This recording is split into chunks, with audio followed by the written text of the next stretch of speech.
Good morning, everybody. Happy year 4 of the Psychedelic Medicine Conference. We are thrilled to be welcoming you all back here once again for our favorite weekend of the year, and we could not do this without your support. It means the world to us to be creating a platform for delivering comprehensive education to the public. As a group of medical students ourselves, we know very well what a luxury and a privilege it is to be able to pursue education, and we believe that education is a gift that should be accessible to the masses.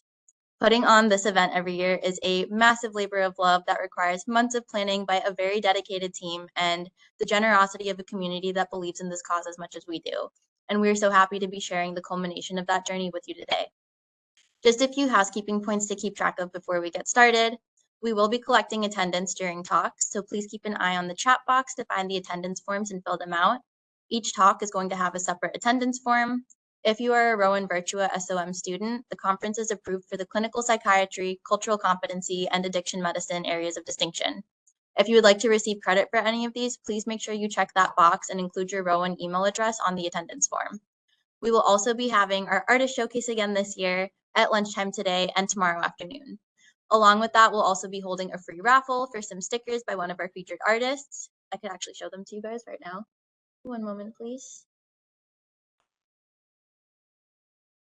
We have some fun peyote and some psilocybin, some ayahuasca, this one's shiny, and a bunch of other fun things. So if you're interested in entering the raffle, you may do so on the attendance form. The more talks you attend, the more raffle entries you get, so please remember to fill out those forms for each talk. And now we can go ahead and introduce our committee to you, starting with our two newest members for this year. All right. Hi, everyone. My name is Shivani Patel. I'm a third-year med student at Rowan-Virtua SOM, interested in practicing integrative psychiatry. I was born and raised in Voorhees, New Jersey, and attended college at Rutgers, New Brunswick, before coming back down here to Rowan for med school. I became passionate about integrative medicine, as well as the intersection of science and spirituality as a result of chronic health issues in my early 20s. Over the years, I've enjoyed learning about topics that have supplemented my medical education, such as Ayurvedic medicine, herbalism, trauma healing, meditation, yoga, and Reiki. I have been tuning into this conference for the last 2 years and was always so excited to listen, so it feels very full circle and gratifying to be part of the team organizing it this year. I'm excited to be part of a collective that's working to bridge this gap and integrate ancient wisdom with the transformative power of modern science.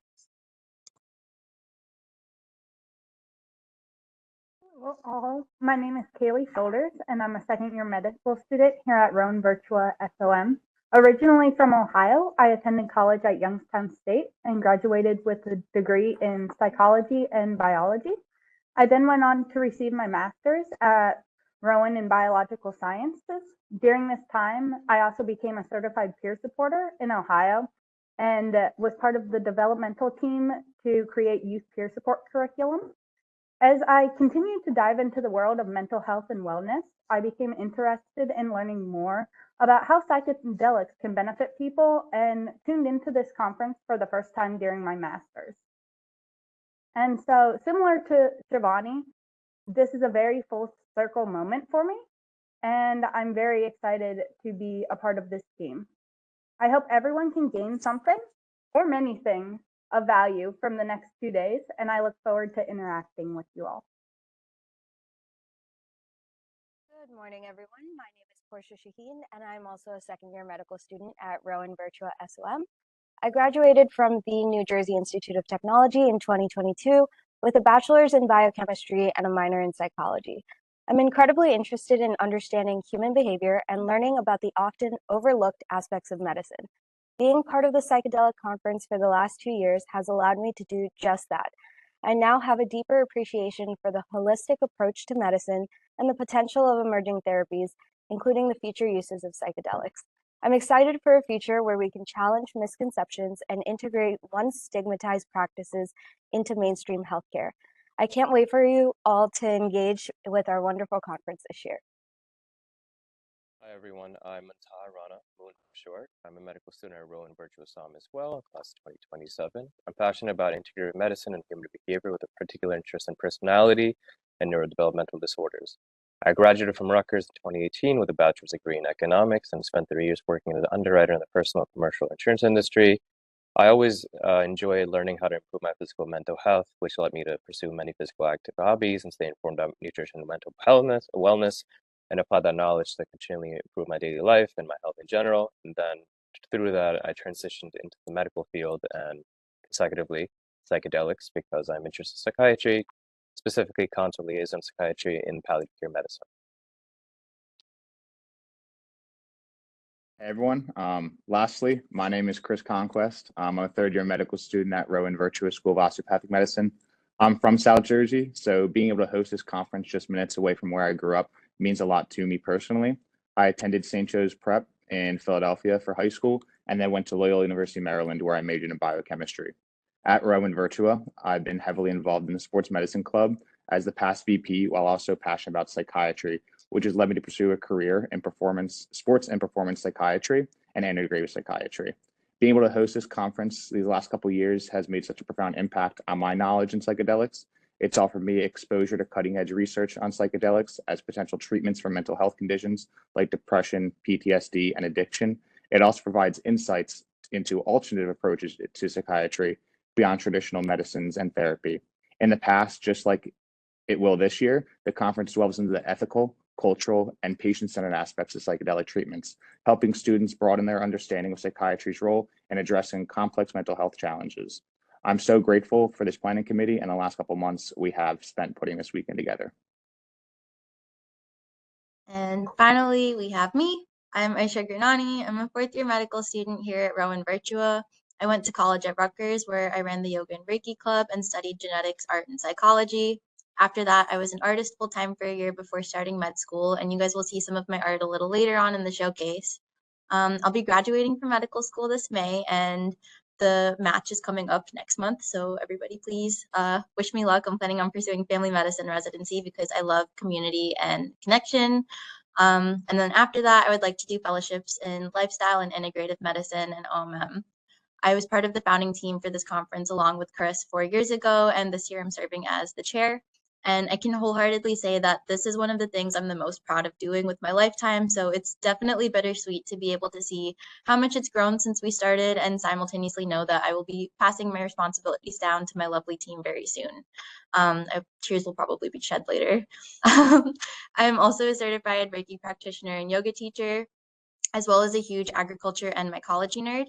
I already talked your ear off last year during our opening ceremony, and everybody who interviewed me for residency knows I could talk for hours about psychedelics and what this conference means to me. So to make it short and sweet, I think the purpose of medicine is to build bridges, whether that be building bridges between physicians and patients, building bridges between communities, building bridges between Western and Indigenous medicine, or building bridges back to ourselves. I love that the concept of psychedelics challenges us to think outside of the box and challenge what we know. And putting my heart into this work has not only kept me from adopting tunnel vision, but has also allowed me to explore my relationship with the dynamic world around me through the eyes of all the beautiful and growing community members I've had the opportunity to meet. So if any of you want to meet and talk more, I will be speaking at Morel Fest on our behalf at Gettysburg this coming April. And you can find more information about that on our Instagram page. And just like last year, in the spirit of honoring traditional ceremonial practice with psychedelics and setting an intention for the space we're creating today, I'd like us to start our day with a short grounding meditation. So shake out your bodies, find a comfortable seat. I'll give you guys a few moments to slow down and get yourself situated.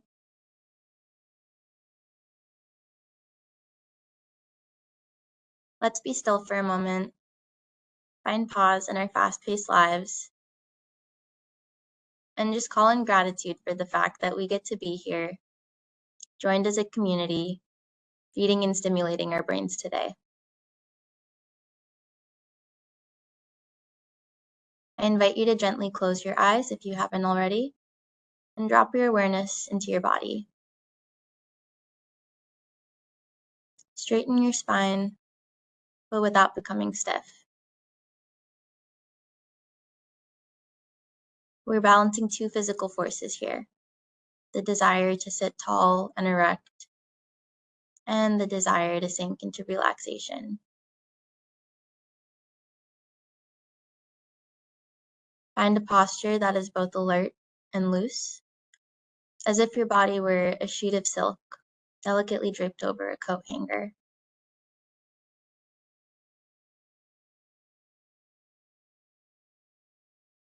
In this position, we're going to take a few deep breaths together. Start by inhaling deep into your belly and feel your belly expand. And when you're ready, slowly let it go. With our next breath, we're going to feel the belly rise, ribs rise, and let it go.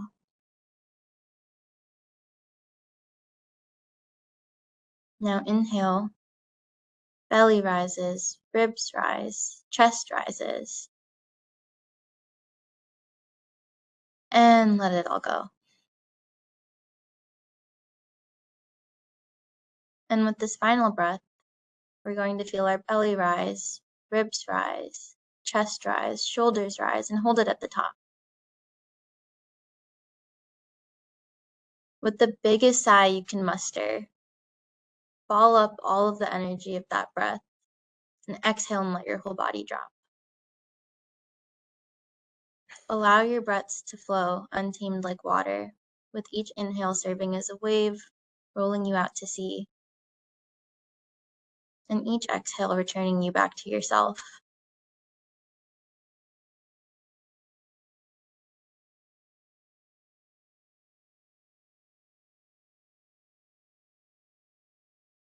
We're not aiming for perfection or creating tension here. We're looking for ease. The goal of meditation is not to quiet the mind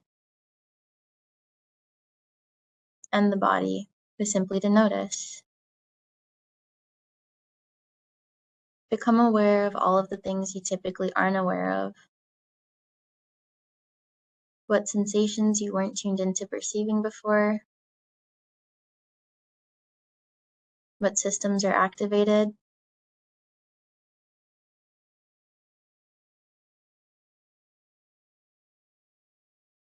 Be okay with discomfort and allow yourself to observe what presents itself to you. What are you feeling at baseline? In this moment, does your nature tend toward fight or flight? Or do you feel at peace? And do you find yourself attempting to resist the feelings that are coming up? Or do you accept them? If you notice a thought wandering into your mind, simply sit back and observe it as it floats by. Or, if you find that it's lingering, welcome it to sit with you for a while in silence and accompany you on this break before it's ready to pick back up and continue on its journey. We're going to stay here in this space for just a moment longer.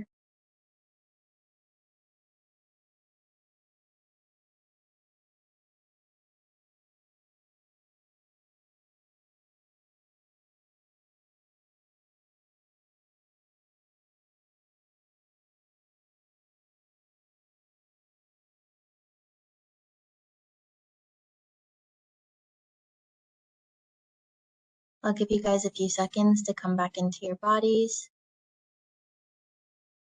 Become aware of your breathing again. Take a few deeper breaths. Wiggle your fingers and your toes. Make any silly faces and move your body if you feel the need to. Give yourself a hug. And when you're ready, you can blink your eyes open. You are at home in your body. In this moment and in this space, you are safe, you are welcome, and you are wanted. Thank yourself for showing up here today. Feel the warmth of this container surrounding you. And if I have everyone's attention back, it is now my pleasure to introduce our first speaker of the day for you, the official opening act for our 4th annual conference. Ian, can you hear us? Perfect. Ian Bollinger is an entheogen researcher and the co-founder of Hyphy Labs, the Entheogen Foundation, and the Center for Mycological Analytics. He centers his work around education and conversations by bringing the importance of analytics, citizen science, and community to the forefront by supporting the science behind the psilocybin Hyphy cups and in developing the Hyphy spectrum. while building platforms for education both in the US and internationally. Through these endeavors, he hopes to provide space for highlighting those scientists and cultivators who kept and continue to keep the work alive during the Prohibition dark ages we're emerging from, as well as provide tools, education, and access to platforms so that the next generation and community can flourish.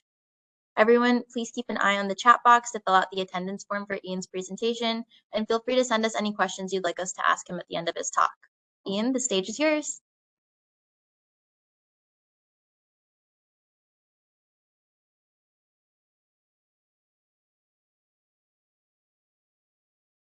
Can you all hear me now? Cool, thank you. First off, I want to thank everybody for coming. It's been an amazing experience trying to figure out the bigger question as to why we are all here and what we can do to support each other. And I think the biggest thing that I can offer today is some of the insights that I've had the opportunity to gain over the past 5 years working as a below and above ground entheogen researcher. But first, I want to give thanks to Ayesha, Kaylea, Shivani, Portia, Chris, Moon, all of y'all working both in front of cameras and behind the scenes.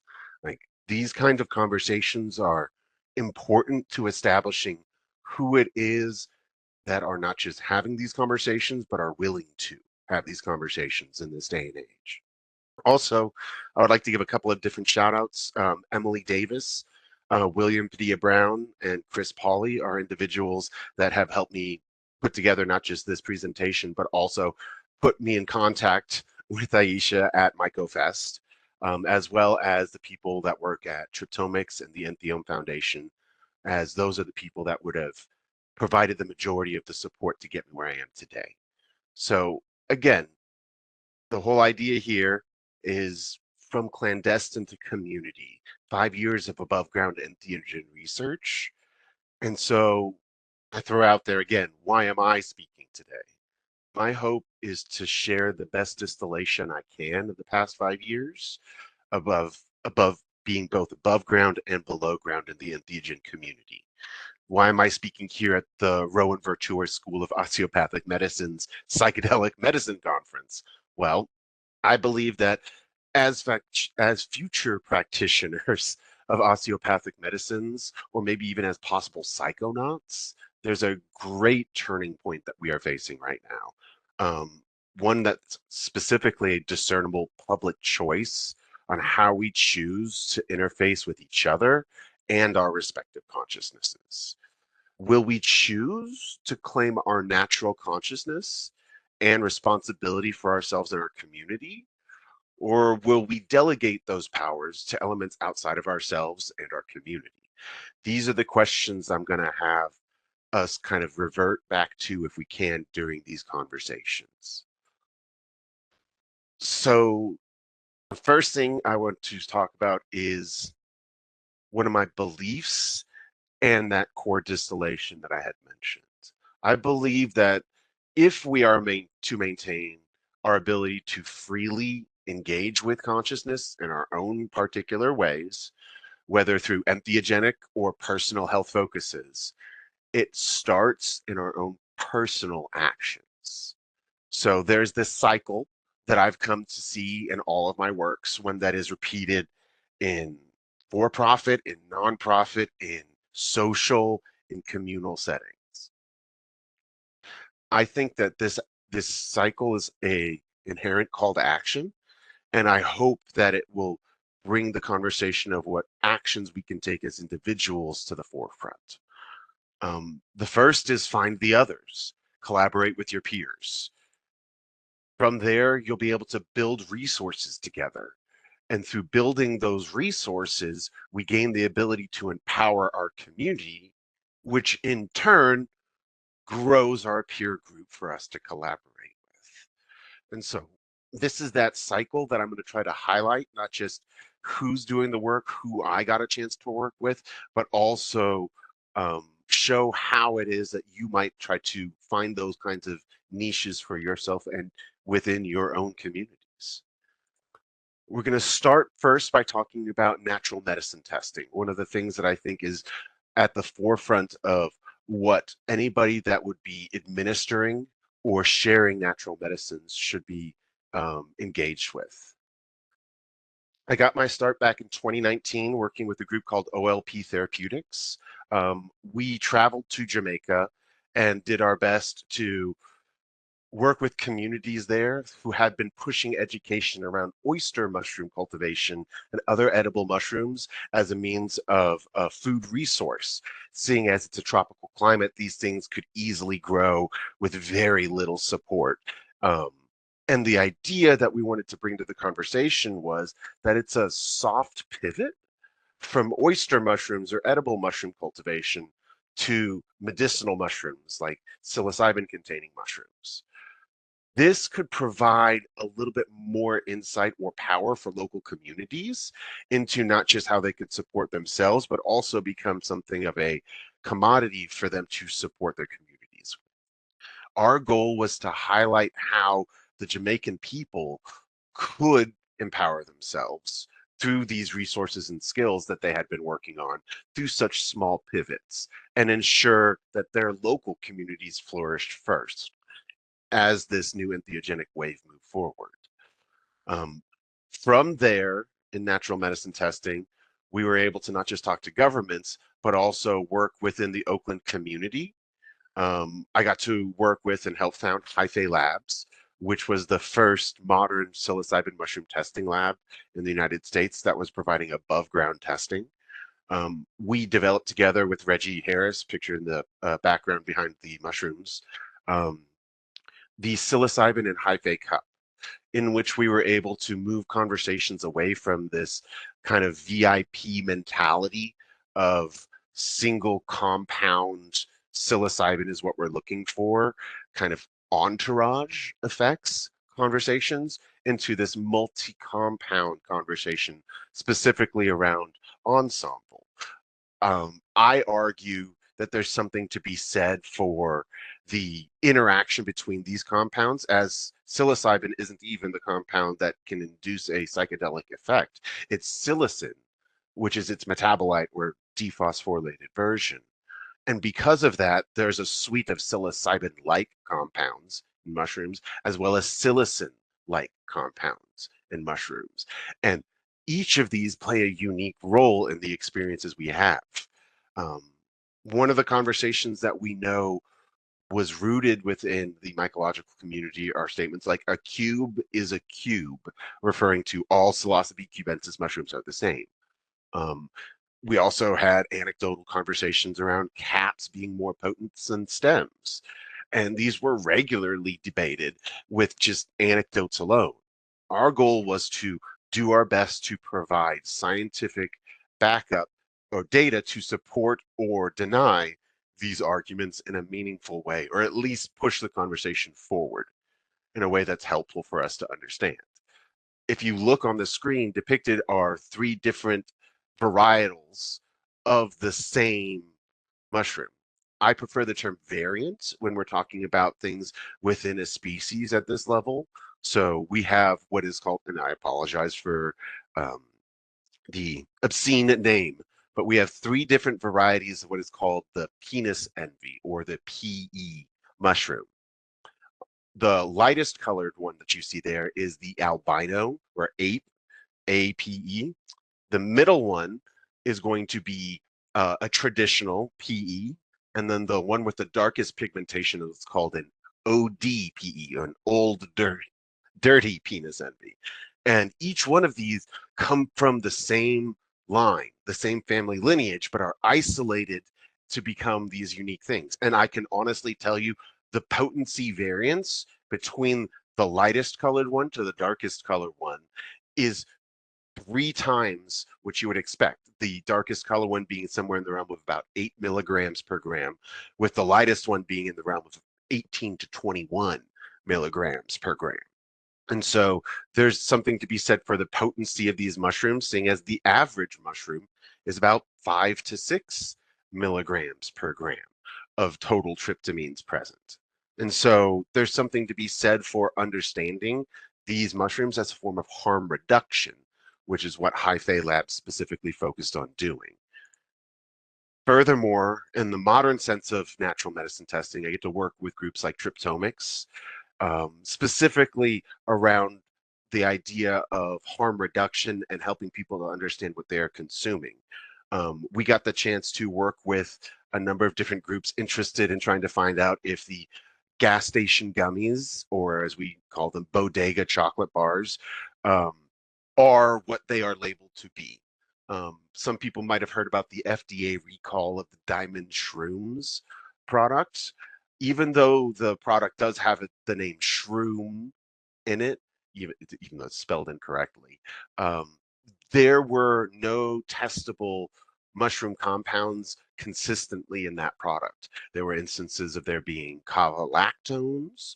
There are instances of there being synthetic compounds like 4-acetoxy, dimethyltryptamine, or diisopropyl tryptamine, and some of these unique compounds that come out of the Shulgin library of synthetics.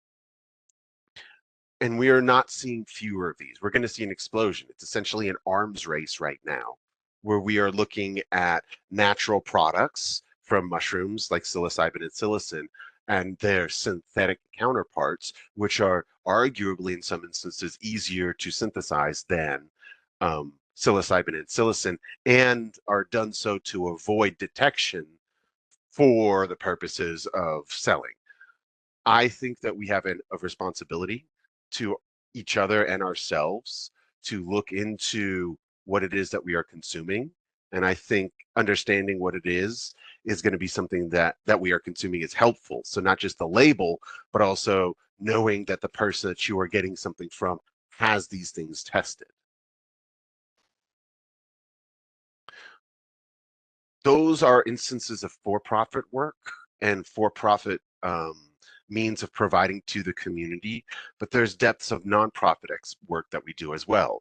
We've worked specifically with folks in Mexico, Oaxaca, to do research stations down in the cloud forests, where we were able to actively engage in local community, engage with local community, and not just wild foraging, but also bring together a cohort of different researchers from Ohio State University, Vanderbilt, to independent researchers like Alan Rockefeller, or groups like, again, Tryptomics, Will from Mycosymbiotics, the Fungal Diversity Survey, as well as groups in Mexico like Omica Biosciences, whose entire perspective is to provide a large database for indigenous Central and Southern Americans who have unique genetic lineages in a 23andMe approach that is geared toward their culture. So being able to tie together personal lineages with historical entheogenic use was one of the great powers we were able to do while in Mexico. Furthermore, I'm going to play 2 clips of the research stations that we got to do. The first one describing how we had the opportunity to go into and do a research station in situ, in the rainforest, and walk away with research.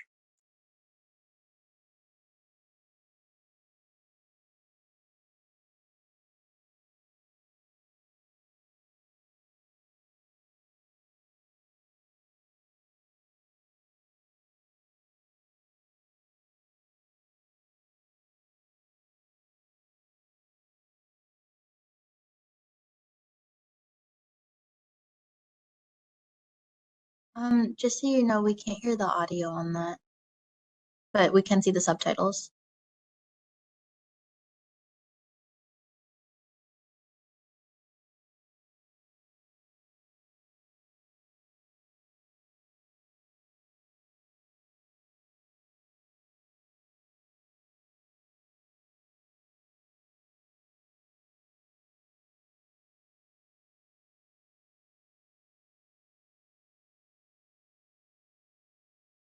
That's good to know that the audio wasn't coming through, because the next one, it doesn't have subtitles, but I'll go ahead and give a brief description of it as it comes through.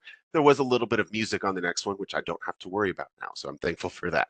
That was our field station in Oaxaca, Mexico. This year we did, 2024 rather, a research station in Pennsylvania, where we did foraging with a number of different individuals there to look for indigenous and entheogenic mushrooms that have been found there, to great success. We were able to effectively gather over 200 mushrooms and have them all sequenced online in an iNaturalist database. But our goal wasn't just to do that thing, but to teach others how to do that thing. How could we bring together a community of people and teach different skills so that now we can produce, we can help empower our community to become better citizen scientists and eventually scientists themselves.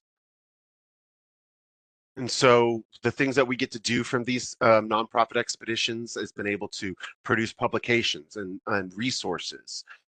Two of the most recent publications that we can talk about is the genetic data that we were able to compile, not just from our trips to Mexico, but through our international collaborations, allow us to do genomic testing. The top graph is what you see from our high quality draft genomes discussion, where we were able to look at the psilocybin gene cluster, the genes associated with the production of psilocybin in all of these different psilocybe species. And we can start to see unique patterns evolve that allow us to better understand relationships as well as lineages in a more meaningful way. But it's not just the genomic conversations that we want to talk about, but it's also the chemotypic conversations. So I'd mentioned earlier the idea of there being unique profiles within mushrooms themselves, and those consist of different suites of compounds. So you can see listed here in this chromatogram, which was from Psilocybe zapotecorum, which we worked with specifically in Mexico. We can see compounds like baeocystin, norbaeocystin, aruginacin. Those are those psilocybin-like compounds that I mentioned. But you also have norpsilocin, 4-hydroxytryptamine. Those are those psilocin-like compounds I discussed. And you can see the ratio. While that largest peak, I'm not going to lie to you, that largest peak is psilocybin. It is important to note that the ratios between these compounds can vary species to species, and thus create unique experiences based off of these mushrooms themselves. So some of the insights I talked earlier, a cube is a cube. Well, arguably no, even within the lineages of the penis envy that I had pointed to earlier. And furthermore, even as a genus, psilocybe is wildly diverse in both genetics and chemistry. To be able to do that kind of work, we've been able to produce specific resources. We have the Entheogen genome assembly pipeline, which has been able to take in almost any kind of genomic data and be able to assemble a reference level, research grade reference level assembly for us to work with, that we then apply the Entheogen genome extraction pipeline to be able to take out specific regions. And as I had shown you on the graph previously, with the different gene clusters for each organism, we're able to produce those kinds of graphics. And so these are publicly available resources. You could go on to, anybody that understands bioinformatics could go on to Anaconda, which is a Python-based repository. You can go in and download our Entheogen genome assembly pipeline and use it yourself at no cost. And the idea being that these are meant to be resources for public to be able to have access to. And it's not just about providing the resources, but also providing avenues towards being able to do good work. At the Center for Mycological Analytics, what we specifically do is we are looking to create lab spaces and help create ecosystems where people can learn skills they might not have had the opportunity to be exposed to.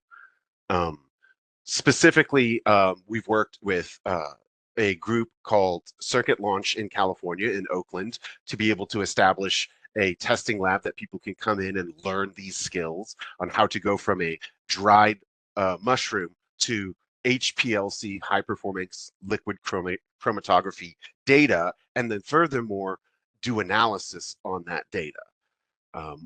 Furthermore, we've inspired groups to be able to provide for their own church communities. Healing Manifested is a church in Oakland that we helped set up their lab, as well as teach their staff to be able to provide harm reduction testing for their community members within their church when they consume entheogens. The Per Ankh House of Life in Detroit is another group that is doing this work, specifically providing these things for their communities, and thus, as a form of harm reduction, have brought in testing to help provide these safety nets for knowing what you're dosing with. The Center for Microanalytics provides, again, the center specific class that I had mentioned, the Mushroom Extraction and Analysis certification, which is a 3-day intensive, where we spend each day going over lecture, hands-on techniques, as well as dialectic communications. We are also working on digital classes to look at things like hericium or lion's mane as a form of understanding these functional mushrooms and the compounds within them that help us to be able to gain certain insights into things like neurogenesis, or hopefully stave off certain levels of dementia or other aging diseases. Furthermore, we also have a home test kit primer for those people that maybe don't have the opportunity to make it to a community lab, but want to learn how to test their own mushrooms in-house. There's the Silo Q test put out by Miraculix. We have a class centered around that. And then furthermore, expanding into HPLC calibration and helping people to maintain an instrument. Because if we're going to have a lab space, we would like to be, that is going to house this instrument and teach with it, we have to understand how to maintain it as well. A little redundant on this slide, but again, with nonprofit education, our goal is to provide skill-centered reference videos, dialectic discussions, and hands-on lab experience as a means of actually trying to meet people where they're at in their educational needs. Some people can't listen to a lecture and stay focused. Some people can't read a set of procedures on a page and stay focused. So what we do is we have all those different layers. We have videos that if you want to watch somebody do a procedure or remind you how to do a procedure instead of trying to figure out how to read on a page and remember, there's a QR code. You can scan it. It will take you to a video to help increase your exposure to these things from different perspectives. We're also very intentional about where we want to help so as to expand to communities that desire these things. Each of the groups reach out to us so they could meet the needs of their community. Those are the people that we want to specifically support. So our goal is to provide community-centered harm reduction through community-centered data. Now, again, I hope this is that point where I can bring together a call to action in some space. What can you as individuals do within your peer groups to build resources, empower your community, and take yourselves to the next step? That is the distillation, again, that cycle that I had mentioned, that I hope we can learn to not just embody in our own actions, but share in more meaningful ways. How can we collaborate, build, and empower in these step-by-step meaningful ways?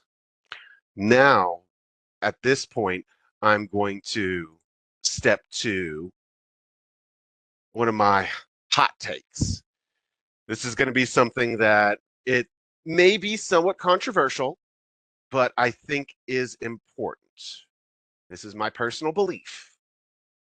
Entheogens are inherently dangerous, but also is riding a bike, driving a car. I mean, we even go so far as to ask people to prove competency for the latter through licensing. So I'm not saying that there needs to be a desire for every person to be kept away from these things. That's a form of gatekeeping. But I would like to recognize that, you know, preparing for danger can be considered gatekeeping from one perspective, but I want to argue maybe the possibility of a perspective shift. I believe that guardianship is a perspective that we can approach where we want to protect the people approaching the thing and the thing itself, because we understand that there can be inherent dangers associated with it. Again, riding a bike, helmets, you know, licensing with driving or understanding the rules of the road. I think that these are things that we as a community understand. We just need to learn to expand those things into this entheogenic space so as to, again, provide another form of harm reduction. From there, that was my hot take. Thank you for bearing with me on that one. I want to kind of talk about what possible futures there are that we're looking at. We're looking at a lot of irregulated, as I like to call them, spaces. We have different states with different rules. I mean, we have folks in California like Oakland Hyphae and a couple of other individuals that are trying to create change in the Bay Area. There's a Coma House, I believe Coma House of Life is one of the other entheogenic churches there that is doing amazing work. But there's pockets. There's Santa Cruz, Humboldt, San Francisco. But notice that there's still no statewide cohesive legislature. And arguably, that might not be a bad thing. Again, this is coming into one of those beliefs that I have that's going to direct where we go. I believe that the best regulations, if any, should be local and largely no larger than your county. I think bodega chocolates and gas station gummies are going to be running rampant in California for the next years and a few other places. A few of those actually have mushrooms in them or natural products in them, and most are synthetic. And so in this kind of irregulated space, there's going to be a market of snake oil and charlatans, and we need to do our best as a community to insulate ourselves against them. Then we have places like Oregon, where, I mean, they've had to rescind some of their full decriminalization. This has to do with the impact of many other things beyond entheogens that are being brought into the community and harming those communities. Furthermore, as far as meeting state regulations, there is currently only one state testing lab that is shouldering that full responsibility. So every entheogenic experience that happens in that state has to have been tested by, that's above board, has to have been tested by this one lab. And it's, I'm not going to say it's that it's killing them, in the sense that the person that's doing it says the only reason they're doing it still is because if they didn't, there would be nobody for this work in the community. There would be no above ground work being done with entheogens. So what we need to recognize is the fact that the tight regulations associated with getting things tested have choked out other groups from actually being able to meet those standards, and thus have reduced the ability for access in a way that has made it cost prohibitive. Furthermore, training is a thing that is cost prohibitive for most people to get into, especially if you have a background in indigenous use or personal use. Doesn't translate into the licensing in a meaningful way. And then we also have places like Colorado, which is where I'm currently at. I can see kind of broken responsibilities within the statewide legislature, as there are two different groups managing the information. There is the Department of Revenue, the DOR, which manages, businesses that are going to be engaged. So people selling these things, people that want to provide services around entheogenic use. And then you'll have the Department of Regulatory Agencies, or DORA, which is in charge of, again, trying to manage licensing around services. And so because of the split responsibility, you have public hearings you want to go to discuss perspective or opinions, and then you find out that, oh no, this is not covered by DOR, it's covered by DORA, thus you've wasted your time here, and now you have to go out of your way to do this other one, if you can even make that public hearing anymore. So there's a lot of bureaucratic red tape saying, oh, that's not for us to discuss, that's for them to discuss, even if it is something that needs to be discussed by the public as a whole. Furthermore, there's issues with public hearings and not enough time for the amount of people that want to speak, and then getting conversations shunted behind closed doors. There's some broken systems at play once we get to the state level, and this is why I think keeping things local is going to be the best for us. We also have places like Minnesota. Michigan. Minnesota's the next one. Michigan. Is a location with these pockets. You have Ann Arbor, you have Detroit, and you have these locations where you can find anywhere in the strip between there bodega chocolates or gas station gummies. Few of which actually have entheogenic compounds or entheogenic origins. And so there's something to be said for, again, knowing the community and knowing what's available. There are folks out there, again, the Perronk House of Life, I think, is one of those groups that are doing a lot of good work out there, as well as the Michigan Decriminalize Nature Michigan are another group that I endorse. Then we have groups in Minneapolis, again, at Big Psych are good boots on the ground, as well as Dr. Jessica Nielsen, who are folks that are working specifically with the state to be able to work from their seat in Minneapolis to expand natural medicine use throughout the state in a way that is supportive. I'm hopeful that these individuals are able to accomplish these conversations in a way better than Oregon or Colorado, or better than anything California or Michigan have been able to put together. But the future is still unknown. But there are people leading this conversation, and I think the next 4 years are going to be a mystery of conflicted interests. Are we going to focus on community, or are we going to focus on industry? Are we going to look at independence or governance? Or are we going to even look at gifting versus productizing? So there's conversations to be had around that, because we're likely going to see federal changes, specifically not just from the administrative branch, but also likely from the legislative branch. We're likely going to see a lot of changes around conversations about scheduling and medicines and psychedelics. And so this is something that we need to be aware of and keep our ear to the ground to make sure that if in my opinion, if a state can't provide what their communities need at a local level as far as safe and acceptable entheogen use, or accessible entheogen use, then I'm not sure the federal government's going to be able to do a better job. And so we need to keep our ear to the ground to be aware of these changes as they occur, because they're going to influence a refocusing of business and research regulations.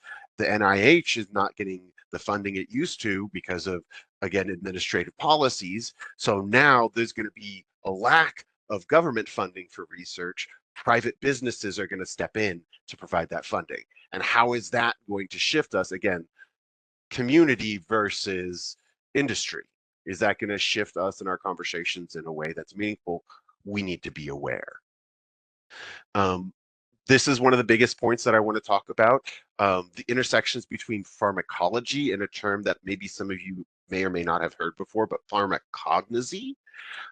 So pharmacognosy is this idea that we are going to study the compounds produced by flora, fauna, and fungi, or wherever natural resource that might come from, that can be used as medicinal drugs, as compared to pharmacology, which is the study and the interaction of the drugs themselves. So it's like we have a very focused view, and we're kind of unfocusing that a little bit to look at not just the drugs in a isolated and theoretical way, but an interactive and communal way that it exists, not just in the plant, but how people can use those plants.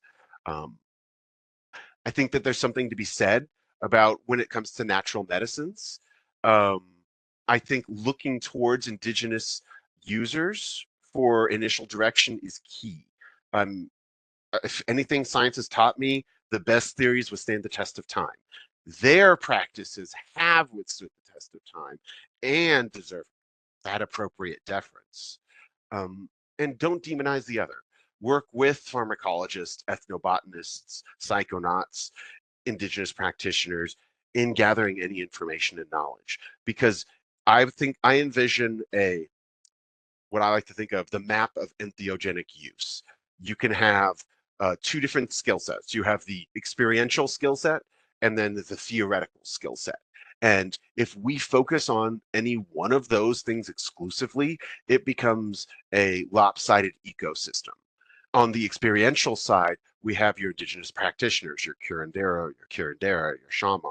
Those are the people that would indigenously take the compounds, these entheogenic compounds, typically to heal others, and then occasionally would bring in others that needed it into taking those medicines as well. Then you can look at the next kind of, I would argue, overlay on the Venn diagram is the psychonaut. those individuals that are actively themselves pursuing these compounds to be able to expand their own consciousness or understanding of themselves. Then you would have the ethnobotanists, the people that are interested in studying, but experientially, and then you would have the pharmacognosists, those people interested in the organisms themselves, and then the pharmacists, the people who are likely writing prescriptions for compounds they have never taken, but understand the theory behind. So working together in this ecosystem and within this map, I think is key for moving forward in the next generation, not exclusively focusing on pharmacology or exclusively focusing on indigenous practice, but working on building the bridges between them all. And the last kind of insight that I want to talk about is paired metabolomics. So understanding the individual better in a way that is that, again, that Omega Bio, that 23andMe, the I know my genetics and how those genetics are being expressed within my body. That is something that can allow me to better understand that, oh, I have celiac disease. I do not, but an example. I must avoid grains for this reason because I can't handle the gluten. The gluten intolerance is something that will cause me inflammation. That's an aspect of understanding our personal metabolome. What we then can do is not just understand our personal metabolome, but the metabolome of the natural medicines that we work with. And in doing so, that would allow us to create a paired conversation to discern those kind of best associations between individuals and their natural medicines in a more meaningful way. If you have a specific genetic predisposition to produce a specific enzyme that will reduce your ability to have a psychedelic experience, that's important to know. And we can plan appropriately to make that, help find the right medicines to fit your needs. Now, throughout, I have seen a couple of people pop in some questions, so I did want to leave some space for that if there is time. I think maybe there is a little bit of time for that, or no, am I going over? You've got plenty of time. You've got till 11:15. Okay, cool. So how can I get back to the chat so I can see those questions? Let me see. I can read them out to you. Sure, if you don't mind. Okay, so the first one that I got was somebody asked if you wouldn't mind repeating what you said about how you're using lion's mane. So I didn't go into too much detail, but the course that we are offering through the Center for Microanalytics is focusing on not just the anthropological uses of it historically, but the current compounds and their impacts.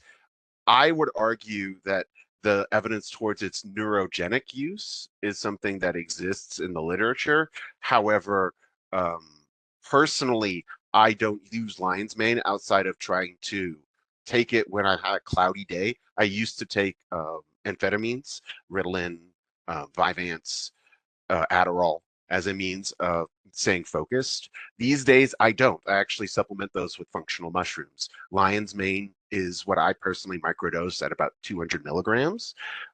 When I feel a ground mushroom, not mycelium, but ground mushroom, when I feel I have a mental cloudy day. So whenever I need to be able to kind of open those clouds up and get a little bit more focused and see a little bit bigger picture, short term and long term, lion's mane aids me in that. I like to hope that it's helping me prevent neurodegradation, maybe some neurogenesis. However, do I have anything to point towards that in my personal life? Sorrowfully, no. So as somebody who's also used amphetamines for focus and attention, could you expand a little bit on the difference in like your perception of your attention and how you feel on amphetamines versus on lion's mane? Amphetamines, to me, it always feels like a small fire, depending on the amphetamine. I mean, MDMA feels like a bonfire, but something like, slow dose Adderall, slow release Adderall feels more like, okay, this is like a space heater that gets turned on and off occasionally. But it feels like a fire in the chest as a physical embodiment. But as far as focus, it's a drilling in on amphetamines. So if you can imagine, you're driving on a foggy road, you're just drilling through it, not caring what the fog is on amphetamines, in my experience. With the lion's mane, it feels like the fog is clearing and I can see better and allows me to move forward with focus as compared to the amphetamine, which is I can't see where I'm going, kind of an undirected energy, but it's going that way and it has momentum. That is a great analogy. And just to probe about that a little bit more, when you were using amphetamines, did you ever feel a dependence on them to be able to get through the day? And what does your relationship with using that look like as opposed to your relationship with using the lion's mane? I would argue that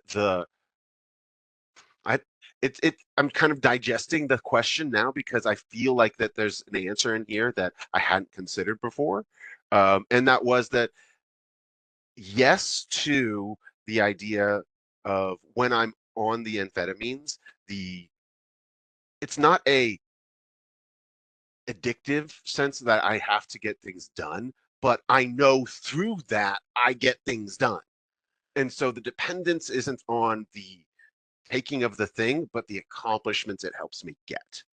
And so because of that, the transition from the amphetamine to lion's mane, which again, I didn't mention it, but I use cordyceps to kind of supplement on the energy side of things as compared to lion's mane, which is more the mental focus and mental clarity side of things, which is what I used to solely go to amphetamines for. Like, oh, I need focus and I need to get things done. I'm going to take amphetamines. I need energy to be able to approach the day. I'm going to take amphetamines. Now I have a suite of things that I can use that can target and oh, I'm low energy, but I'm good on focus. I'm going to take cordyceps. I'm high energy, but I'm low focus. I'm going to take lion's mane. I've got a migraine coming in. I'm going to take psilocybin. These are the different kind of approaches that have allowed me to better manage. And honestly, the one thing that I hated about the amphetamines was the likelihood of it inducing for me a migraine.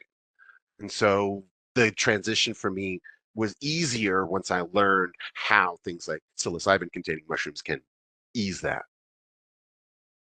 Thank you for being so candid about that. We do have a couple more questions. The next one I saw was, how do you see regulations and legalization impacting research on entheogens in the coming years? I've lightly touched on it, but I think we're in a space where the transition away from government funding is going to be a thing. We saw the split in last year in Lycos Bioscience and MAPS. So there's going to be a transition away from, I think, nonprofit and government support towards private businesses. And that's because, again, the drying up of NIH funding and all of these other maybe EPA funding that could be used for ecosystem understanding or researchers doing university work. Maybe not getting the grants they used to because the university isn't getting the governmental support.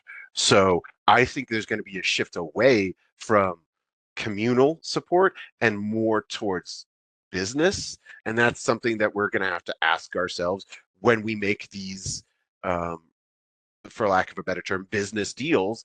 Are we going to try to instill in those deals this idea that this is for communal good?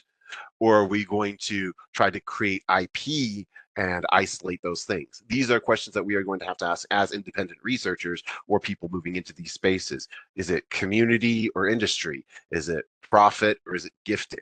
Where is the line that we want to draw for ourselves and our communities? And I think that's why I'm not sure a national conversation is going to solidify, because there's so many different opinions in these different layers of conversation. I think that is the age-old question, and you do such a wonderful, balanced job of articulating that. So I really appreciate the way that you explain that. The next question that I see is, do you have any thoughts on combining plant medicines or molecules to fine-tune psychedelic journeys? I term it polydrugging. And honestly, I see it as no different than cooking, but with a little bit more of a better understanding that cooking has withstood the test of time. Most spices that people use have been eaten for hundreds of years. This is relatively true of entheogens, ayahuasca, or maybe mushrooms in this instance. But then if people are like, well, I'm going to take Syrian rue which is a monoamine oxidase inhibitor, MAOI, and psilocybin together to create what we call psilowaska experiences in the psychonautic space. I think that there's a conversation to have around knowing those compounds individually before you start trying to combine those compounds. It if you start building with materials you've never worked with before, you're going to end up with a rickety house. And I guess bouncing off of that, a personal question that came to mind for me was you spoke about how important it is to honor the traditional roots of the things that we're studying in science. And that is so important and something that I'm also very passionate about. But I think what I always find myself getting caught up on is how do we do that in a way that we can standardize it to also fit the models that we're trying to squeeze these things that I feel like we've been trying to put square pegs into circular holes for a while. And sometimes it gets a little tricky to take a very intuitive practice and bring it into a world that's very regimented and standardized, where we have a scientific method and figure out how do we translate this. So I guess in the work that you're doing as somebody who sees both of those worlds and sees both sides of that equation, what are some of the steps that you take to bridge those gaps and take an intuitive practice and sort of translate it into a scientific one? I think I'm going to harken back to the call to action. Build with your peers. Talk with the people in your community. I've worked with divinity majors around the conversation around what does entheogenic use look like in a research setting that is still applicable to a communal use. I think that the bridge between personal and research is the community. So being able to build a group of people that you can have a conversation about, like I was willing to share my own psilocybin use or my own entheogenic background pretty readily, finding a group of people that you can have those conversations with. And I mean, I can honestly say I've not done ketamine, but I will say PCP was the most jarring experience of my life. And I understand the dissociative nature of those compounds very well now. And while I would never recommend it, I get it. And that's something that it's an important conversation to have with people so they can realize, oh, well, maybe I need to do some dissociative work, but maybe I don't need to go that deep. Being able to have those conversations and check in with other people in a communal setting, I think is how we bridge the gap between independence and research in a way that is informed, especially when it comes to communities of historical use. There's a grand conversation to have about psychotourism, as well as this idea of traveling to another culture entirely and taking something that might have nothing to do with your own lineage. I think the conversation is understanding yourself and your own background, because I argue that you're a human being. There is not a culture on this planet that I'm aware of that in some way, shape, or form didn't use some kind of mind-altering substances. So maybe looking into what those are in your cultural lineage might be more informative and helpful than, again, that personalized medicine, than going to a wholly other continent and country and culture that you have no roots in. So I think finding that personalized community is important for us to bridge the gaps into the research. It's a way to guarantee we have a strong foundation without expanding a little bit or flying too close to the sun, kind of like Icarus. I love that. It seems like every question that we ask, the answer always comes back to community. That's kind of what I wanted to try to sink into here. Mhm. I don't think I'm seeing any more questions from the audience. Do you have any last burning thoughts that you want to leave us with? Anything you want to plug? I think two things. One, you are the next generation. Like there is nothing stopping the momentum of what the movement is. And so I think that it's super important that you recognize the strength and power of every individual in this meeting or listening later. We are independent creatures with great power in our own consciousness. And if we learn to connect and share that, that's how we change the world. I love that. You are popular. We do have one more question that just showed up in the chat. So it says, what are your thoughts on any common sense legislation around access or age minimums? I think that kind of ties back to the guardianship layer of things. So, like, we don't let people really drive until they reach a certain age. And we get kind of learner's permits and then we license. I'm not saying it's exactly like that, but I think that's a good model to look at. We have a space where you can learn. I mean, you learn, some people learn how to drive at school, people learn to drive from their parents. I'm not saying that you should learn to trip with your parents, but I think that would be healthier than learning to trip from some random hippie at a Grateful Dead concert. And so I think that there's something to be said for a taking some models that we currently have that we find socially acceptable and trying to discuss with each other how that might look in a communal setting. I think that that's the best way we can talk about local rules best, because that's the only space that those will really work, like a municipality, a city, maybe a county. But I don't believe any state legislature will truly be able to encompass the needs of everybody within that state, which is why I think local is best. So look to your those policies that you find that resonate, that work well. I think that access to, you know, alcohol before the age of 25 is something that we need to talk about as a country, because the human brain doesn't stop developing until you're 25. I'm not saying you shouldn't have it, but we should talk about what those impacts are. The same is true of all of LSD, the same is true of MDMA. I mean, I think I was 23 when I took MDMA for the first time. And it was at that moment I actually understood what it means to say, I love my dad. And that's something that I would have loved to have maybe experienced earlier in my life, but understand that that's so powerful a thing, that kind of exposure can be dangerous early. So I don't have a surefire answer, but I do believe that our window of adulthood, that's like 18 to 25 or burgeoning adulthood, is where we need to focus on where we want to allow access or not.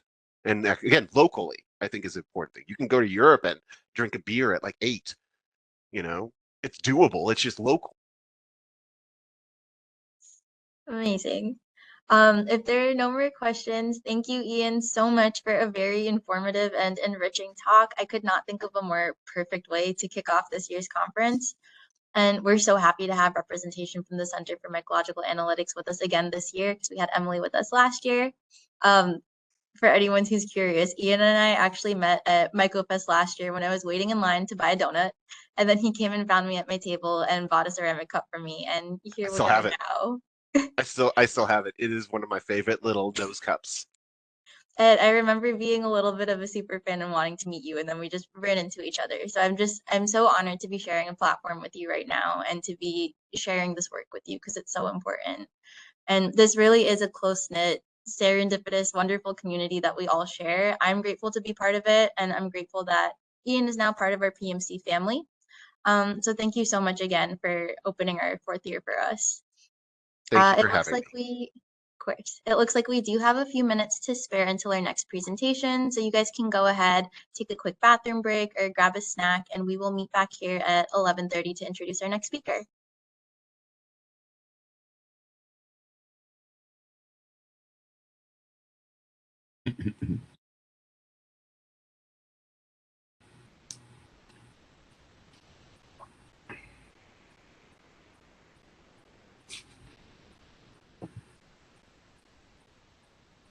Hi, everyone. Welcome back, and thank you for waiting. Our next speaker is Paul Karasik.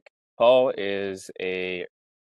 brings decades of experience in the world of psychedelics. He was a member of the early psychedelic community in New York and California, which included such luminaries as Timothy Leary and Ram Dass.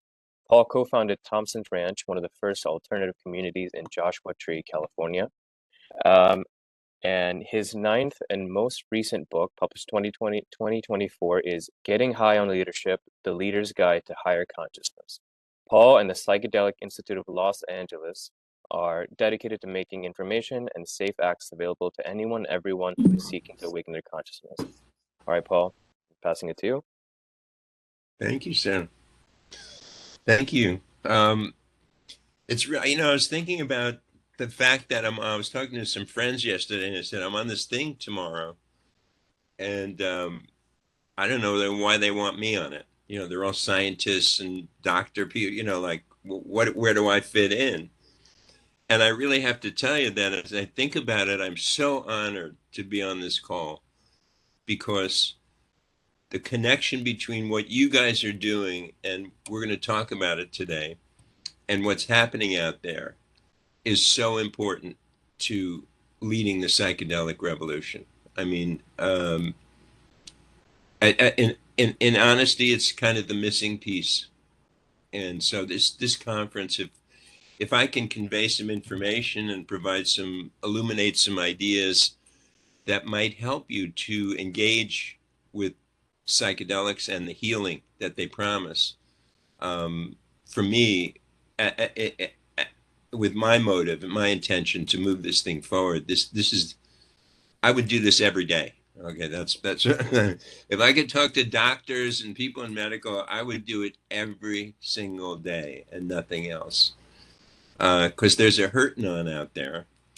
There's a lot of suffering out there, and it's all around us. You know, if I asked anybody on this call today if they know anybody who's suffering from depression, anxiety, PTSD, addiction, if you know anybody that's addicted to alcohol or drugs, if you know anybody that's committed suicide, can anybody on this panel right now not raise their hand? That's my question. And it's not some faraway land. It's my daughter, you know, who's 25, and like most young women today, suffers so deeply from the pressures of a hyped up society. You know, it's my brother.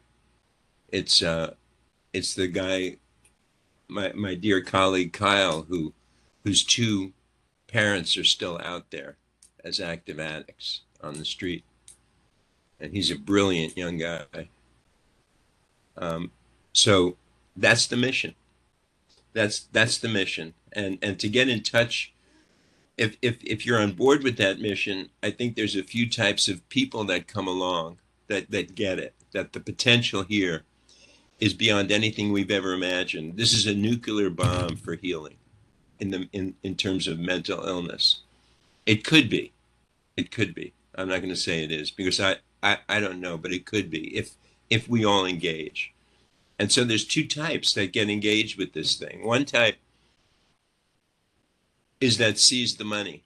They see the money, and they want to grab at the money. And I'm not going to knock that. You know, we're all part of the same humanity, so we all want money. You know, that's a fine thing. But it's a bad thing in terms of an intention and putting it into this kind of a mix that we're talking about right now. You know, we have a conference, and I'd love to have some of you guys come if you can. It's called Awakening. This will be our 4th year in Los Angeles. It's in October. We're just firming up the location and stuff this year. And we have 47 speakers come in from all walks of the psychedelic arena, from lots of doctors, therapists, researchers. We have shaman, we have indigenous US, we have all kinds of people come to this thing. And two therapists call me within the same week, and they said, I'd love to speak at the conference. And I said, well, that's great. You know, I really, the more medical and more community I can get engaged with, the happier I am.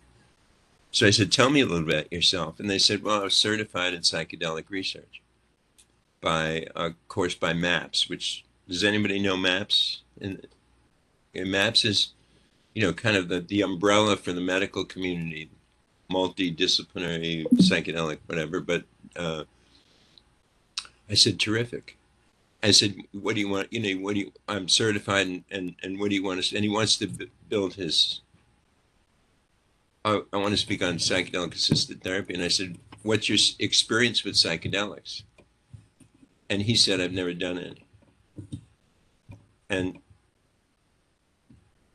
you know, to be a heart surgeon, you don't have to have your own heart surgery, you know, like, you know, but psychedelics are different.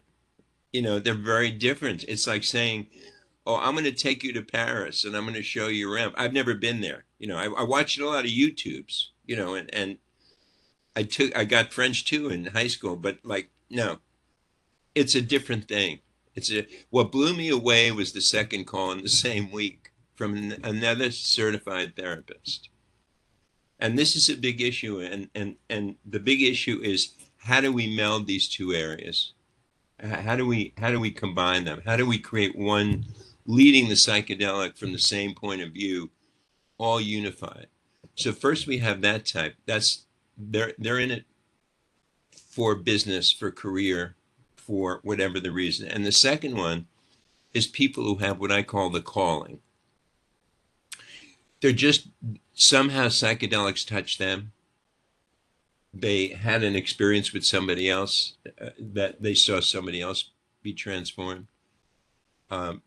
They've always had some kind of experience with the medicine where the medicine says, wow, this is really, we could work together in a way. And that's why I say it's a calling, because you're drawn to it. And maybe some of the folks on the call today are in the first camp in the summer. And I'm not here to, like I said, to make a judgment on it, but it's definitely two different ways to approach it. And I think we can do both. We can heal millions and millions. We can use psychedelics and money and everything. I don't think that's an issue in this, for if people want to make money. How much money do we need? That's, I guess, another question. Just to give you my viewpoint on, if you're on board with this idea of the world is pretty screwed up. I mean, it's scary screwed up.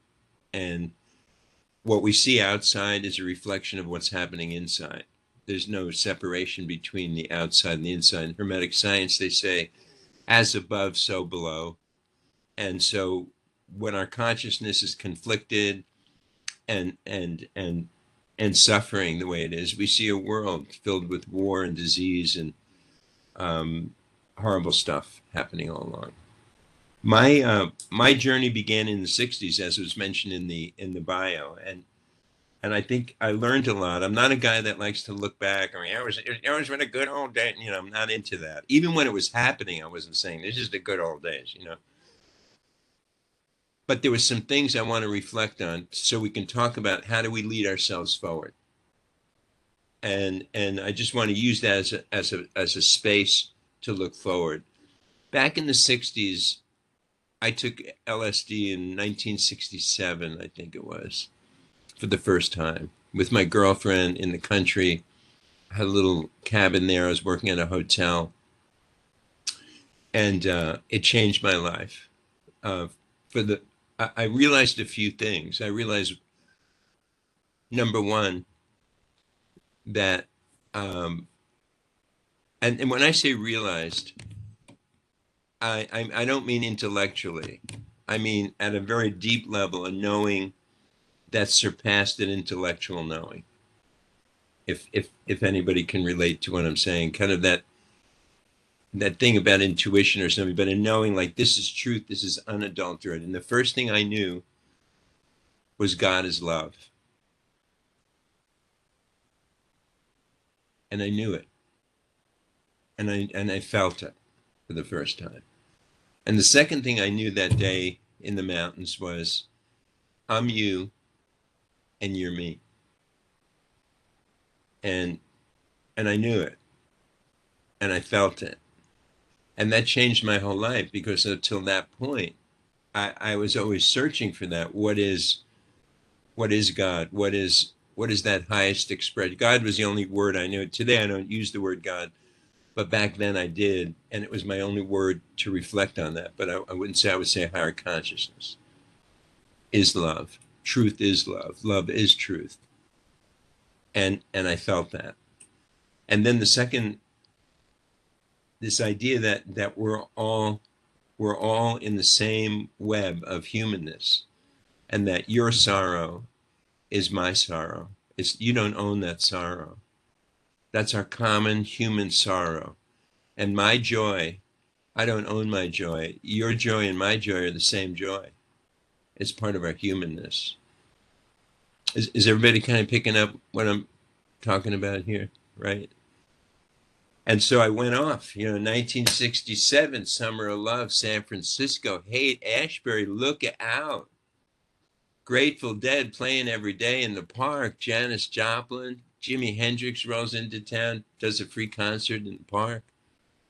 LSD every day, much as we could take it. Beautiful people coming in from all over the country and all over the world, coming together in a spirit that we had a dream. We had an incredible dream that there could be peace. And we went out and I was an activist on the Vietnamese war side and did my part in that area, and many, many, many people did. And we did help to stop a war, and we did influence culture in a way that had never been influenced before. If you look at it, the music, the art, theater changed to new formats, writing was transformed, was revolutionized in that period, at a speed that had never happened before. But there was something really missing from all that. And I knew something was missing because we failed. We failed. It crashed and burned. And it became more of a drug frenzy, which it was for me, where I started, because I had addictive tendencies, I didn't see the line between this is a good thing and that's a bad thing, and you got to stay on this track. I didn't have this word healing down. I didn't have the word healing down. We didn't know the word healing.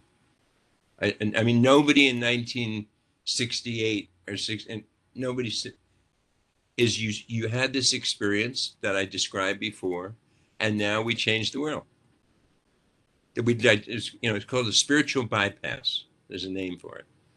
It was believing that, you had this spiritual experience, and now you can go over the healing that needs to happen for you to manifest and integrate that experience into your real life. And so I crashed and burned. And if you look at a lot of the stuff at that time, crashed and burned. So for me, my journey went into a period of kind of like addiction and like many people in that period.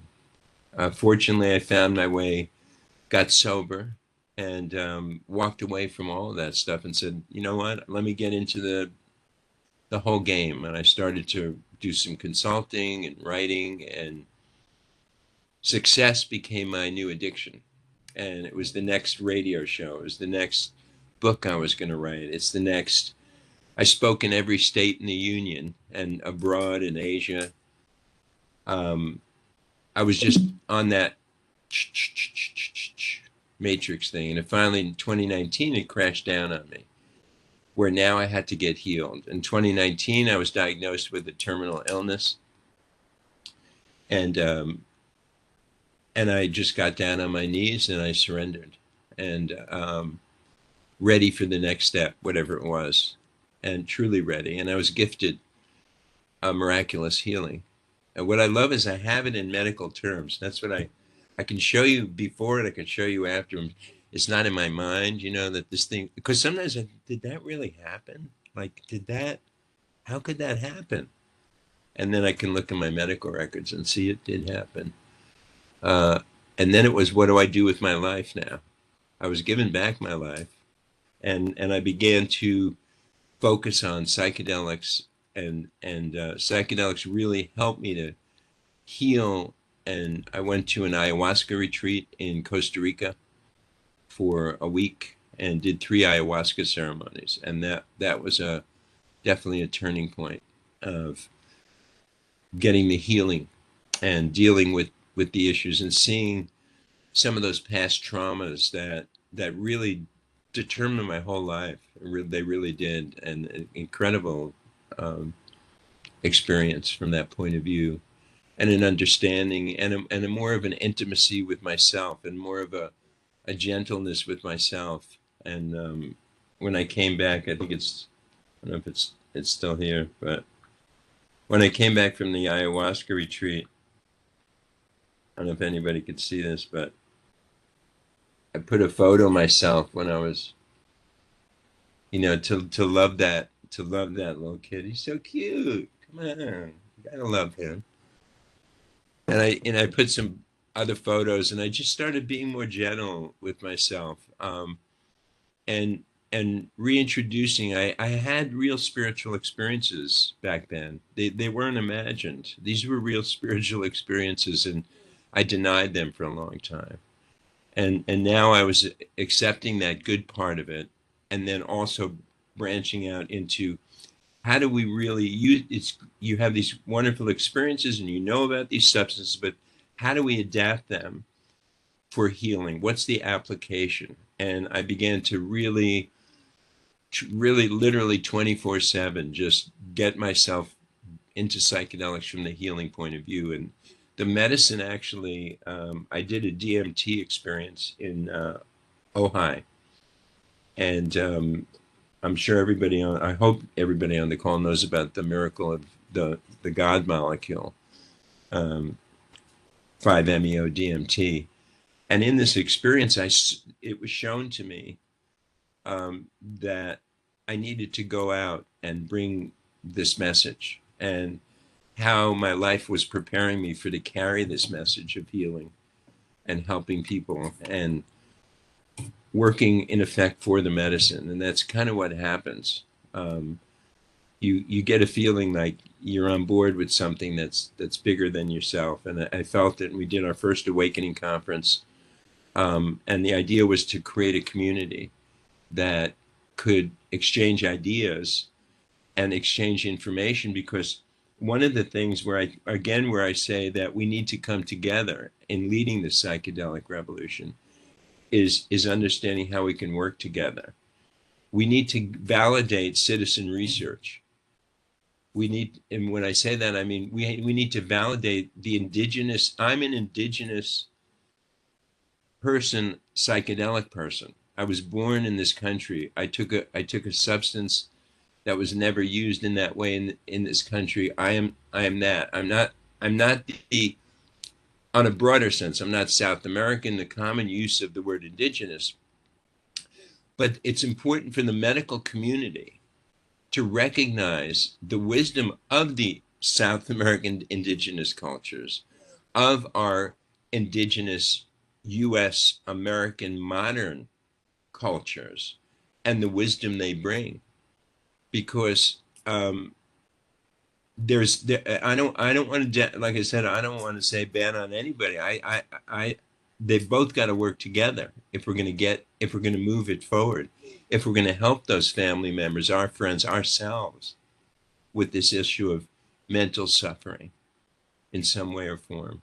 And so I think that if the medical community now understands the wisdom of all of the pre use of these substances, this thing will move much, much faster and embrace it. And we do that here. We have events, smaller events and ceremonies and things like that in Los Angeles. And we have doctors and PhDs and researchers come, and they're using it in practice, and they see the stuff that goes beyond the literal research that a big pharmaceutical company is going to do to the, again, citizen research. It's incredible. And things are happening so fast now that this type of research, this type of communication, not within its community and with the medical community, has never been more critical. There's new substances coming out now, 2CB, 4-ACO. There's no research on it. One of the things we teach a lot, and I do a lot of training on, is microdosing and the miracle of microdosing. But there's really never been a real comprehensive study on as far as I know. And we open it up, please throw some studies at me. But I'm talking about there's a lot of 200 people, kind of anecdotal things. They felt better, 46% less depression. I'm talking about a real double-blind, full-out study. I haven't seen it. But do we know the benefits of microdosing? It's a miracle. Microdosing is a way to, it shows us a way to live life with more spaciousness and more, and less pressure and more optimism. And it's not dramatic, and it really helps people to find that place in their everyday life. So I'm going to talk about a couple more things, and then I'd like to kind of, like I said, if anybody wants to jump in on some of the stuff that we'll be talking about, please do. And just like, I think our host will read off your question, I guess, put it in the chat type thing. That would be great. So number one, I guess the question is, do you have the calling? You know, do you feel, you know, have you seen it? And let's talk a little bit of Turkey here. 80 million people have done psychedelics in the United States, according to studies. What percentage of them were done under medical? 3%, maybe 2%. So 80 million people, you know, have some sort of experience, and probably a lot of them on the positive side, probably the majority of them on the positive side. And yet the legal community is not engaged with it yet to that level, except for ketamine, Oregon, Colorado, in terms of mushrooms. You know, that's about it. So how do we, you know, how do you keep your license? Let me be totally frank right here and up front, is how do you lead the revolution and not threaten yourself, and do it in a way that furthers the whole cause of healing with your engagement that we couldn't do without it. And that's a challenge, and I respect it, and I have dear friends that struggle with that, and I don't have an answer. There was a guy, Leonard Picard, and if anybody wants to check him out, it's an interesting story. I won't go deep into it, but Leonard Picard was an aristocrat. He came from an aristocratic kind of New England family, and was touched in the 60s by LSD, and then he became a manufacturer. I don't think he needed the money, but he was manufacturing tens of millions of dollars worth of LSD, pure. He had a laboratory, and they arrested him, and they went to prison. Thank God, one of the great things of the pandemic was they let him out during the pandemic. He's a little bit older, and I had a phone call with him, and he spent about 5 or 10 years in prison for the LSD, and he was real touchy about what he talked about and stuff like that. And I said, what, you know, we're having events. I speak to a lot of people. I'm a writer. I said, Leonard, what do you think the message should be that I should carry? You know, what do you think people like to move this forward? What do you think? And he said, be brave. Be brave. And I thought, and I at first I was like, what? You know, and then the more I started to think about it, that if we're going to move this thing forward, that we have to be brave. And that we have to normalize this to some degree. You know, it's a crime that healers have to hide. I know some of the most powerful healers on the planet Earth. Maybe they don't have all the degrees and so on and so forth, but I've seen their miracles. I've seen them their work, and it's beyond belief. And we need to get that dialogue going, right? We need to get that dialogue on what we could learn from each other. So what is a leader, and who is a leader? I wrote a book which you guys don't have to buy. Well, if anybody wants it, I offered it as an ebook for free, so you can check it out. It's called Getting High on Leadership, A Leader's Guide to Higher Consciousness. And I address the idea, first of all, in the book of who is a leader. And my thing is everybody, in the sense that before I smoked pot when I was about 15, My brother smoked pot, and he said, I think you'll like this. This is really nice. And he led me to it. He didn't know he was a leader. He was just saying, hey, bro, he's a couple years older, not a real big gap. And he says, hey, I think you'll like this. And he knew more about than I did. So he was able to lead me. If you know, if you've done a psychedelic, if you've seen a healing on psychedelic, then if you had a healing on psychedelic, then you're further ahead than many other people. And now the way you present it, the way you talk about it, the way, if you talk about it at all, you are part of the leadership. That's probably includes, I'm going to find out as we open up for some dialogue here, if you are, but that's, you probably had an experience and you're probably talking about it. And now, so everybody's a leader. Every brother is a leader. Every mother is a leader. Every father's a leader. And what are we leading them in this case to? We're leading them to healing.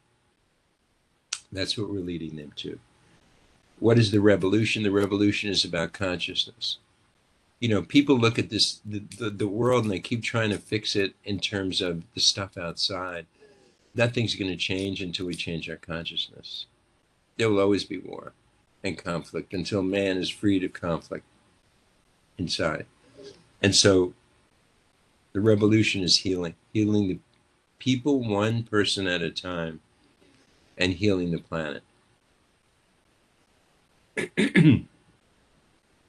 So that's the unifying principle about leading the psychedelic revolution. And then how do we do it?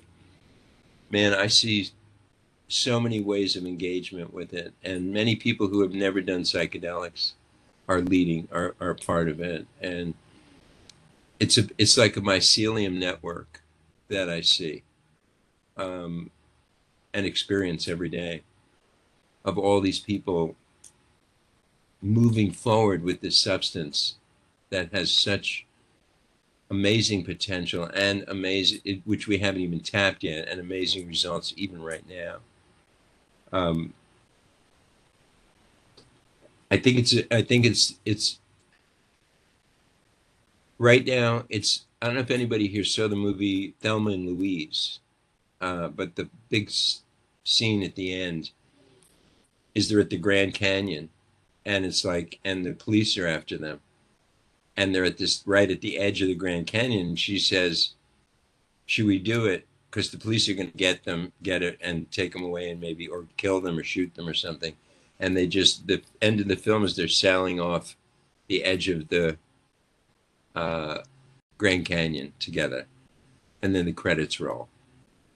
We are on the precipice of the Grand Canyon right now, sociologically, historically.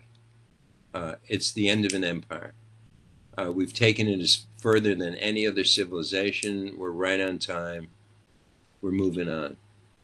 And the bad is getting worse, and the good is getting better. And it's a race to the finish line. And the only hope from my perspective, is you and me and the people on this call. That's the only hope. Because it's not going to be fixed by the systems that are in place today. That's apparent to anybody, that they're not going to make it better. They're the problem. So I encourage you, if you're on this call, if you're in this, I asked what kind of folks, and we have a nice mix of people on this call. But if you feel this idea of, if you know people, if you've tried it and you go, God, the potential is that healers should run around, talented healers should run around and hide and be in fear that they're going to be taken to prison. I heard of an ayahuasca shaman that was taken away just last night. This is a crime to humanity. Really is. I'm talking about an ethical healer, gifted. This should not be happening. It should not be happening, and anything we can do to prevent it. And the other thing, and I'll just make the last comment, is we have to normalize this stuff. If you're on board with it, with what I'm saying here, if you see what I'm saying, and again, even if you're not using it, but you see the truth of psychedelics, the hope of psychedelics, the potential of them, then you've got to do something to bring us further for the chance to not go off of the cliff, and I believe, I believe there's a chance, but I'm not hopeful. I'm not that hopeful. I just think that I don't see anything else to do right now except that. Yeah, that's. So how do we do it? We have to normalize it. It was so great to see Chelsea Handler at the Golden Globes last year. She got, or was it this year? She got on stage. The first words out of her mouth at the Golden Globes was, "I'm Chelsea Handler. I don't know if you know me, but I'm the queen of microdose." I thought, wow, that's a great way to start a Golden Globes. Let's move on to the Oscars now. We're heading in the right direction here. That was a multi-million-dollar plug for microdosing. I'd like to reference the gay community in that sense. When I grew up in the 50s, as a child, this was horrible. I was telling my daughter, I said, if somebody was gay back then, they might get beat up and not get to their car in the parking lot. And my daughter was, "No, Daddy, no, that how could that be?" It was, there was so much prejudice and so much just horribleness around that whole thing. How did it change? How did it change by people saying, "Hey, I'm a quarterback and I'm gay, and I'm your dentist and I'm gay," and they came out and they normalized it visually. So when Chelsea Handler came out and said that was such a normalizing kind of a statement to at least get it out there. And so what Leonard Picard said to me sort of rang into my head, and it kind of came back to me, this whole idea of be brave. Because to come out to say I'm working with the substance is the thing. I remember when I've been on the corporate stages for 25, 30 years, and I would never say something like that. And I got out and gave my first talk about 5 years ago. And I felt almost like I was like a gay person coming out. I said, I can't believe I'm on a stage and I'm talking about psychedelics, because I would never have done that in my career before. But I just felt like the medicine was saying, it's fine, you can do it, and it's going to be okay. And again, I'm not here to criticize or even proselytize, to say anybody on this call should get out and do this, but these are my thoughts and my reflections on some of these things. I'd love to take questions and kind of get some discussions going if anything comes up in the chat. Again, firstly, thank you so much. That was well put. It was very beautiful, and thank you for opening up about your experiences too, especially the difficult ones that you went through. It's not easy, and I really liked your little note about remembering your your childhood self and who you are, and being easy on yourself. That when you pulled it up, it was very funny too. Mm-hmm. In terms of questions, so we have one question asking, what role does self-awareness and altered states of consciousness play in effective leadership? Yeah, I love that.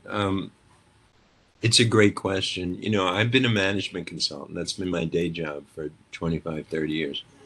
And I've seen like the worst leaders in the world. Unfortunately, it's the majority of them. And I've had the honor of working with and through my career some incredible leaders too, but they're a handful. And what was the difference? The difference was they didn't see what I saw on that LSD trip. They didn't see that the employee the other member was actually them. They treated them with a way that immediately, when people quit a job, it's never for the money. It's always for, number one, every management study ever done, it's always the same reason. It never changes. It has never, every study. It's never for the money. It's always they don't feel respected. They don't feel recognized. They don't feel appreciated. That's the number one reason why people leave jobs. And so this lack of awareness of I'm you and you're me. How can I talk down to you like that? How can I abuse you? How can I, that lack of self-awareness now influences and poisons the whole culture. You see, consciousness is creating that whole culture. And so what they try to do is they try to stamp, they do a version, like a cartoon version of awareness, but it's not real. And that becomes corporate speak. Our mission is to our vision would, in 2025, and you've all been to hospital meetings where this is the whole thing, I'm sure, and sit there looking at your phone when it's going to end, because it's all blah blah blah. There's nothing behind it. It's nothing to do. You read a book on management, telling something nice first, and then tell them the thing. And all these are all techniques, but they're shallow. They're shallow than really caring about an employee, about a colleague. It's shallow. It's like a paper version of something, corporate speak. So what's the most important thing? That the leader has to see what I just said. They have to see that they can't have a conscious community around them unless they're conscious. And this is the bad deal. Forgive yourself. I'll forgive you as much as you forgive others. Like, oh, damn, I like the first part, but the last part, not so much. Forgive yourself as you forgive. Yeah, all right. Same thing here. Oh, I want people to be conscious in my group, in my organization. I want them to be aware, make decisions. But am I treating them that way? Am I giving them? Am I honoring their divine? Now, technically, they may have different talents and different ways. They're the nurse from the doctor and the assistant and the thing. Yeah, but I'm talking at the core level. That person that you're bossing around in the operating room, that person is divine. That person is God in a suit, in a meat suit, equal to you, no better than me. And by the way, I'm not pointing at people now. I'm pointing at myself. And that's what I saw, in a lot of my psychedelic experiences as I came back to them. So ashamed of my behavior. And to speak to people that way, to treat people that way, with all that pompousness, my room's not ready. What is shit? I'm here at the hotel. That is everybody getting what I'm saying here? I hope. So self-awareness of oneself is the whole game. And that's going to emulate. But too often the leader will say, they should do it, but I'm not going to do it. They should be self-aware. They should treat each other well so there's no fight and conflict. But I'll go around with a torch in my hand and burn things all over the place. No. And that's the toughest part. Our mission statement is to blah, blah, blah. Like, come on, that's words. Just be kind to people. I've seen great managers. I've seen some great managers that treat their people so well and have consciousness. And we're not talking about psychedelics. I mean, psychedelics open up incredible avenues, and we're starting to do executive retreats. I believe that it's the way I can personally help the most is to influence the influencers. But you know, to take that responsibility, leaders don't want to do it. Come and fix my people. You know, the morale is bad, Paul. Come into in 3 days, change the whole company. Like, I don't want to take those. That's ridiculous. I'm not going to, you know, I don't take those gigs. I've taken them in the past. I don't take them anymore. You kidding me? I don't need the money that bad because it's not going to work. This is a toxic environment. Everybody hates each other. Where are we going to go from that? And I see it at hospitals too. And I see it in medical facilities when I go and imagine if everybody in every office was just tuned into healing. Not, you know, what's my schedule for next week? Why did they give me that shift? And who's on that? And, you know, they just changed the form for the insurance but let's just focus on healing. And we'll do that other stuff. That's all going to get done, but that's it. It's not complicated. And I had one guy, you know, we talked about, he's a conscious leader. And he's had me I come in every year, I work with his team.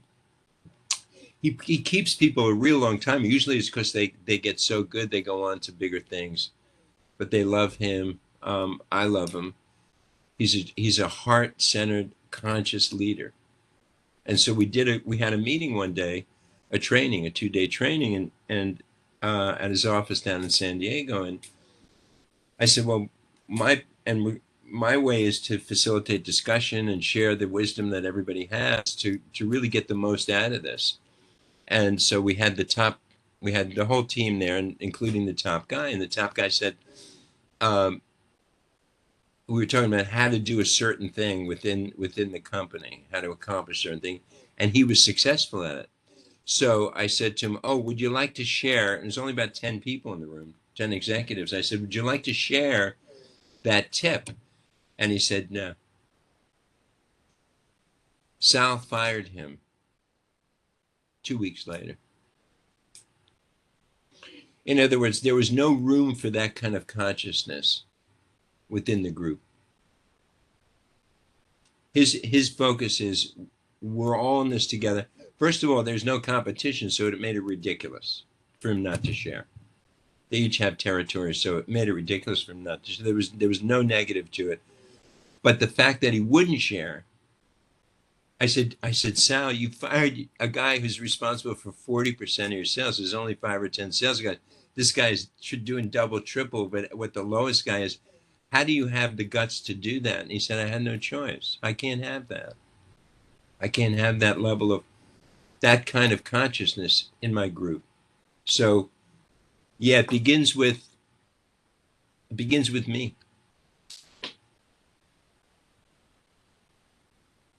So I can chime in. Corporate speak, everything you've been saying about, you know, the working in that environment, I understand. The 3 years I was there, it was just the same thing, like, you know, putting quotas on your team members from the CEO down to the SVP, VP, territory managers, everything, and just making sure the clients you manage, everything, they hear the version they're telling you to give, but in the reality, they don't understand how it works on the ground floor, you know. They tell you to do these, give you these little like goals to meet, but in reality, you can't meet those goals because they can't be translated into actually producing them the way they want you to. Tell you to read a script, say all these things, they're like, this will work, but it doesn't work. You're going off of data. There's no human relation, there's no human management. There's no overview of how does a person work. It's like that. You know, when they say when you keep looking at data, you forget that people actually are part of that data. They're that dot that you're looking at. So what you said, completely understand. That's one of the biggest things I had with working in the industry itself was it was this indirect communication that wasn't really getting anywhere. You can't really go up there and tell them this feedback because they'll come back and say, why are you saying this? This is what the data says. This is what's correct. And the same thing is in the healthcare industry. Every industry that's privatized, even public, the same thing works. Lack of communication, lack of feedback. and lack of Yeah. understanding. And then it just comes out to interpretation, which can become anyone's issue. And people don't want to take responsibility because in the end, you become part of the issue, which is, okay, let's let go of them. They're being indecisive. They're not working together, but it's not really, they're not working together. So you don't want to take responsibility for, how the company's being run. You're just saying this works, the data says this works, but that's not how reality works. And Well, then, yeah. they've removed the human heart Mhm. from the equation. Like you said, it's words, Mhm. it's scripts, Mm-hmm. and the They most expect it to important work. thing, leadership is the transference of an emotion Mm-hmm. at the very core level. Agreed. Leadership is a transfer. When you feel good about the direction I want to lead you, you will take action. Mm-hmm. The words you say are not going to, it doesn't matter what the words are. Mm-hmm. When I feel logically, I knew I had to quit smoking for many years. I hated it. I hated it. I knew I was killing myself. I knew intellectually, but until I felt I could not do this one more day, I felt it. It was, I don't care, whatever. And that feeling has to be transferred in reality, not in words. It's a caring. When people care, you don't have to lead them. You don't have to manage them. They make every single right decision. And even when they screw up, it's fine. It doesn't even matter. It's like nothing in the loop. And how do we get them to care? How? Appeasing to them, making sure they're understood, actually listening. And a lot Yeah, of people don't caring do that. about, Take, exactly, caring about them. like a lot Exactly. of the issue, in my opinion, is also, you give them a number, you like increase profits by 4%, and that's just the basic. It's a short-term valuation, short-term Yeah. increase in profit, but long-term it doesn't really get anywhere. It just, No. that will just destroy you. It's Yeah. like wanting to feel good in the short term, but in long term you don't try. It's like it'll just destroy you. Smoking feels good in the moment, but what's it really doing to your Yeah. body? And Yeah. one second. I'm sorry, there's a lot of questions, so I want to make sure I Oh, ask. yeah. Let's go. Come on. So from Ian, could you provide your perspective on the difference between being brave and being foolhardy? Great question. So many of my colleagues are involved with the healing, either as healers, producers, distributors. That community is alive and vibrant, and it's a beautiful community. Nobody wants to go to jail, obviously. So we have to be smart. And the point of the question is, but you still have to be brave. Like there's still a chance. I mean, think about it. I don't know if I have some here, but yeah. This is legal. This is cannabis. It's legal in California. You can smoke it. You can grow it. It's legal. It's not illegal. It's not legal federally. It's a class 1 narcotic. A federal agent could walk in here right now and take me to prison. And they do in some states still, like Alabama and Louisiana. Am I afraid? No. No, I'm not. I'm not. So I'm not even brave, actually, because there's so little chance. But that's the territory we're in right now with psychedelics. There's no persecution. And I don't think there's going to be persecution. But it still takes a certain amount. You still have to come out. I mean, I know doctors, psychotherapists who work with mushrooms. They're brave. They start a church and they go, hey, this is a church and this is my legal sacrament. And I'm ready to, if they want to fight me, then I'll fight it. But I'm not going to stop healing people with these medicines. And do I think that there's a chance that they'd ever go to jail? I don't see it. I just don't. So she still has to be brave, but is there a big risk? She's down in Florida and wonderful person. Do I think there's a chance that she's not going to jail? I mean, there's just, I don't see the route. I don't see it. But does she still have to be brave? That's what I mean by brave. I have to get on this call. I had to come out on the stage, and I have a 25-year management consulting with some of the biggest corporations in America. And now I'm getting on stage and saying, I love LSD. Like I would, like, what the heck? Like, I had to be brave that day, and it felt great. I mean, I guess I sort of felt like I was like, I'm out, like, this is it. This is who I am, and yeah, that's what I mean. So brave is only relevant to ourselves in a sense, as far, like I say, as far as risk here in California with psychedelics, we don't, there's open markets, a lot of events where there's distribution and unfettered. Nobody's getting arrested except for like somebody who's like robbing a bank and has got some mushrooms on them or something. But there's no persecution. There's no DEA. I went through the 60s and there was a narc at every party, literally. I mean, you couldn't be at any social event and there wasn't a Nixon or Reagan narcotics agent that was there with the undercover, with long hair, with a wig, with shit. I mean, none of that's happening right now.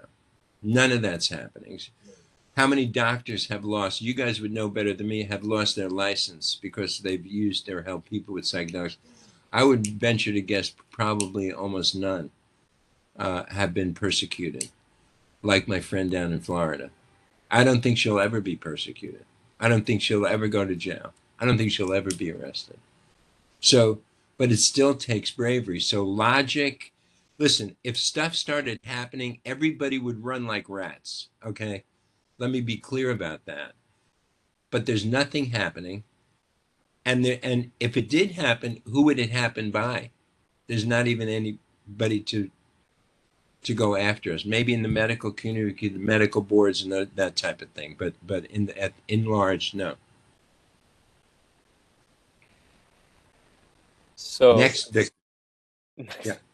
The next question is by Jesse Benzel. He's asking, on the other hand, he's saying, sorry, thank you for sharing your optimism and really igniting our hope and efforts. On the other hand, can you share any anecdotes on a personal, community, or societal scale of bad outcomes related to psychedelic use and explain what you think the avoidable mistake was? Yeah, it's usually money. And we were just talking about this yesterday. If you track back where the bad stuff happens from, it's the thing we started out with today: coaching, calling versus money. It's so much of the time that's where the bad actors come in. There is bad actors. There's bad shaman. There's people who are abused as a result of this, and I see that. And that's why we started the Psychedelic Institute of Los Angeles, was to create a vetting, to create integrity. The most important thing for the psychedelic revolution is integrity. That there's nothing, integrity of everybody involved. Everybody involved. That's the most important element. Without that, this thing will go nowhere. So when I see it, it really hurts me, because I know when I hear a story about a shaman who took advantage of somebody at a ceremony, it really, really hurts, because that's hurting everybody. I think the vast majority are not negative, are not hurting people. They're doing good things. And there's going to be some collateral damage, as they say. And there'll be some bad actors. It's just going to be part of it. But I don't know. I see the alternative as, what's unsafe is the stuff we talked about it earlier. What's unsafe is a world gone crazy. What's unsafe is I can't walk out on Ventura Boulevard here without thinking, is there somebody, crazy guy who's flipping out, who's going to throw something at me? The fires we just had, that was probably the one in Palisades, was probably started by, they say, by a homeless person, by these people that we push out of our society that need healing. We all pay the price for this lack of healing. I hope that, I guess what I'm saying is we have to take the bad with the good. There's a lot of effort in the psychedelic space about ethics right now. There's a lot of, there's always focus on it. It's talked about a lot. The good is rising out and establishing themselves. And I like to think Psychedelic Institute is one of those. And the ones with bad reputation and not so good intentions, they're falling away, and they are getting called out. It's hard to keep doing it in this space and not get called out. So I think there's a safety measure in there that helps. Thank you. Next question. What are your thoughts on legalization research rescheduling of cannabis and psychedelics with the new administration? You know, I'm hopeful. I'm really hopeful. Bobby Kennedy, in his first two speeches, of all the things he could talk about, he mentioned psychedelics. When he was just mentioned to run the Health and Human Resources, he was, I thought of all, you got a couple minutes to talk about, and you mentioned psychedelics. So I'm hopeful about it. I'm sure he's done them. He denies it, but I'm sure he's done them. He's sober. He's come through addiction. And it's interesting. You can usually, I know this is crazy, but you can usually tell people who have done psychedelics. I can, it's, I said we're at this event, and I'm with one of the folks in my organization, and we could just sit there and you go, yes, no, yes, no. And Bobby Kennedy is a yes, a definite yes. The other way, there was no hope. The established way, there was no hope. Newsom knocked it out, knocked our wind out of our sails in California. I couldn't believe it. So I am totally apolitical, much to the dismay of my woke daughter. But she didn't want to speak to me for that I'm an anarchist. I don't believe in either one of them, but I think there's much more hope to answer the question with the current administration. With the other one, there was no hope. No hope. But we'll see. Be brave. Next question. With the new administration, do you think it's possible the DEA might change enforcement policies given that this sort of work is the legal gray area, or that the FDA might start coming down on these positions? First of all, the one thing, I don't think they're going to have the resources to come down. So I don't see that happening. Especially the way things are going right now. All of the mistakes that are getting made they're never. Like I said, the dement to go after people, it's so much money. There were tens of thousands of narcs back then. The budget. Are you talking about hundreds of millions of dollars? Who's got the appetite? And then you're going against all the BIPOC communities, people on this call right now. You're going against all the veterans, which are part of the constituencies of all those politicians that run the DEA, that hire the people at the DEA. So Rick Perry comes out at MAPS and he says, this stuff's got to be legalized for veterans, conservative Republican. So, I mean, there's an incredible potential that we could go really good. I think for personal use, there's a real good chance to answer the question. I think there's a real good chance. But it's wacky land in this administration. I mean, it's like my sister said he's crazy. I said he's not crazy. He's nuts. I said crazy is like I went to a party last night and it was crazy. This guy's nuts. Like taking over Greenland. Come on, you're nuts. You're nuts, man. But I think in the midst of it, it may work out. I'm much more hopeful with the current that the DEA is going to start letting use be allowed. And I think Kennedy will influence that huge at that level. So On that note, we actually do have a speaker who filed a landmark case with the DEA. It's called The Right to Die Well. So he works in palliative care. He'll be speaking tomorrow, I believe, at 1 p.m. EST. So I think PT, that's 10 a.m. And his presentation will be on, does a seriously ill patient have the right to try psilocybin? So that's basically the case he's filing is, when you're facing terminal illness racked by anxiety and depression and know that a safe, promising treatment existed, what would you do if it was denied to you? And then he's going to be talking about that, his case with it. And we also have another speaker. He is a lawyer and a doctor. Jacob Patel. He'll be speaking at 3:45 tomorrow, which is 12:45, and his presentation is Psychedelics in the Law. So if any attendees and speakers want to attend and ask any questions relating to your questions currently, please do. Well, that's great. Great programming, by the way. That's fabulous. That's a great voice. That end of life is such a miracle. I gave it to a friend of mine. He wanted it for his father. And he just said it was the best week of his life with his father. And his father went out in peace, together with his son, holding his son's hand, and miracles. I mean, it just takes your breath away. It's great programming, guys. Great programming. Do you have time for one more question, and then we can end it at 12? Yeah, absolutely. Let's do one more. And by the way, please follow me on Psychedelic Institute Los Angeles.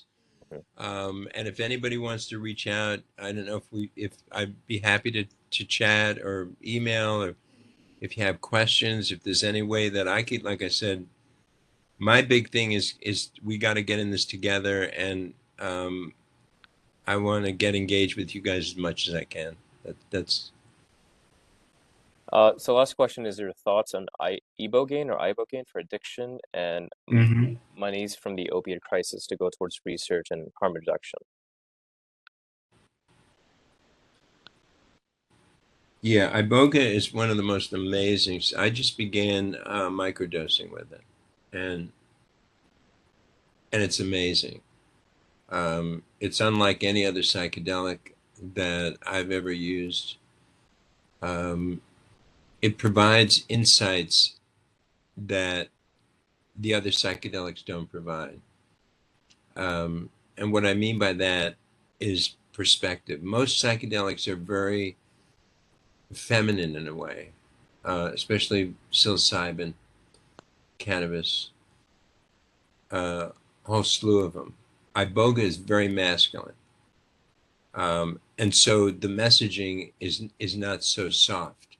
Like, like I showed you guys my picture of my as a baby. That's soft ayahuasca, right? She's the divine mother. She's called the grandmother, right? She's there. She's like consoling. Well, Iboga's not that.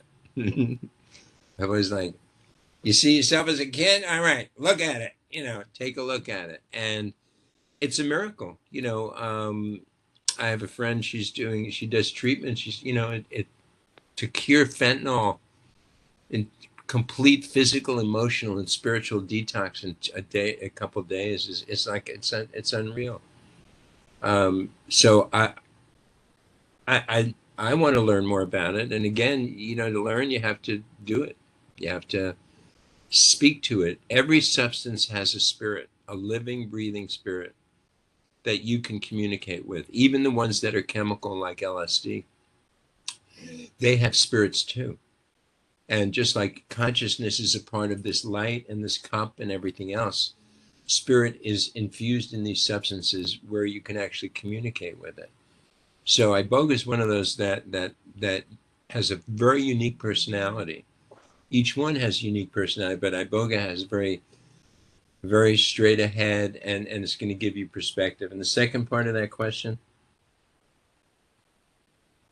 Oh, it was towards harm reduction. But on that note, our next speaker in an hour, Dr. Jesse Benzel, will be speaking in Iboga in an hour at 1:45. So this works great.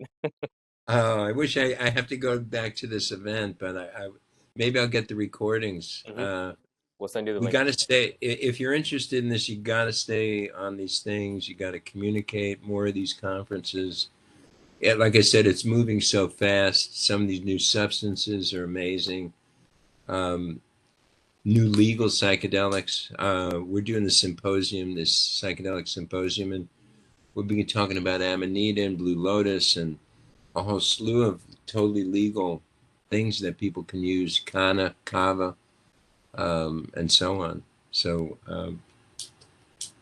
yeah, let's. I hope we can stay engaged moving forward in some way. Continue this or whatever's the next step. Would be great. Thank you so much, Paul, for speaking. We really appreciate your kind words and your experiences, and especially your expertise on everything that you addressed, especially the questions. I'm going to pass it over to Ayesha now, and she'll be addressing the next step. Bye bye, guys. All for a beautiful talk. We're so honored to be doing this work side by side with you, and we would love to keep in touch. And just for the sake of time, for our next event, we are excited to bring you guys our artist showcase for the second year in a row.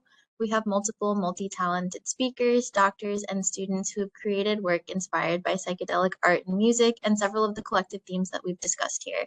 So we'll be transitioning into a display of their creativity more momentarily.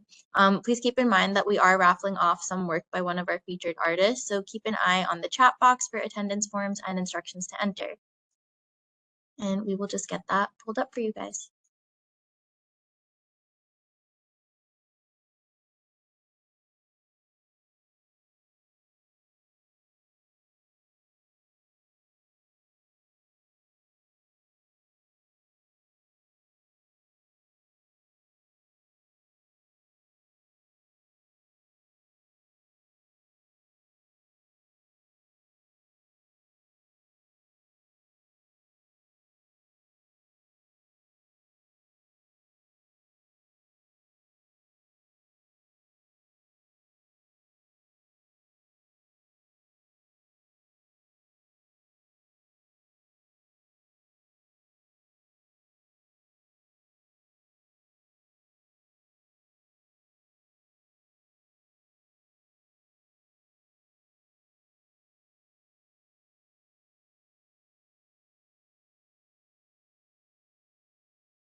Hello, everyone. Welcome to our student panel.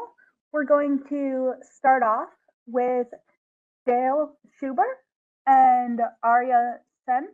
They're going to be presenting treatment of cannabis withdrawal syndrome, a review of the existing literature. All right, I'm going to share the presentation. Just give me 1 second, all right? Perfect, thank you.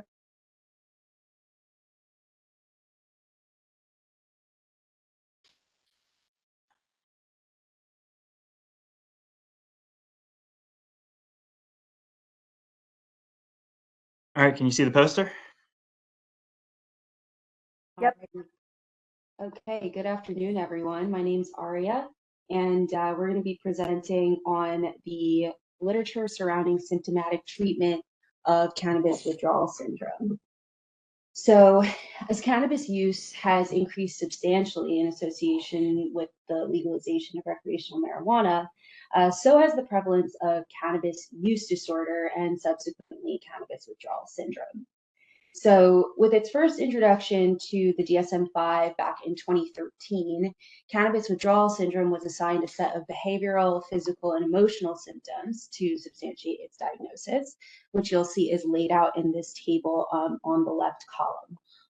So, it lists out the criteria just like any other pathology in the DSM-5.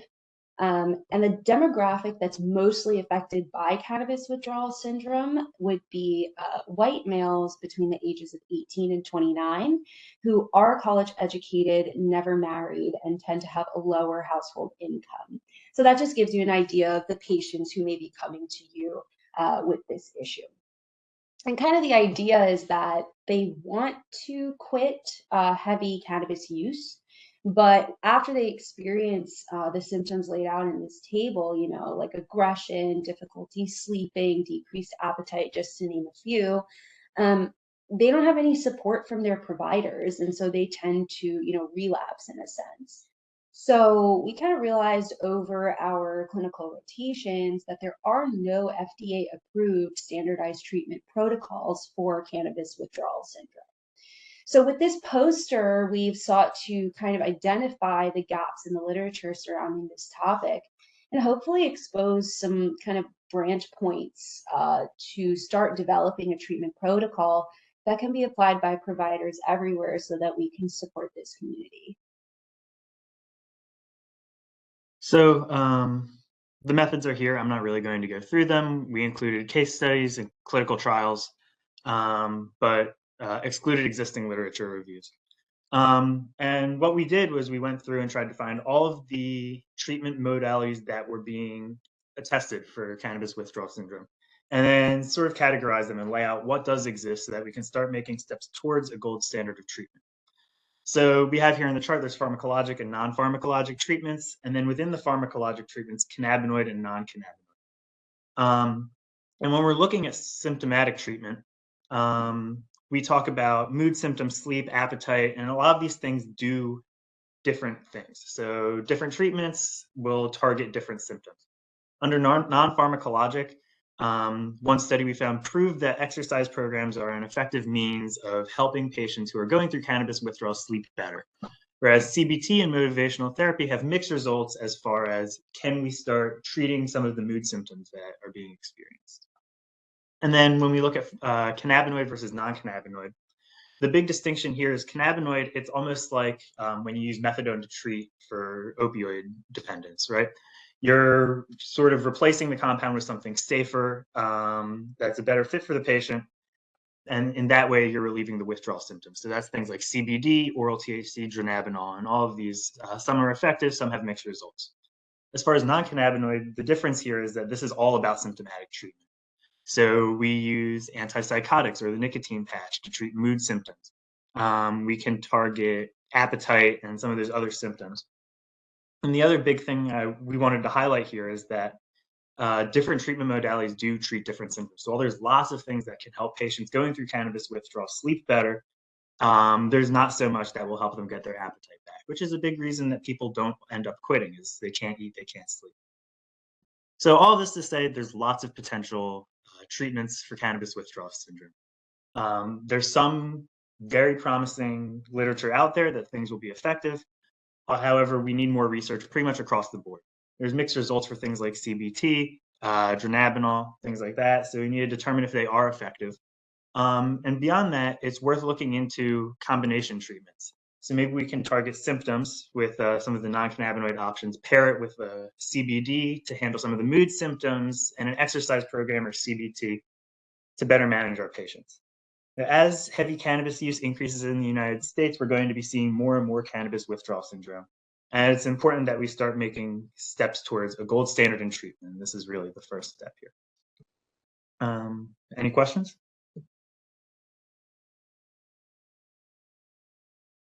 I'm not seeing any questions in the chat, but I did want to pose the question to you. When you were looking at the variety of different potential treatment modalities, do you think that some have more promise over others? Yeah, absolutely. The main literature that exists out there is about using cannabinoids as a replacement therapy. There's lots and lots of literature saying that oral THC and FAAH inhibitors are very much the most promising thing. That being said, this is, again, it's the comparison I like to make is treating opioid withdrawal with methadone versus treating opioid withdrawal with treating the symptoms, where you give them an antidiarrheal and a sleep aid and an anti-anxiety medication, where we're able to really get them off instead of putting them on a different long-term medication. And that's where the non-cannabinoids come in. I think also to add to that, the reason why, at least when we were looking into the literature, the reason why cannabis use disorder, because that's kind of the starting point, the reason why it's so prevalent is because it's so oftentimes associated with other psychiatric comorbidities.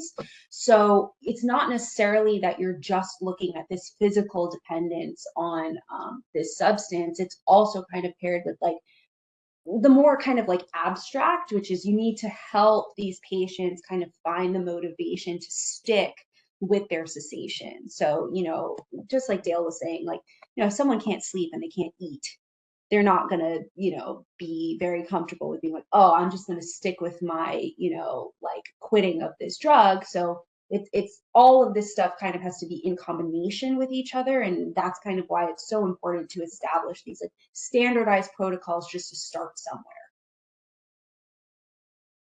Perfect. Thank you so much. Thank you. Next, going to go on to Amanda Orme, and she's going to discuss using psychedelics to restore sense of self in menopausal women, a review of current evidence and future direction. I'm going to go ahead and share. Just give me 1 minute to get that up.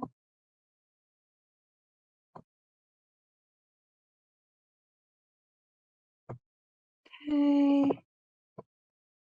This guy. Oh, can I make this full screen? Okay. Oops. Yeah, that guy. Is this okay, or is there a way I can make it full screen? I'm not sure. I can see it from this side. Yep. Okay. As long as that's good, then I'll go ahead and get started. Okay. So hi, my name's Amanda. I'm going to be presenting on using psychedelics as a way to restore a sense of self in menopausal women.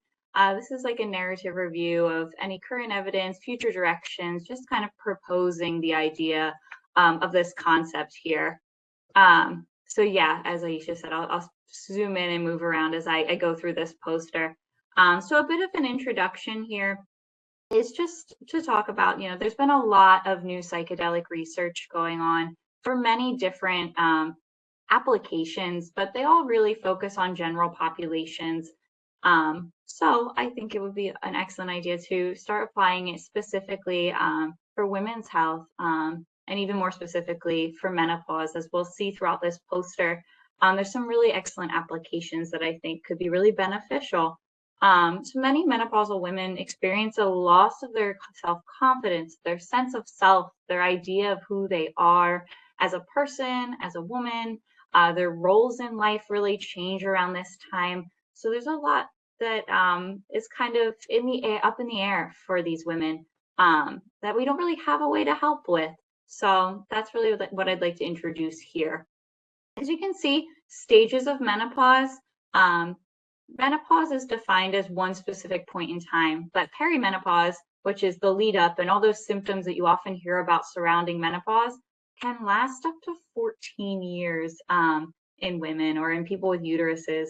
So typically it's more like 7 to 10, but it can be well more than that depending on the individual. This is a big chunk of life that we're talking about. So having treatments and different modalities to help people cope with this long time period where they're having all these different symptoms can be really beneficial and is needed. 10 years is not an insignificant amount of time.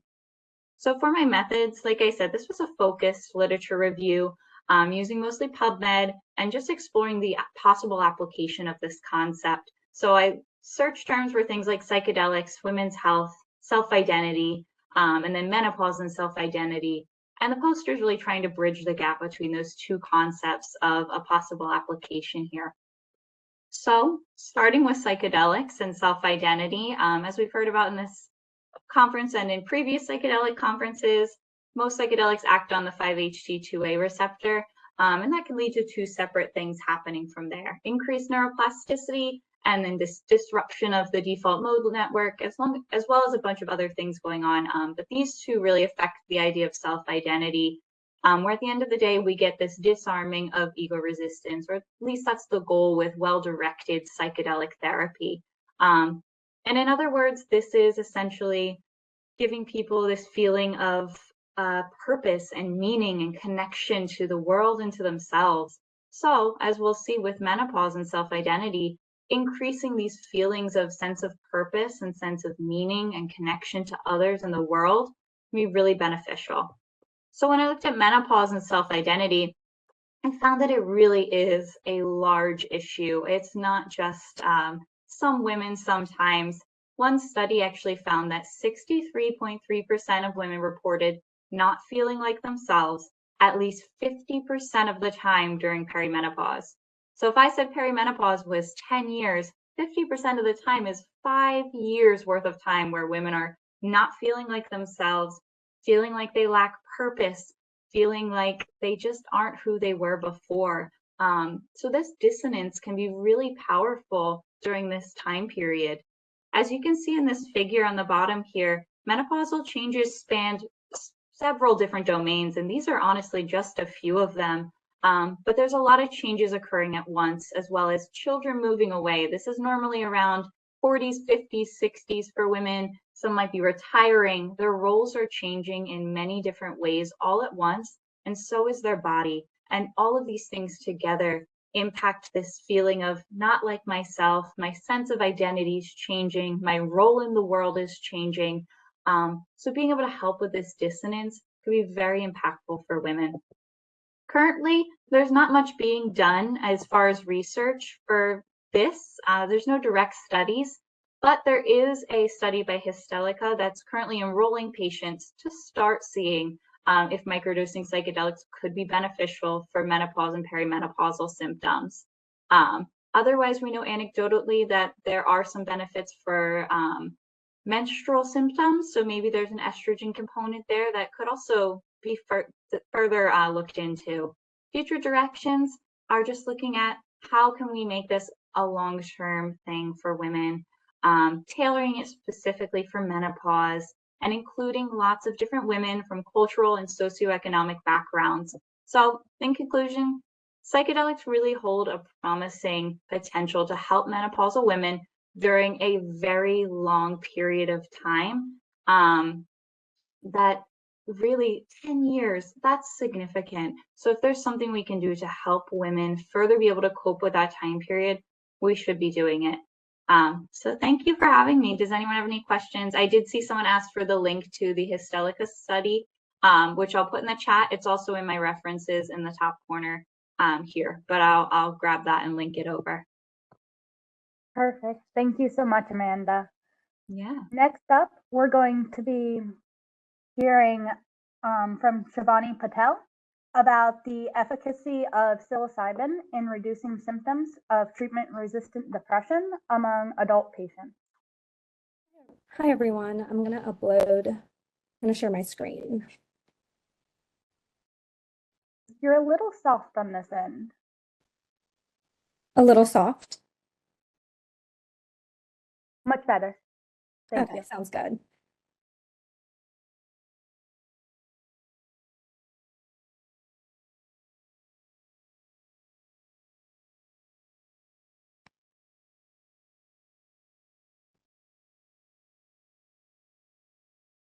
Okay, can everyone see my screen? Okay, so good afternoon, everyone. My name is Shivani Patel, and I'll be discussing psilocybin's efficacy in treatment-resistant depression, also known as TRD. So depression is the leading cause of disability worldwide. Approximately 30% of patients with major depressive disorder don't respond properly to conventional treatments. So this is defined as TRD. With mental health crisis growing and growing depression rates, there's an urgent need for alternative and effective treatments. So psilocybin is a psychoactive compound found in certain mushrooms and has gained attention for its potential antidepressant effects, particularly for those who haven't responded to traditional care. So through PubMed and PsycInfo, I found 9 studies that addressed this topic, and they were either randomized clinical trials or open label studies dating back to 2016. So these are participants with TRD and they're adult patients. So starting from the earliest study at the bottom of the table, the first modern clinical trial was published in 2016. This open label feasibility study investigated 12 participants given 10 milligram and 25 milligram doses 1 week apart. So there was a rapid and significant reduction in depression severity within 1 week, with effects lasting up to 3 weeks. There were also improvements in anxiety and anhedonia. So even though the study was a blinded or placebo-controlled, it laid the foundation for larger trials ahead. And a follow-up study in 2018 extended these findings, and it showed how these effects lasted up to 6 months. The first randomized controlled trial was in 2022 by Goodwin, and a single dose of psilocybin of 25 milligrams led to significantly greater reductions in depression scores compared to the 1 milligram dose after 3 weeks. While the initial response rates were promising, sustained response at 12 weeks wasn't as significant. In 2023, depressive symptoms also improved with the 25 milligram dose compared to a 1 milligram dose, and also showed enhanced quality of life, anxiety levels, and emotional well-being. As you can see, this highlights its more broader therapeutic potential. By 2024, a study by Marwood called into question whether discontinuing traditional antidepressants impacted treatment outcomes. Surprisingly, it didn't. And so now we can see how patients can transition between treatments without compromising its benefits. Rosenblatt also showed how a cumulative antidepressant effect increased with each subsequent dose. So maintenance dosing can be very effective for long-term symptom relief, and that could shape future treatment protocols. Now, the most recent studies were published this year.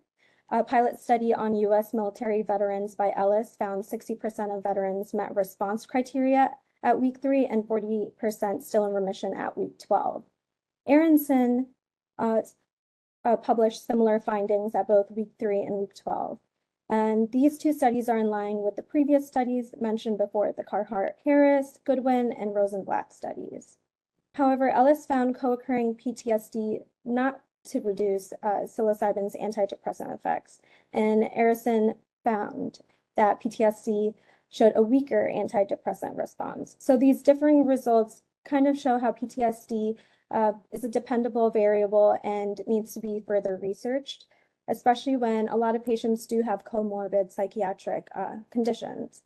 So as you can see through the multiple studies, psilocybin has demonstrated remarkable antidepressant effects with rapid and sustained improvements with even 1 or 2 sessions. Overall, there weren't any serious adverse events, the most common side effects being headache, palpitations, nausea. Some limitations do remain though. The sample sizes were small and they were predominantly of white non-Hispanics from upper socioeconomic classes. So it's not as generalizable to the world's population of TRD. So future research can definitely take that into account, and also understanding how psychiatric comorbidities like PTSD can impact treatment. Overall, psilocybin's therapy has potential to revolutionize mental health care, offering new hope for patients with TRD who have exhausted conventional options. Moving forward, we can focus on larger clinical trials, real-world studies, and refining treatment protocols, and see how psilocybin can be integrated into mainstream psychiatric care. Thank you. Thank you so much. Great work. So last up, we're going to have Isaac Serga, and he's going to be discussing healing with hallucinogens.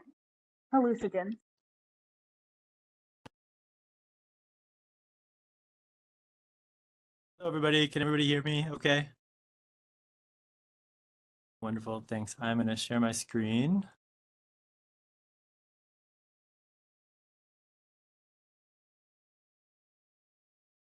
All right. So as she said, my name is Isaac Segura.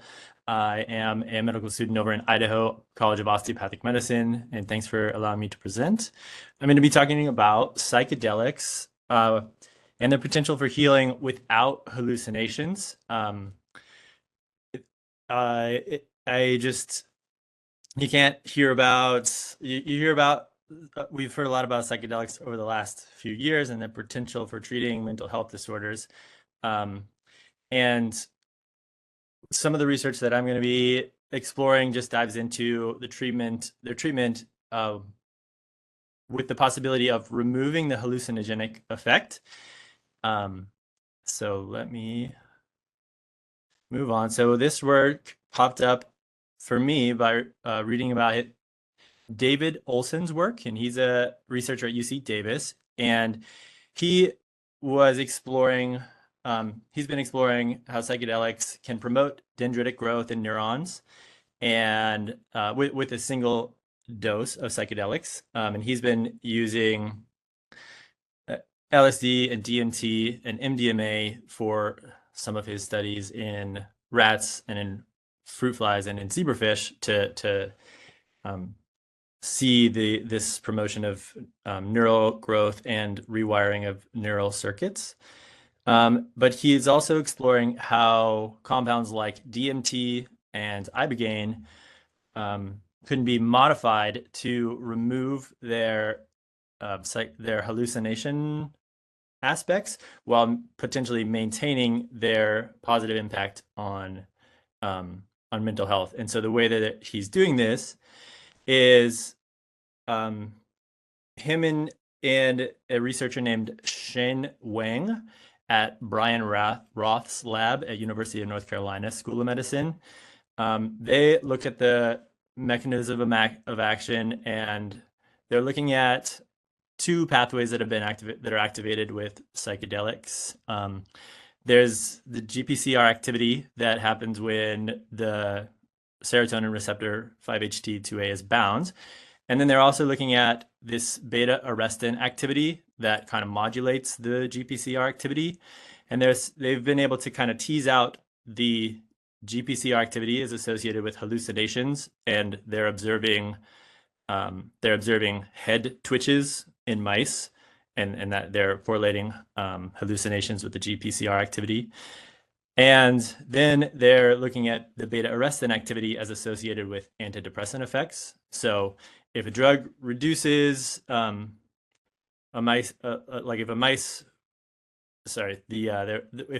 they introduce a drug and a mice freezes and it has reduced freezing, and its behavioral patterns, they're associating that with an antidepressant effect.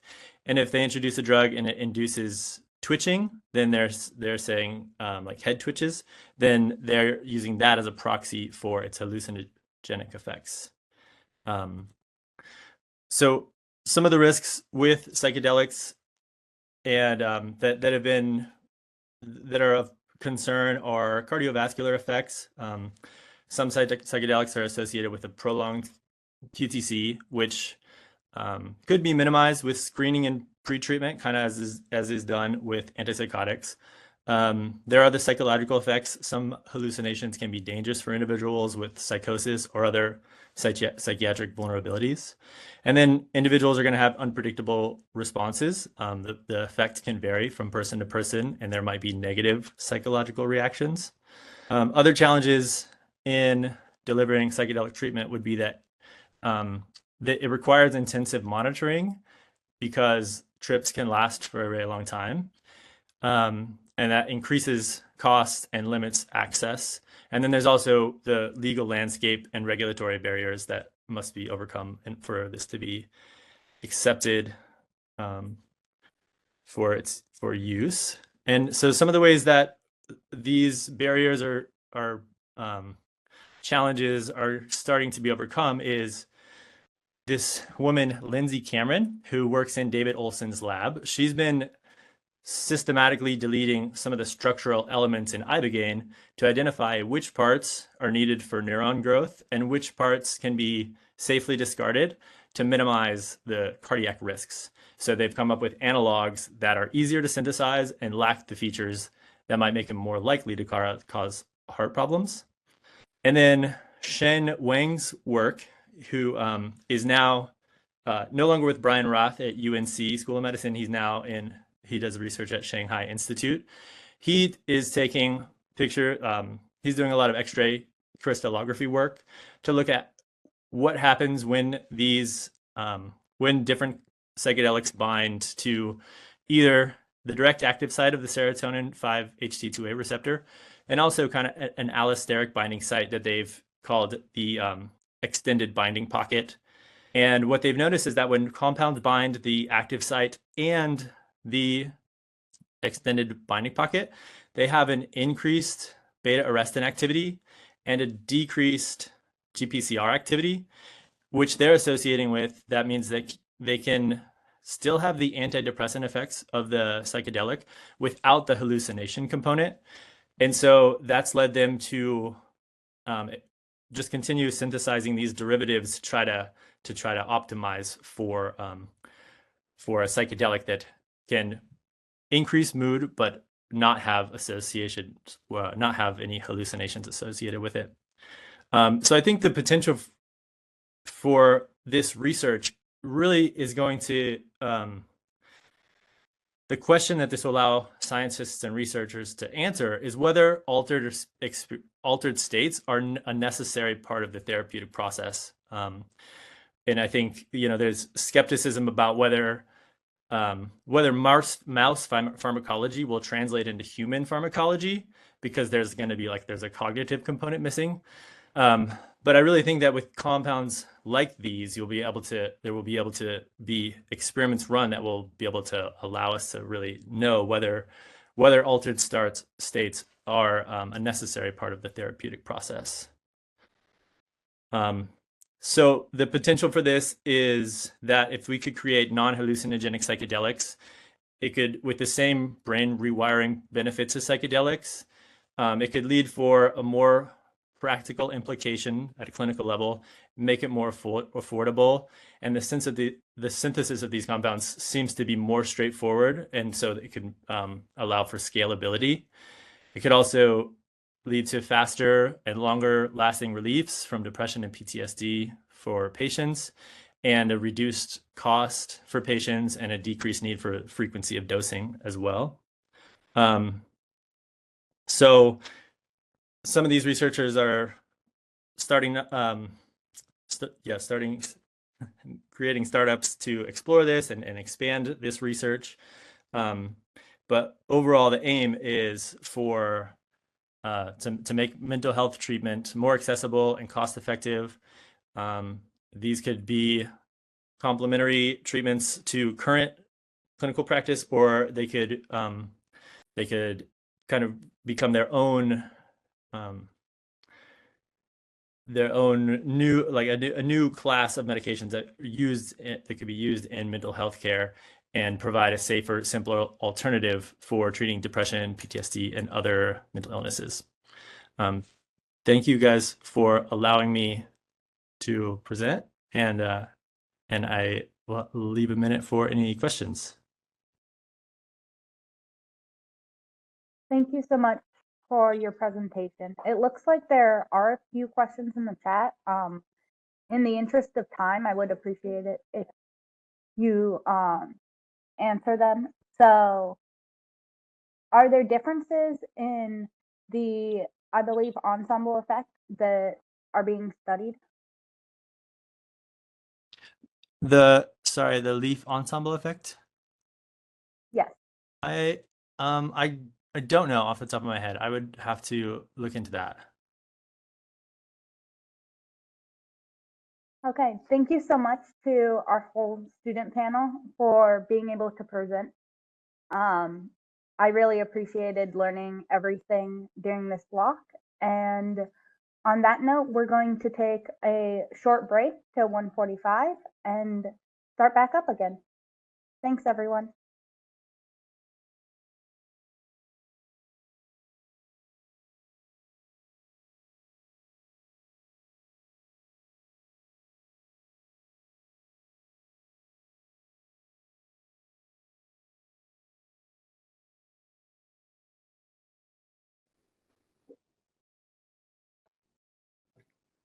Welcome back from break, everyone. Our next speaker we have is the Jesse Benzel.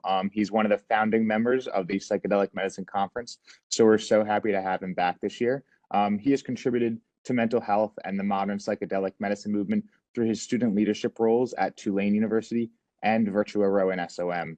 His research efforts on cognitive neuroscience and cannabis-based medicines, and by helping to create the Los Angeles Psychedelic Science Symposium and the Rowan Psychedelic Medicine Conference. He is currently in residency at Atlantic Care Hospital, specializing in psychiatry. Everyone, Dr. Benzel. Thank you so much, Chris. So my presentation today is about Ibogaine / Iboga, a very controversial psychedelic because it is probably potentially the most dangerous psychedelic for very literal cardiovascular risk of death type things, especially coming out of some of my personal frustration of what's been going on in the MDMA research this year. I needed a source of hope. I needed to look at something different. And I've always heard about Ibogaine in the periphery, and I wanted to focus on it and really at least approach becoming an expert on it. And one of the things I learned is that it's really complicated. And there's a lot of things about Ibogaine and Iboga that we still don't know. So as I go through this presentation, I really hope that despite my best efforts, I hope you can take this with a grain of salt, do your own investigations. And if there's anything that I'm making a mistake of, I would love to hear from you and improve and learn together here. So let me pull up my slides. All righty, and let's see, am I full screen now? Wonderful. Okay, so Ibogaine, Iboga, Iboga, Iboga is kind of like the root form from Africa, very literally the root of a plant that we will discuss in detail. And it's typically encapsulated within the Bwiti, B-W-I-T-I religion, primarily located in Gabon of Central Western Africa. So one of the things I want to point out to you is that we both have these indigenous roots that have been modernizing in parallel to Western research of molecules, the ethnobotany here, and these emerging treatment centers of medical tourism around the world, most popular in Mexico. So let's jump right in. I want to introduce a lot of different concepts. I want you guys to have a jumping off point for doing the rest of your own research. I want to recommend a few different excellent documentaries and readings for you guys to dive into this, because a 30-minute presentation is barely enough to scratch the surface of this subject. So as we were saying, Iboga is a plant from Central Western Africa. Its roots are used for spiritual, religious, and medicinal purposes, primarily by the Bwiti spiritual groups in that region. Ibogaine is an onirogenic alkaloid. Okay, so alkaloid's the type of molecule. Onirogenic, in the same way that we have psychedelic, meaning mind manifesting. We have entheogen, meaning internal God creating, so kind of creating that sense of divinity. Here we have onirogenic, which refers to dream causing. And this refers to the Ibogaine's ability to create a waking dream-like experience.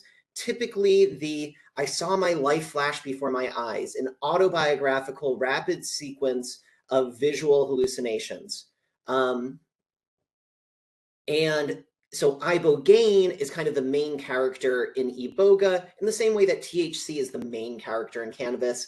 Obviously, it's more complex. There's a lot of competing and collaborating molecules in these plant medicines. But that's one way you can think about it. And it's not new. People have been talking about Ibogaine and Iboga for well over 100 years, perhaps hundreds of years in Central Africa. And then at least in the 1900s, Iboga makes it into France. They're making extracts, they're making tinctures. You can go buy it at the corner store if you need a little pep in your step. And then around the 1960s, they become criminalized along with all other psychedelics. And at that same time, there's an emerging kind of anecdotal evidence base that you can use Ibogaine to treat addiction, with a particular emphasis on managing the withdrawal and cravings for opiates. And every now and then, about like seems like every 5 or 10 years, there's a big news story on 60 Minutes or New York Times of, oh, what's this strange new psychedelic from Africa? It's going to cure addiction. It's not new. It is from Africa. But so just a little context that this isn't a new story, but it's not a well-known story. Okay, so I want to pay a lot of respect to the traditional roots here. So Bwiti spiritual groups, and this is my understanding, there's not a lot of evidence. The Wikipedia page on Bwiti is like 4 paragraphs long. So a lot of this is kind of based on my interpretation of the documentaries I was watching, interviews with members of this group.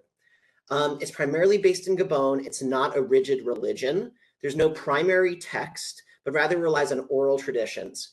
Iboga consumption is often part of a 3 to 5 ritual, either performed for initiation into adulthood, into initiation into the community, or for healing either mental, spiritual, or physical ailments. And this ritual often includes themes of death and rebirth. It's often only performed once in a lifetime. Red and white colors are used to represent the masculine and feminine, life and death, physical and spiritual, and are adorned on the skin, on ritual objects, or to empower participants to kind of walk between these two worlds, walk between this dynamic, these dyads. Various rattles, musical instruments, herbal torches called mopeto, and dances are used by elders to guide the initiate or patient. Some groups practice fasting, only allowing water or very small amounts of specific plant foods to be consumed for days at a time. Ritualized bathing with water or smoke, or even pseudo-burials are used to further catalyze evolution of the participant to their new identity or state of being. At least one group calls on the spiritual power contained in an Iboga tree plant that was fertilized with the placenta of that person when they were born. Okay, and this placenta kind of helps build this bridge between the spiritual and the physical planes. And then a very common theme is the use of the mirror, that at various points in the ritual, they will stare deeply into their own eyes in this mirror. The Bwiti spirituality is deeply linked with ancient African traditions and stood as a bastion of identity, honor, and power against colonial atrocities. Some Bwiti groups include Christian themes, which may have originally been used to disguise traditional practices from suppression by colonial forces, as was done around the world, especially in the voodoo of the Caribbean, but then ultimately fused with traditional beliefs and in some cases became inseparable. Okay, and I want to point to a few excellent documentaries that are free to watch on YouTube here. Ibogaine, The Rite of Passage, Experience Bwiti, The Renaissance of the Healed, Making a Mopeto, The Spiritual Torch of the Bwiti. Tons of great learning materials on YouTube regarding these groups and rituals. Don't have time for that. This is what the Iboga looks like chopped up. In one community's version, it's a bit more green than I've seen in most versions. So perhaps they've added some leaves or some other plant medicine that was not disclosed, during the showing of this. Here's a woman in the midst of the ritual. You can see the white and the red, and the elder is actually, she's walking in a circle dancing, and she starts dry heaving. She's like getting ready to vomit the medicine. So she holds her back and is actually massaging her neck down, saying, "Don't throw up the medicine." And she catches her balance, and they keep dancing. Here's her gazing into the mirror. Here's some ritualized bathing with various herbs mixed into the water. Here's the Mopeto torch of various herbs that are mashed with tars to create something that burns and empowers the users. Here you can see a ritualized burial. These on the left side, these are actually two children who have physical ailments and are being treated in this kind of faith healing setting. Okay, this one group that's interviewed and focused on in an episode of Hamilton's Pharmacopoeia, they will administer Iboga to people of all ages and just change the dose. So the main Iboga plant, the Iboga plant that we're really talking about is the Tabernanthe Iboga. Comes from the family of Aposanaceae, which is both wild and cultivated in Central Africa. It's a very diverse family of plants that you wouldn't even recognize that they were related often. And you can see it's in this kind of central western region, mostly around the Congo rainforest and then up into the coast of Gabon. Considered stable, but this is a small area of distribution. We know we have wildlife destruction around the globe right now. So how stable is it really? You can see it has these yellow fruit that are edible. But, Hamilton Morris says they taste like cucumber. And this is the Iboga root. The shaman here is pointing actually to the middle layer of bark, saying it's not the exterior, not the interior of the root bark, but rather that middle layer that is the most powerful, most potent. And now we bring in a kind of sister of the Iboga plant. This is Voacanga africana, which does contain ibogaine and also contains voacangine, which can be converted into ibogaine or can be distilled out. And you see it's a much larger area of distribution. This plant is grown for a ton of reasons and is commercially produced. Here's the fruit of the Voacanga plant, obviously very different. And so here we have kind of one of the first or most important Western characters in the story. This is Chris Jenks, presenting in 2010 in New York City at an Ibogaine forum. And he explains a very straightforward and pretty approachable, even to a novice chemist, process for extracting the total alkaloid content from Iboga roots. And then also goes on to characterize a process for developing like pure crystalline Ibogaine. And here he is. This guy loves Ibogaine. He had an experience with it, found it tremendously healing, wants to make it available as medicine around the world. And on the top left, you have this total alkaloid extract, and then further points of distillation. One of the things that he says is that if you had a bunch of dry root bark from the Iboga plant, the true Iboga plant, it would be about 2% Ibogaine by weight. So keep that in mind if anyone is asking you, how much root do you take to get a dose of this? Okay, and this is a more crystalline, very pure form of Ibogaine that he teaches you how to do on YouTube. So let's talk about this, the plethora of alkaloids, which are typically the psychoactive components of the Iboga plant. On the top right, we have the Iboga alkaloid base structure with 3 primary functional groups that can be modified to form ibogaine, nora-ibogaine, which is the main metabolite of ibogaine. That metabolism occurs through the CYP2D6 and the CYP3A4 enzymes in the liver. Okay, anyone who is approaching clinical practice, you need to start thinking about how the liver metabolizes drugs. A lot of our drugs will inhibit these or induce these and change the dose of different drugs. In some of the reported fatalities One of the individuals was noted to have liver failure, so maybe they didn't have the ability to metabolize this. Another one, I believe, had the genetic profile of a very inactive CYP2D6, and then kind of had a pileup of metabolites. So theoretically, one of the themes I want to introduce here is that even though Ibogaine can be dangerous and should not be approached lightly, should not be taken without medical screening, in my opinion, that maybe this is one of the points that we could improve safety. Like maybe we can test people to see how active are these liver enzymes, and that's maybe one way we can stratify risk. Nor-Ibogaine is probably the reason that Ibogaine or Iboga is dangerous. It acts at this HERG potassium channel.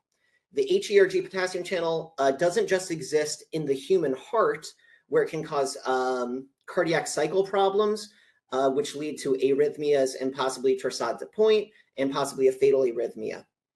But this potassium channel also exists in a lot of parasites. It exists in some bacteria.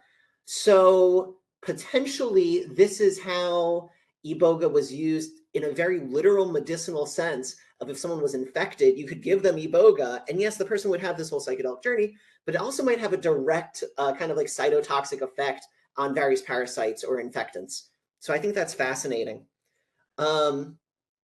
So when we talk about cardiac screening for Ibogaine, we need to be recognizing that it's this HERG potassium channel affecting the QT interval, which is the time that the heart uses to repolarize, to recharge before it conducts and compresses. And like our previous speaker was talking about, maybe this is nor-Ibogaine is something that we can remove from this concoction to make it safer and leave the other stuff. It's worth considering. It's not a bad idea. But nor-Ibogaine is also a major psychedelic component. It also is very psychoactive directly. We don't really have time to discuss all of these, but I hope you had a moment to at least study some of the Ki values, like what receptors is the Ibogaine and nor-Ibogaine acting at. I want to direct especially to the serotonergic serotonin transporter.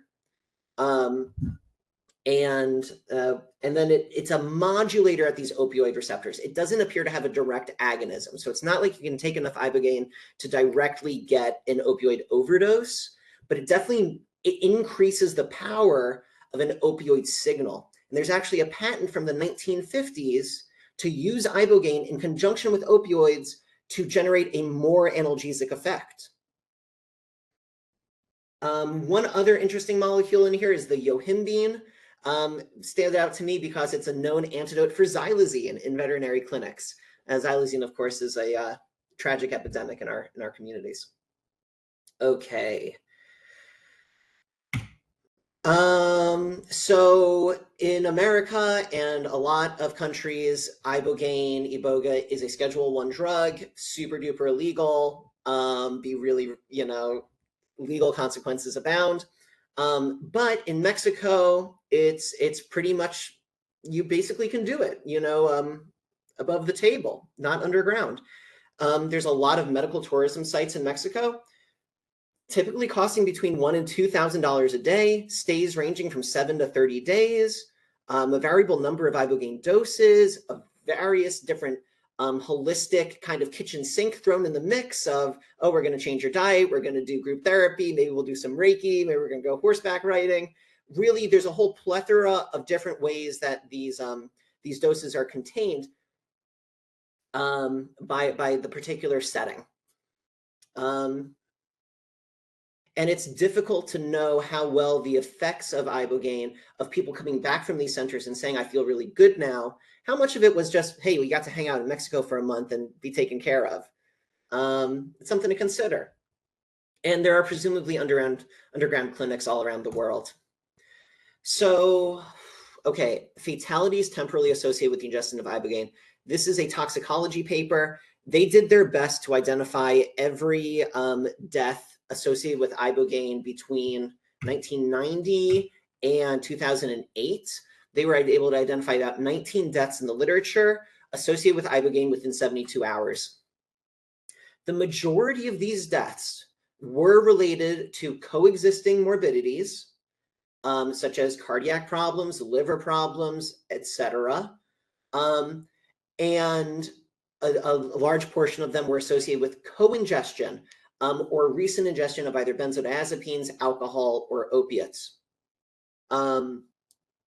So we kind of talked about the danger a little bit with this HREG potassium channel. I really do. Anyone who's considering and trying to wrap their head around how dangerous is Ibogaine, I really, really encourage you to sit down and read this paper and look into this, because it's a long list of people who died doing Ibogaine, and some of them are like 30 years old, 26 years old. It's not all old, decrepit people dying. It's, you know, relatively young and healthy in some cases. However, when you read this paper, you get the sense of most of these deaths could have been prevented with adequate medical screening and appropriate distancing from medical detoxification from their intoxicant. So, for example, when you are withdrawing from alcohol and you start having a seizure, this can affect the cardiac cycle as well. Various withdrawals, if you're having diarrhea or vomiting or not eating enough, this can affect your electrolyte balance and maybe affect your abilities of your heart to pump. So what I see, there's a kind of anecdotal evidence, and there is actually scientific evidence in animal models that if you administer Ibogaine to an animal like a mouse or a monkey that is withdrawing, you can modulate the intensity of that withdrawal and make it less intense. So a lot of people are saying, I'm not going to go through withdrawal. I'm not going to go through detox. I'm going to take my last hit. I'm going to go straight to Ibogaine after that. And in my opinion, after really looking at this, I don't think that's the safest, smartest way to do this. I think maybe a pure medical detox, let them medically stabilize, do comprehensive medical screening, and then maybe you can talk about taking the Ibogaine. That's my opinion at this point. Okay, and there were 2 deaths associated with no co-ingestion and no comorbidities. However, one of them was ingestion of a crude alkaloid extract, probably something like that muddy paste I showed you before by Chris Jenks, like a total alkaloid extract. And the other one was some powdered root bark. Both of these are unknown origin, unknown composition, unknown possible contaminants, unknown potency. So maybe that contributed. Interestingly enough, most of the doses associated with these deaths were within the normal range of what people talk about doing. The typical dose is around 10 to 25 milligrams per kilogram. And most of the deaths here were, the mean dose was 14 milligrams per kilogram, like right in the middle of that. Okay. One other source of death here was pulmonary embolism. Pulmonary embolism, of course, can be associated with taking a flight or laying in bed still for too long, 2 things associated with medical tourism for Ibogaine. Okay, so I want to point to a recent paper that is very promising, huge if true, right? Like results that almost seem too good to be true here, where they did Ibogaine combined with magnesium in veterans with traumatic brain injuries and a lot of them comorbid psychiatric conditions. The way they did this was through Stanford University. They identified people who were already planning on going to a Mexican Ibogaine center, and they did testing before, right after, and a month later. The Stanford people are very emphatic that they did not give anyone Ibogaine. They just kind of measured people around them doing their own thing. And there's not a lot of details about this Mexican site and what they were doing there. Okay, here's Nolan Williams. He's got a great TED Talk. He's one of the authors of this paper. And I love this analogy that he presents, which is, you know, when people start sailing across the Atlantic, everyone starts getting scurvy really badly because they're not taking citrus with them. And for about 100 years, scientists and doctors are trying to come up with, oh, maybe it's a little bit of vinegar is going to cure your scurvy. Maybe it's cyanide is going to cure your scurvy. Coming up with all kinds of different things. And the solution was eat a lime, have an orange, right? That there was a very simple, straightforward, plant-based solution to a baffling and devastating medical condition related to the kind of modern condition, which at that time was seafaring. So you know, he says maybe Ibogaine or Iboga is going to be this kind of like obvious home run plant medicine. I think that's the argument he's making, and it's an interesting comparison. So a lot of things we talked about before, confounding variables of the international travel, being really, you know, babied and catered to at a ritzy Mexican med spa of sorts. A lot of complementary therapeutics. They don't go into detail about how much therapy they were doing around this or what their diets were like. Okay, and let's get into, and it was unblinded. All these people were excited and signed up on their own right to go do Ibogaine. So there's a lot of expectancy bias, a lot of placebo effect here, and there's no control group. Theoretically, in your own mind, you can pretend there's a control group of all the other people with TBI and these conditions who are doing standard treatment and what their success rates are. But that's not the right way to do a study. But it's worth thinking about. They received an average dose of 12 milligrams per kilogram. And let's see how it, oh, let me back up for a second. So they administered this with magnesium, okay? For my future clinicians in the audience, why magnesium, okay? If you're seeing someone having like a cardiac arrhythmia, you need to, they call it stabilizing the cardiac membrane, and use magnesium, and it might pull someone out of a Torsades point. It might really help them recover. And I'm a psychiatrist. I'm not, you know, I'm not the ER or the ICU guy, but that's my understanding of it. So if there's the risk of this drug causing problems with the cardiac cycle, with the repolarization, with the QT, and we would, if we saw that for any reason, we would really consider giving magnesium. Why don't we just give the magnesium in the first place and see if it prevents the problem? Really clever idea. And it worked really well. There were no, this is a direct quote from the paper, there were no unexpected or serious treatment emergent side effects, and there were no instances of bradycardia, which is a slow heart rate, tachycardia, fast heart rate, clinically meaningful, that is qualitatively detectable on monitoring of QT prolongation or hemodynamic instability. All participants experienced transient cerebellar signs such as mild ataxia, kind of balance issues, and an intention tremor that resolved within 24 hours.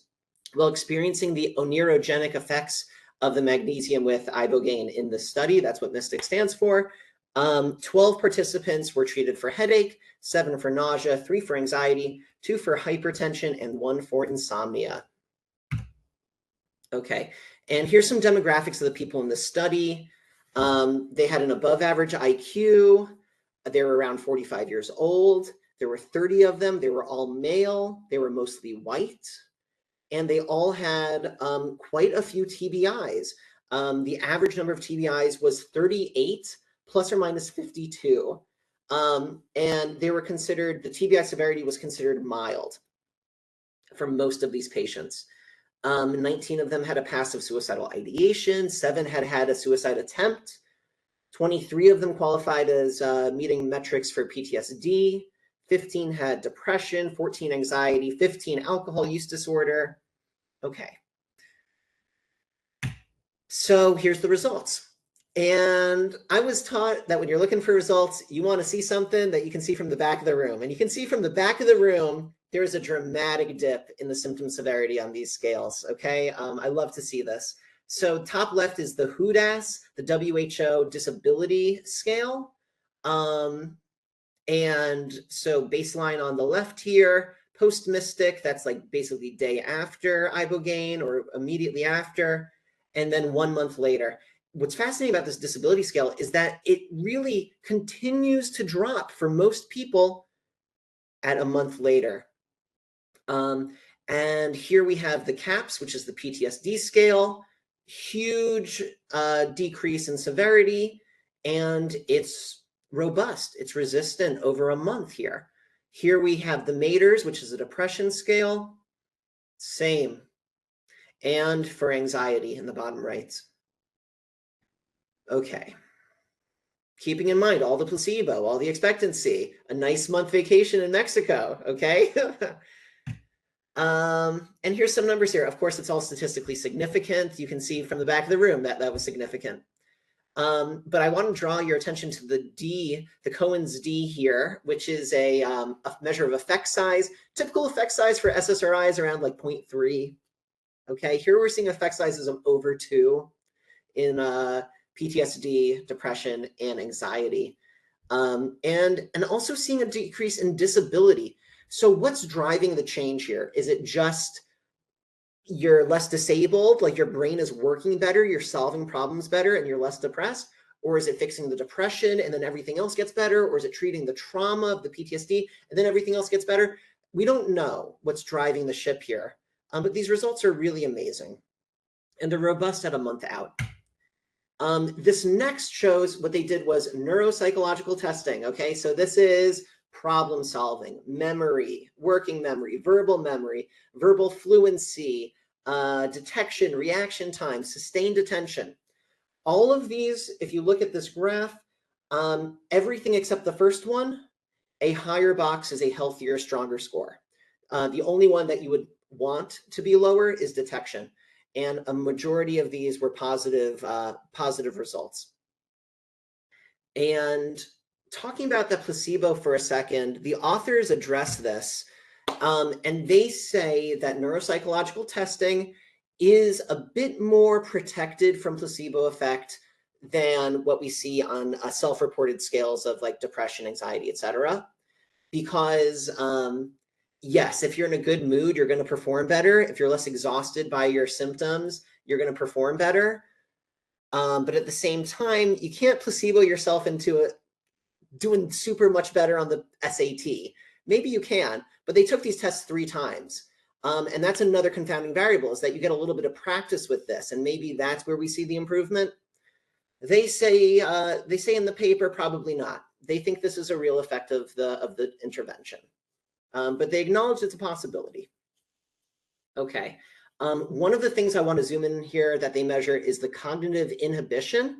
When you think about someone with suicidality or anger problems or outbursts, inhibition is really, really important. We talk about inhibition a lot when we're on the inpatient setting, talking about who's safe to go home.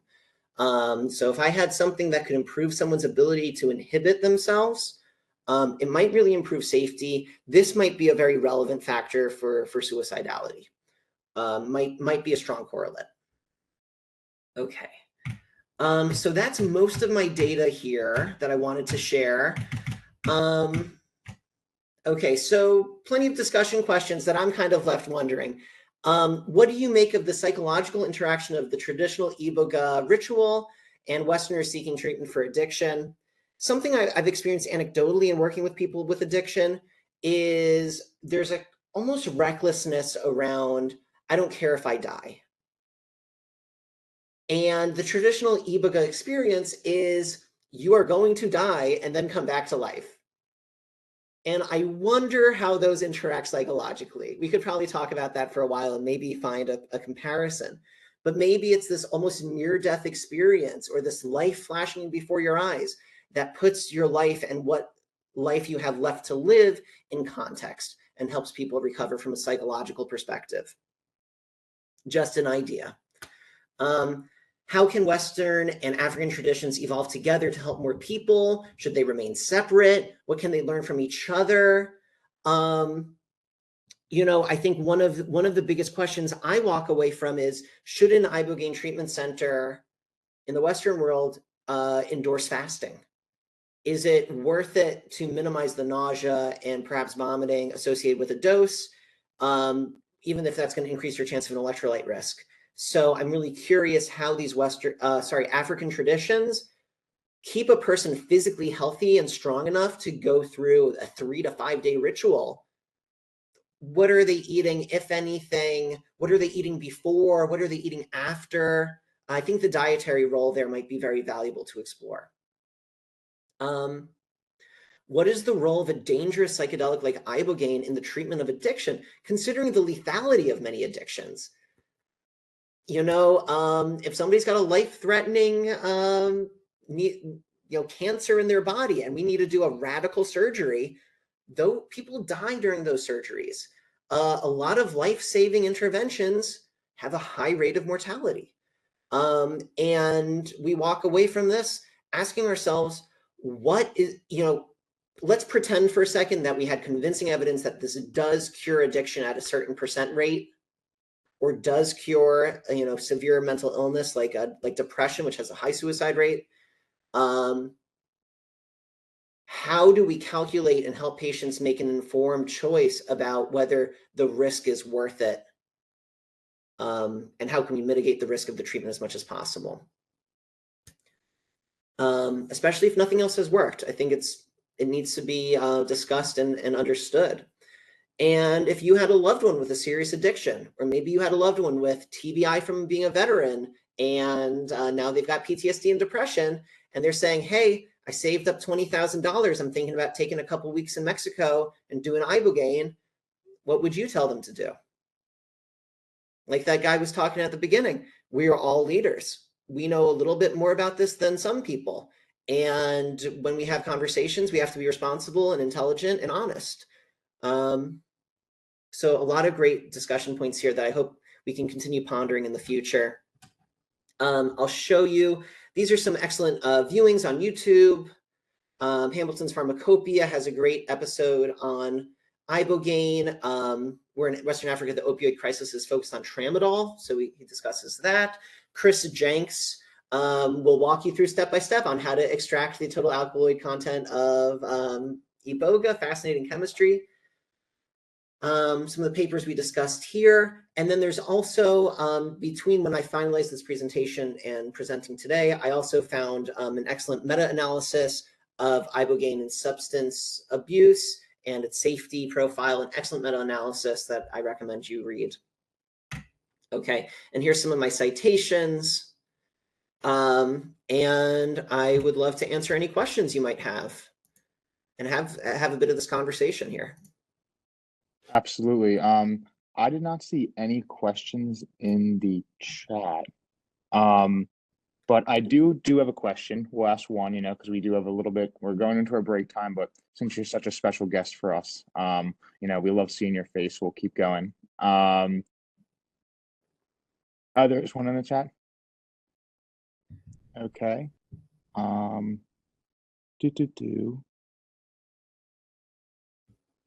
The last one. I see the question here. Is Ibogaine used in this isolated crystalline form or typically this crude extract? Most of these clinics in Mexico seem to be using capsules that have a white substance in them. So I'm presuming they are getting a relatively pure extract of Ibogaine or a synthetic version of that. But it's a big world. You can probably find any version of this. So yeah, there's a lot of variety, but typically people are taking the pure Ibogaine, at least in the Western medical tourism. Jesse, Dr. Benzel, if you are open to any of the attendees contacting you, some people in the chat did ask for your contact information, if you're willing to drop that in there afterward. Sure, here's my email address. And then Chris, I see one more question. There we go. And then there's underground guides in the US offering this. What are your thoughts? Yeah, I think it's the same kind of risk profile we talk about with anything underground.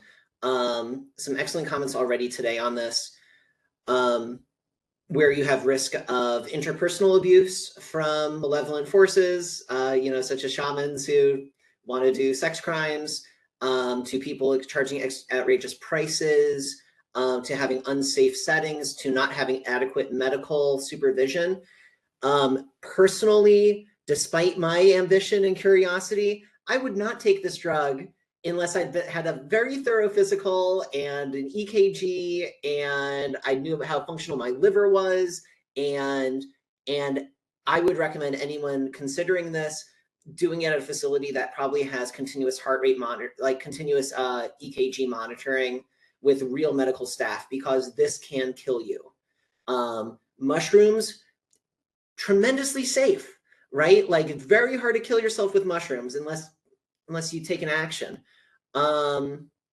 Cannabis, relatively safe. Maybe you'll have a psychotic break or something like that, but your heart's not gonna just stop beating. This is a dangerous drug, and I would not take it with some dude who says, hey, I can take you on an Ibogaine trip in my apartment in Manhattan.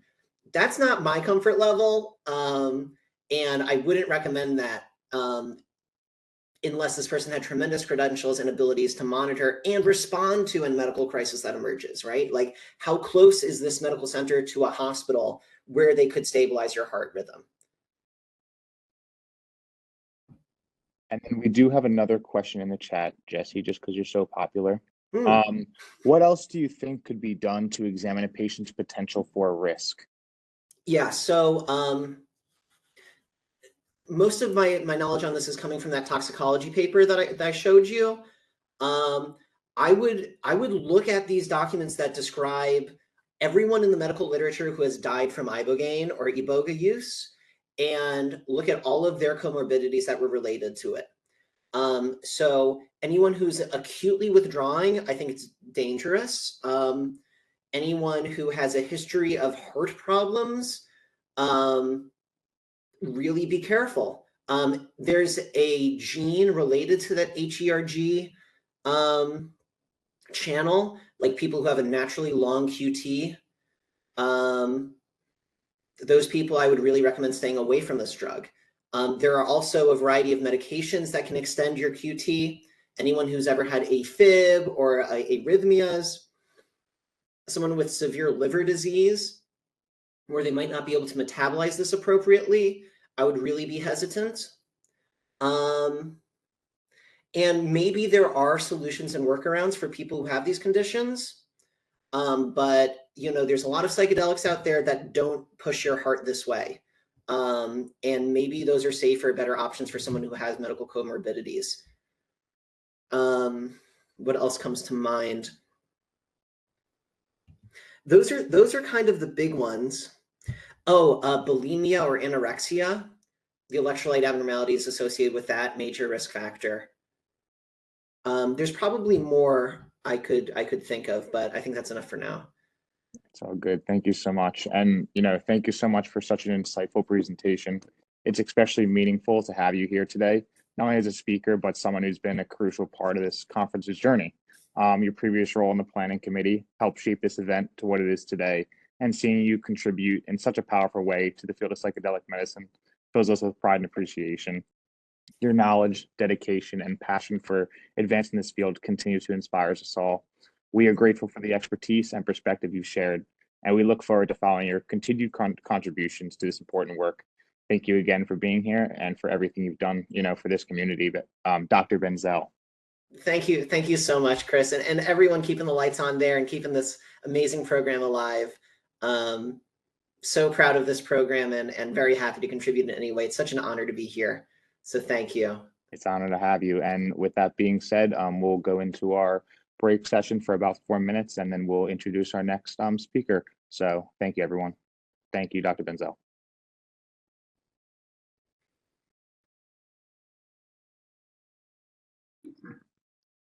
All right, welcome back, everybody. Sorry for the delay. We just had some technical difficulties, but we are all set to go. So we're going to jump right into our next session with Kathy Jonas, LCSW.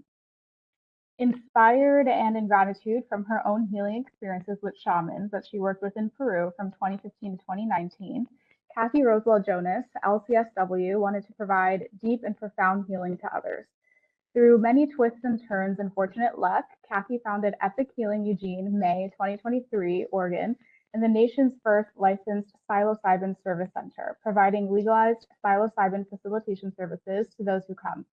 Kathy is the CEO of Epic Healing Eugene, where the majority of our psychedelic services are offered, and its sister company, Radiant Heart Consulting, which offers licensed facilitation services, retreats, and other supportive resources. Kathy has chosen a skilled and experienced mix of mental health and medical professionals and supportive healing staff to complement her work.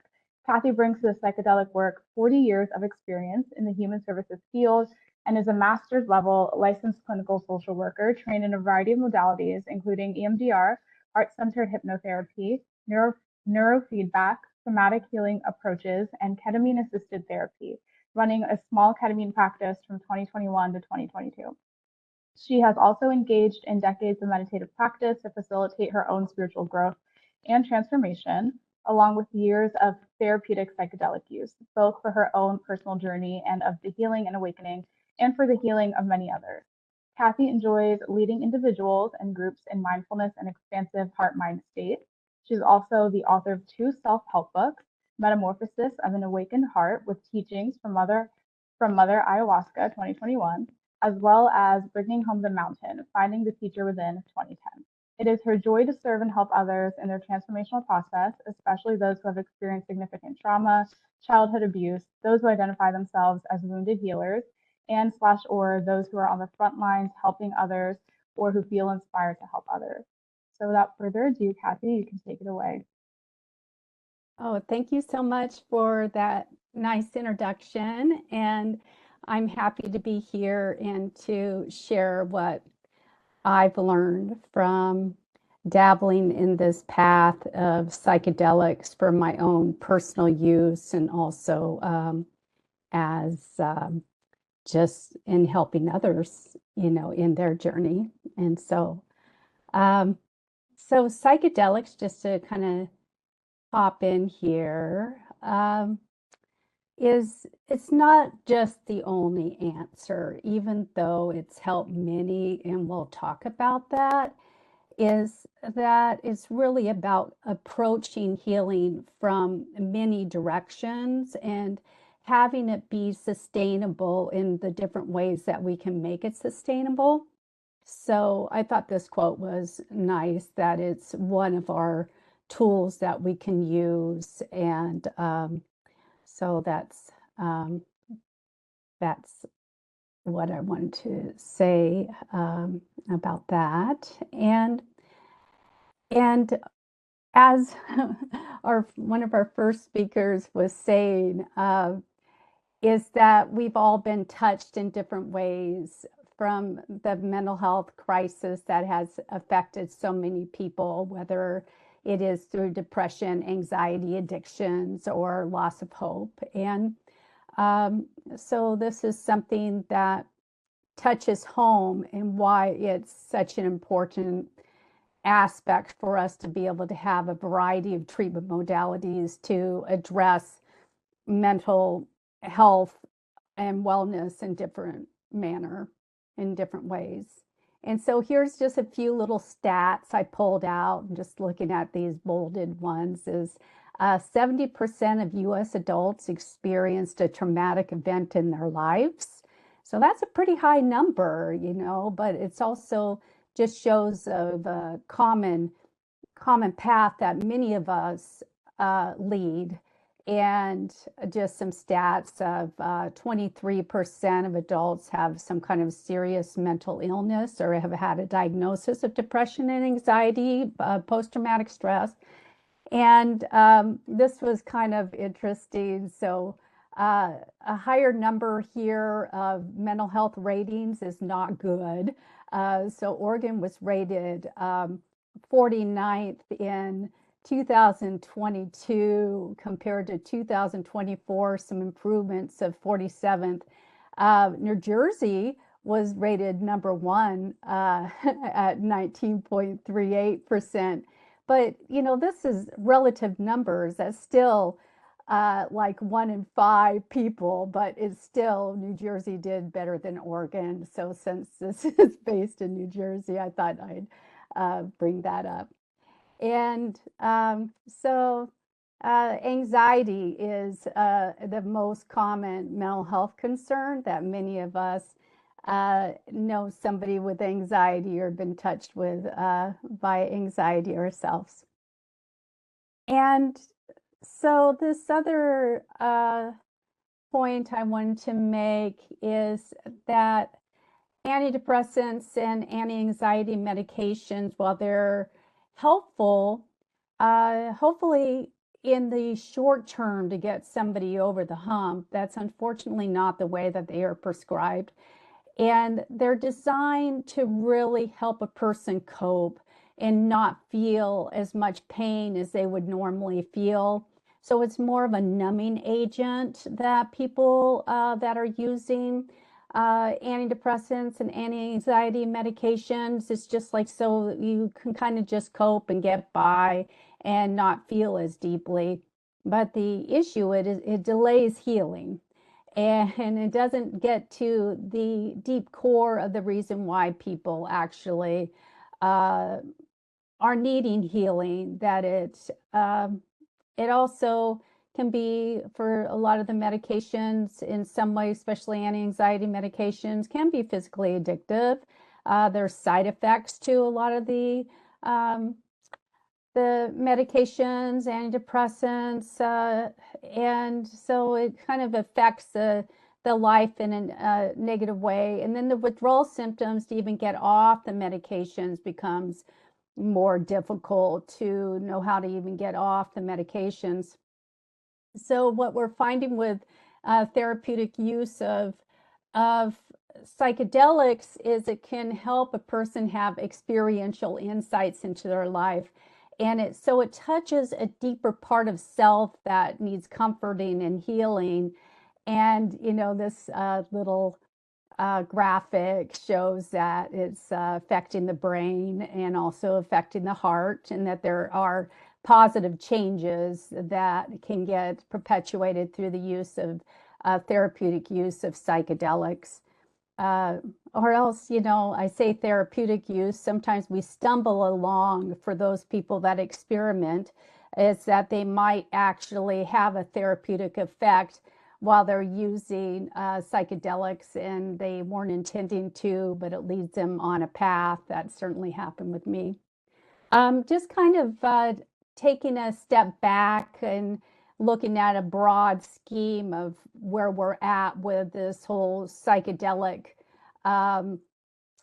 evolution of getting it back into the mainstream, as far as doing research and trying to get it legalized in different states to use. But it really started out with Maria Sabina, as many people know, an indigenous Mexican healer from Oaxaca, and provides the private ceremony to Gordon Wasson and his wife, who promised not to disclose her identity, but they did. And so she inadvertently became famous and had unwanted attention through an article that was written in Life magazine in 1957.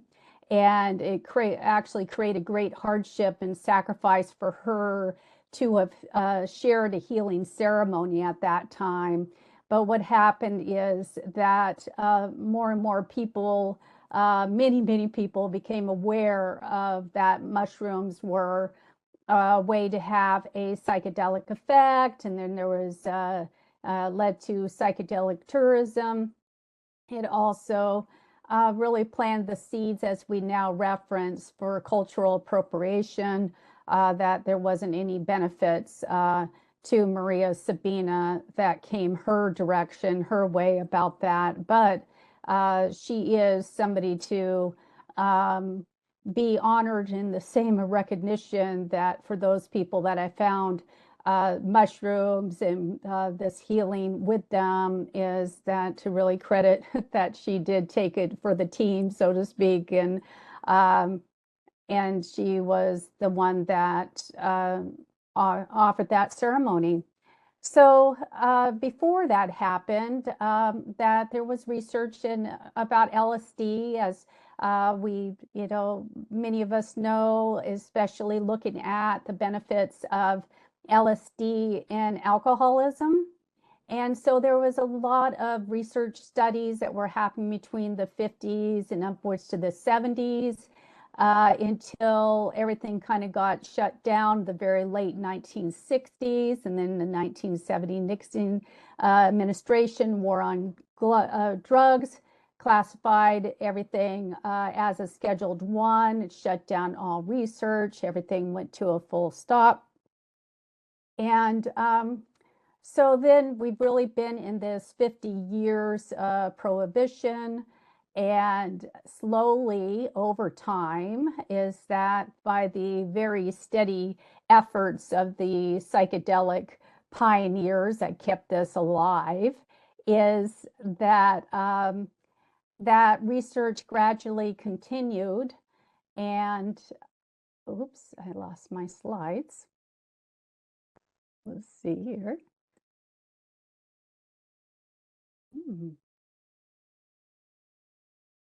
Okay. So okay. So let's see if I can get back to where I was. Okay. So let's go back. Sorry about that. Oh my, I really lost my slides.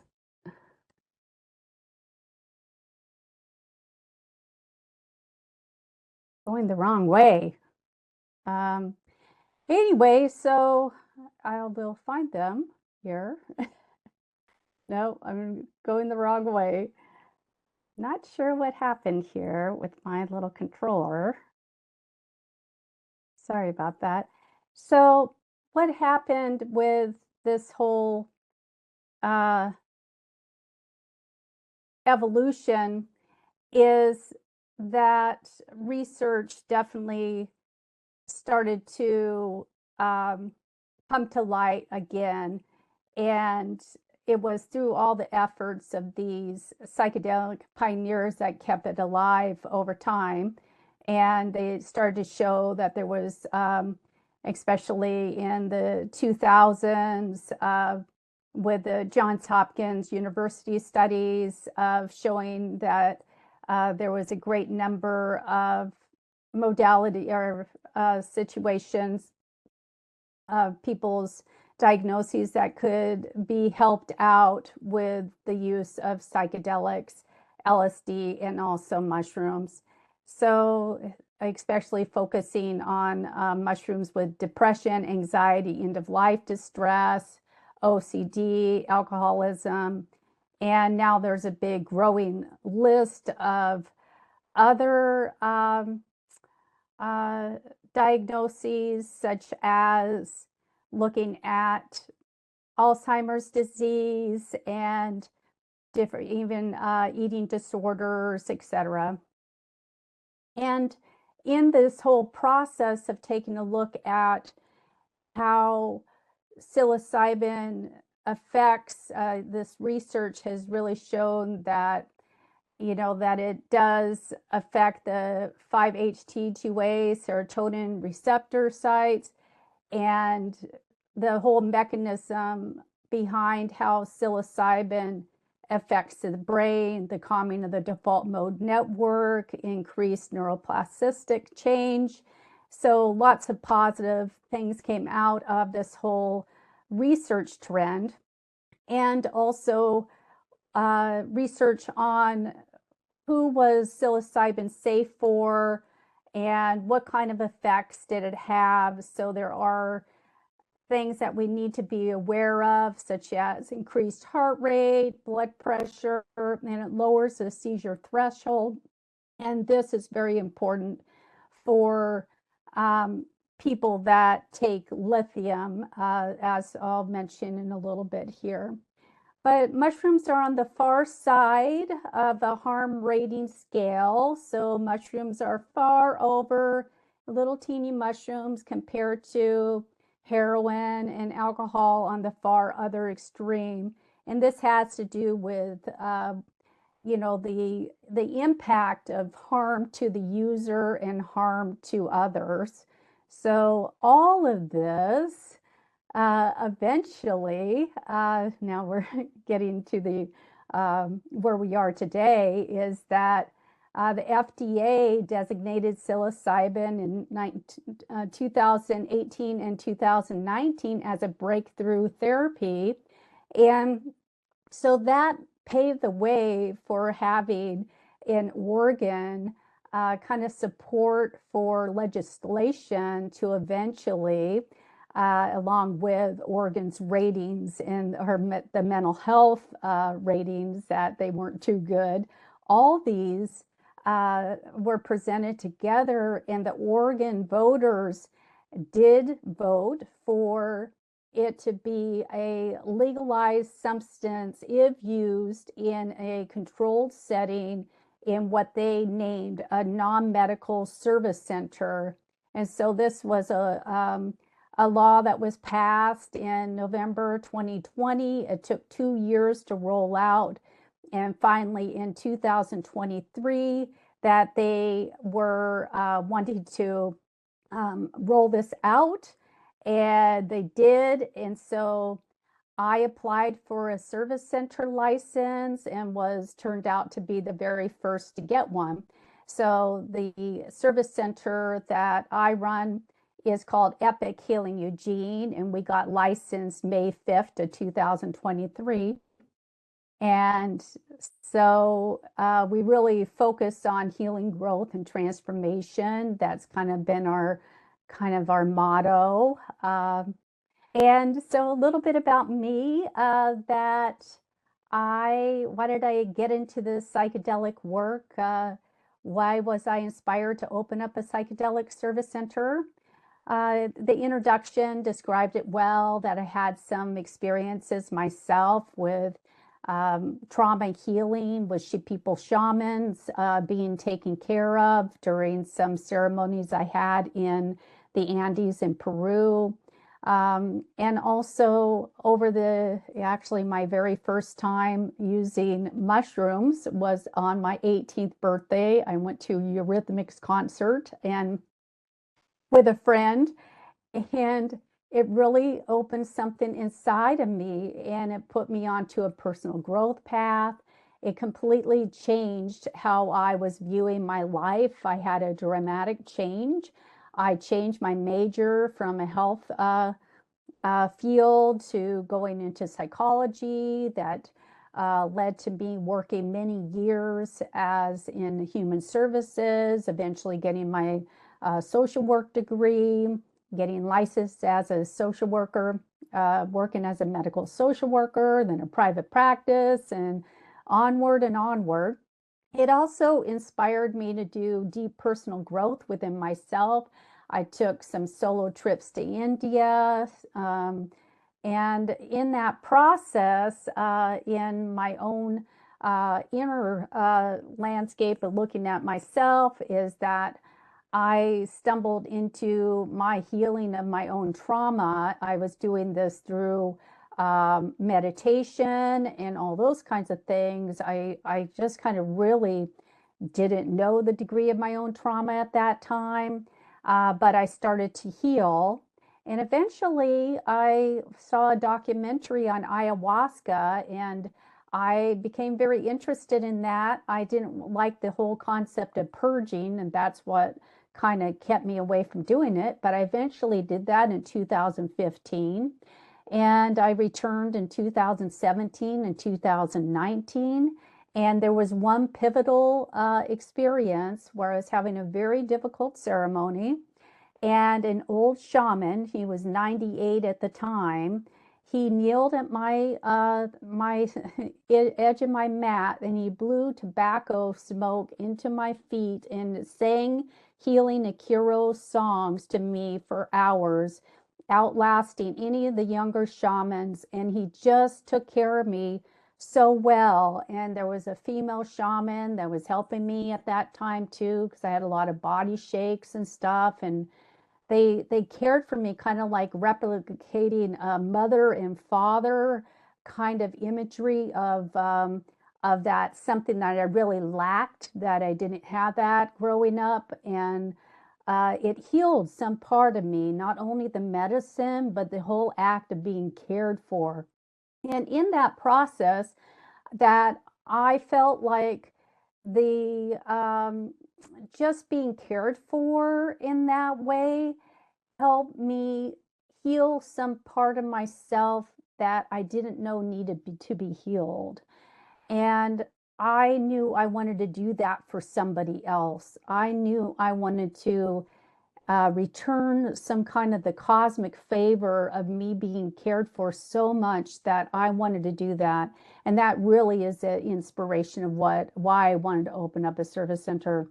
I also recently went back to Peru for an advanced ayahuasca retreat. There's layers and layers of healing that get going when you're on this kind of path. And so that's my healing path has continued, but I also feel very strong in being able to help other people.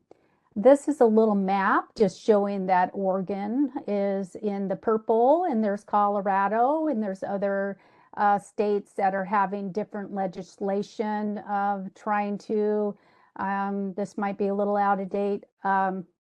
This was before, this was November of 2024, but it's pretty close, of different, where we are trying to get things passed in the United States for psilocybin. And okay, so yeah, I opened up the service center and there was a lot of publicity that was happening about that. But, you know, being first, there was lots to learn and navigate. For one thing, it's still illegal per the federal government. So there's a whole taxation issues. It's not an easy business at all to run. There was a whole bunch of learning I needed to do. I needed to get a lot of professional assistance, lawyers, getting eventually a business partner that had a lot of tech background and financial background, and it was a very complicated business to open. But eventually what we did is we divided the business into two aspects. Epic Healing Eugene is our main physical space. Radiant Heart Consulting is our facilitation practice. That way that our facilitators, which I'm also a facilitator, we don't touch the psilocybin, and we are able to keep those two businesses very separated. Oregon as a whole has served over 7,000 people since this service center model has been open. And since we are super small, I did it out of my existing counseling office suite and converted it just into this service center, is that we've served over 450 people since opening. And here's a little picture of our place. So this is called our garden room, and you'll see the courtyard in the back, and there's Druid the tree, and we're actually one of the only service centers in Oregon, because there's so many rules and regulations, that actually we have an outdoor space that is attached to our garden room. And some of the things that we have to be aware of for the psilocybin services is there's a lot of strict regulations. There's a lot of rules and regulations for being a facilitator, a manufacturer, otherwise known as a grower. All the psilocybin needs to be tested, so there's testing, regulations around that, and also psilocybin facilitator training programs. Everybody has their own regulations, pays their own licensing fees every year. For a service center, it has to be a non-medical service. Even the staff have degrees and training in a medical or mental health field. And so you can't forget what you know, in my case, being a licensed clinical social worker and having as much experience as I have, but we're not using it. I do have some nurses on the staff. I do like to have other therapists on the staff that are also licensed facilitators, but we walk the line of not being medical because it's not allowed to be. So one reason for that of not being medical is they don't want us to be like, say, diagnosing somebody if somebody is appearing to be psychotic, but actually they're having a psychedelic experience, or that we are going to be directive. That's the other thing. We're supposed to be non-directive. So that means that we wouldn't want to engage in a counseling session when a person is under the influence, which I wouldn't anyway, but there's rules about this whole thing of the way to be, to help somebody have a very inward experience without leading them too much to have the experience that the facility might want them to have. So there's a whole aspect of learning how to do that dance with people. The psilocybin dosages are given in milligrams, not grams. So this is very much like a medical model in that way. Most underground services know psilocybin in grams and not in milligrams. So we had to learn about that. It's not a dispensary model, so that means that people cannot come to the service center and buy psilocybin or take home psilocybin. It's not like a cannabis model. Oregon has lots of cannabis dispensaries. This is not the way that they rolled it out at all.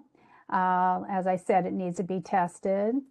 And they also require that every client that comes in for services has a combination of a preparation session. It's just generally to complete all their paperwork and consents. An administration session, that's when they're actually consuming the psilocybin at the service center, and at least one offered integration session. So that's the minimum. I'm also going to be telling you what we actually do. The requirement of completing the preparation session needs to be within 24 hours to the, to the minute. And no more than 90 days prior. So they have a whole protocol that you got to be meeting with a person ahead of time and trying to prepare them. And so, yeah, integration sessions are not required, but they are to be offered. And people need to be at least 21 years of age or older at the time of receiving services. It doesn't require a prescription or referral from a medical or a clinical provider. And common reasons that people are coming for the psilocybin in a legalized service center are loss of motivation, apathy, depression, anxiety, OCD, eating disorders, end-of-life angst, aging, addictions, and addictions where, it's alcohol, substance abuse, nicotine. We're seeing, we've had a good handful of people coming for sexual addiction, cancer or terminal diagnoses, spiritual seeking, life purpose reasons, people going through a significant amount of disruption in their lives, such as divorce, grief and loss. Some people come for high performance goals. They literally want their brain to function better and have done research and saw that it helps out with neuroplasticity. And many, have said that they also want to get in touch with their creativity. So some challenges to access that we have is when the whole Nixon era, the prohibition happened in the 1970s, many of us that are older like me are going to remember that there used to be a whole bunch of commercials on TV, and there wasn't as much going on with TV back then, but there would be these common commercials that there would be a frying egg on a pan, and it's like, this is your brain on drugs. And it was a lot of scare tactics of trying to get people to not use drugs. And so that's what was going on with that. And so that means that a lot of people are still afraid to explore psilocybin therapeutically. Also, current laws, it's still a Scheduled 1. That means that when it's Scheduled 1, that there's no medical or useful benefit is deemed from taking psilocybin. So even though that it has been deemed a breakthrough therapy, all those kinds of things, is that, and there's been research that's been, very is something that has been replicated, is that it's still at this point still illegal. So people that want to seek services, for many, that they do feel more comfortable coming to a licensed service center that at least is state regulated.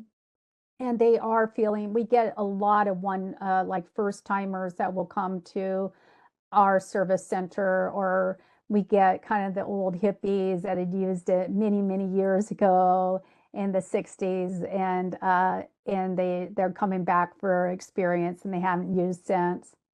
So no insurance coverage for this. So it's kind of there's a whole, it's a very expensive to run a state regulated service center.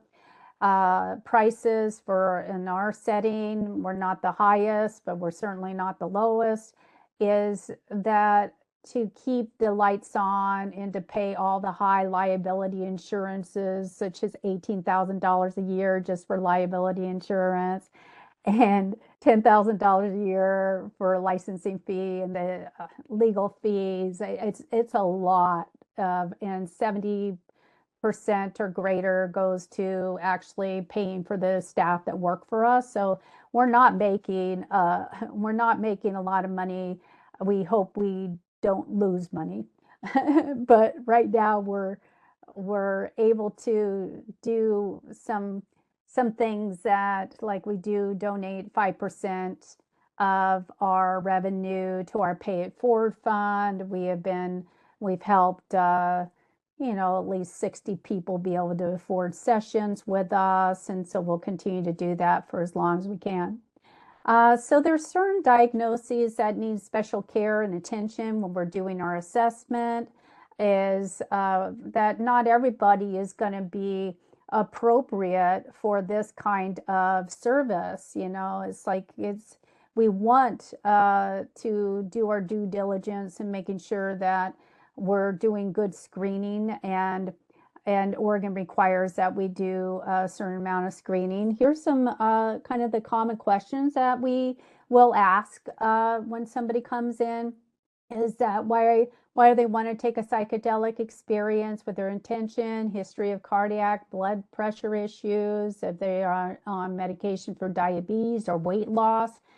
That question is really important because really those medications slow metabolism, and so a person can have a delayed psychedelic experience. That means that everybody else is getting high if they're coming in with a small group, but they're not going to get high for 8 hours later. It actually happens. So that's why that we got to ask these questions, make sure we understand what people's medications are. There can be some blunting effect with antidepressants, anti-anxiety medications. Again, that personality disorder, bipolar disorder, it has to do with resiliency and whether a person's going to be destabilized, maybe even go manic or, hypomanic. And there's not a lot of research for pregnancy and feeding with breast milk. So all those kinds of things. Very important, any current thoughts or history of harming self or others, if they've been diagnosed with an active psychosis or treated for active psychosis, to not be taking the drug lithium in the last 30 days as it lowers the seizure threshold. Previous experience with psilocybin or psychedelics is helpful to know. They're seeing a psychiatrist or mental health provider, if that provider knows that they're seeking services, what their support system is. And we also try to get information about current drug and alcohol use. People don't disclose everything, so it really takes a little bit of just a rapport building to be able to do this over the telephone and talking to people, that hopefully people feel forthcoming and will disclose what needs to happen, especially when it comes to their paperwork. So in getting the most out of a psychedelic experience, the set and setting, those are concepts that have been around for quite a long time. The set is the mindset of the person, making sure that they have adequate preparation, that they're ready for this, and also the preparation that goes into them being ready, and the importance of timing, and also to have a good integration support plan. And it's not a cookie cutter outcome. Different people come for different reasons, have different effects, emotional release and healing. Some people have can have a death rebirth experience, get better mental clarity. But there also can be, for some people, if it was a lot going on for them, depending on their preparation and their integration support and their ability to follow through, it can be a bit destabilizing. So we do want to make sure that people are prepared about that, and that we understand the clients coming in. There are a variety of complementary modalities that work really well with people getting counseling and therapeutic support. And some of those that are really kind of the trending ones that are IFS, as internal family systems, parts work. There's a variety of EMDR, and just to kind of help a person, somatic therapies, to be ready to navigate their psychedelic experience and doing a deep dive in their personal growth. And so something that we can help them with, anybody, is to explore why they want to do it, why do the work, make sure that they're equipped with coping mechanisms and resources, understanding their medications, and to advise a consult for them to really understand, to try not to stop a medication on their own, know how to journal, focus on the mind-body connection. So psilocybin can help get to the root of the matter. Psychiatric medications don't do that. So a common question when people are coming in is, should I stop my medications? And often this happens when we're talking with people for their intake call.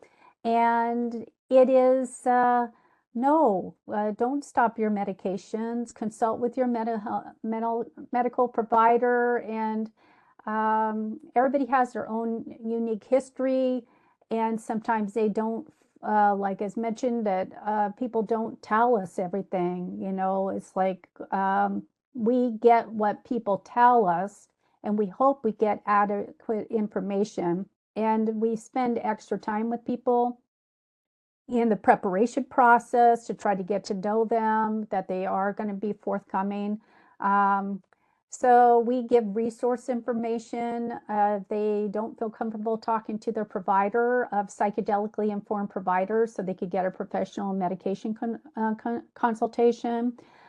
We provide some research articles so they can understand kind of the pros and cons of staying on their antidepressants, that they're actually can have some stabilizing effects for them staying on their antidepressants versus trying to go off their antidepressants, becoming destabilized, and using psilocybin, which can be destabilizing, especially if you start to uncover a lot of repressed memories and that kind of thing.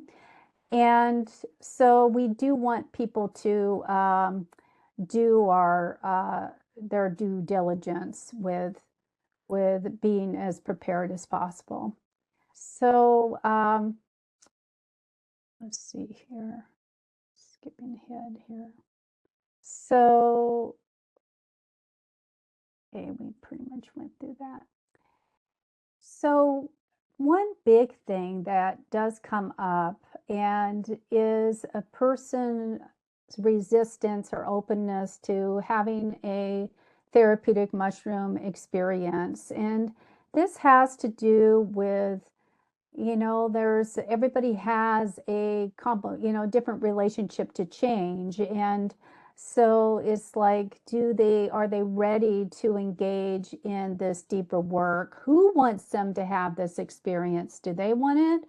Or is it that their parents have called in to try to get them to do this, or their brother, and so we get a lot of people that call in on behalf of somebody else. And so we really, give information to that person, but at the same time, always encouraging that this has to really come from the person, to be reaching out, talking to us, because they're the ones that are actually going to be going through the process of healing, even though their loved one really cares about them and wants the best. But this is it really matters. And so what we're trying to do is help the person develop a new relationship with themselves, to be open to accepting different parts of themselves, and allowing oneself to become very vulnerable to this kind of healing journey is it's hard work. Not everybody is ready to do that. So we're really exploring a lot to get to know the person. How long have they been feeling stuck? What have they tried?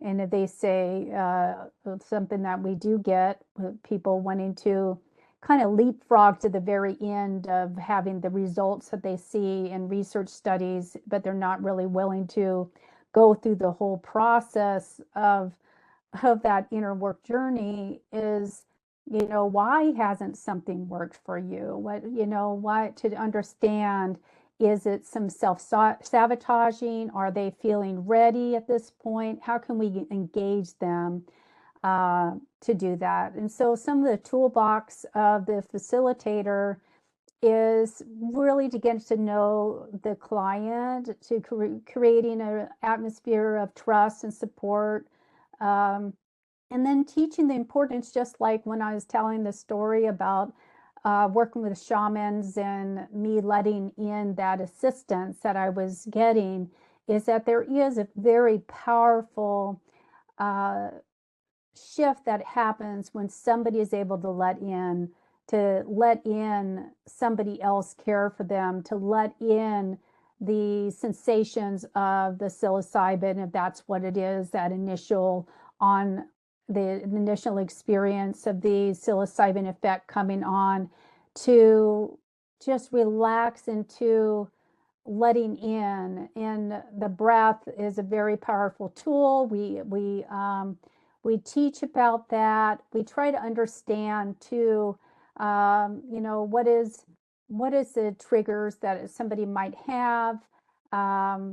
Expertise in trauma work is helpful, but not necessary. But being trauma informed is to know about a hyperstartle response, to know about how to assess if somebody is really checking out and disassociating, early on. This is before they're under the influence, but as you're starting to talk about things and helping them prepare, is that, we want to make sure that somebody's ready. And there's been several times where somebody isn't ready, and we're encourage them, why don't we put your date out a little bit further? Let's spend more time in some preparation and giving them some homework and seeing if they can do some things to really engage in this self-improvement. The experience itself is generally about 6 to 8 hours at the service center, depending on the dosage. And it's really, the facilitator is trusting one's the client's own inner intelligence and their connection with their psilocybin. And safety is all the very primary goal always, and then harnessing the gems of insight as the session comes to close. And psilocybin can offer that means to connect with the true nature, authentic self, and therefore help us find meaning in our lives. It helps us think outside the box. That's that role, that default mode network. And as thinking outside the box and getting those insights that happen, something that I really encourage our facilitators to do is try to get the client to list off like their 5 takeaways before they leave, write them down for them, because sometimes it's hard to remember, especially if somebody kind of has a tendency to contract after something has been really a good thing, that they have a tendency to contract and close up because they're not used to feeling better. Something we've learned at Epic regarding dosage is our low dose is 9 milligrams to 14 milligrams. Our high dose is 15 to 35 milligrams. We do a booster up to 50 milligrams. It's less frequent. Oregon allows us to do that.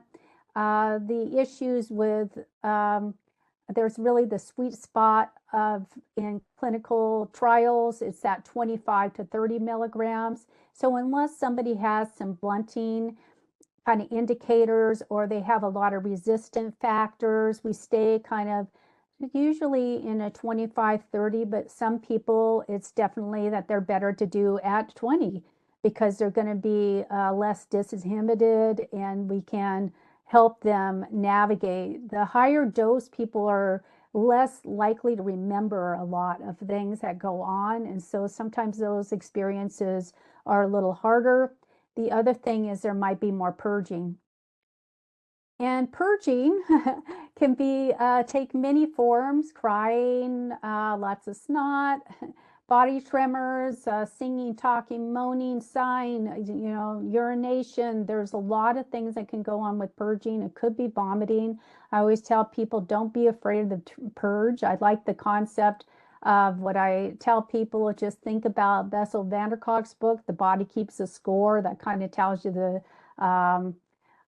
concept about purging. You're letting go of some angst you've been carrying a really long time and you're letting that go. What are our clients saying? They're saying that it's life-changing, that they removed a tendency, my tendency to panic, and has given me tools to self-soothe myself when panic creeps in.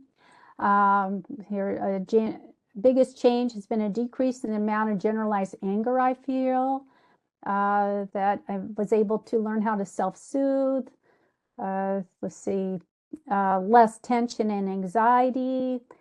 Somebody mentions that they were happy that they were able to come for a legal means to experience psilocybin. This one person had no desire to smoke after a 50-year addiction, and that she could finally breathe. Somebody was able to physically and emotionally let go of my traumas for my past experience. First time in decades, I feel free from that pain. Another one for childhood trauma. Best decision I've ever made.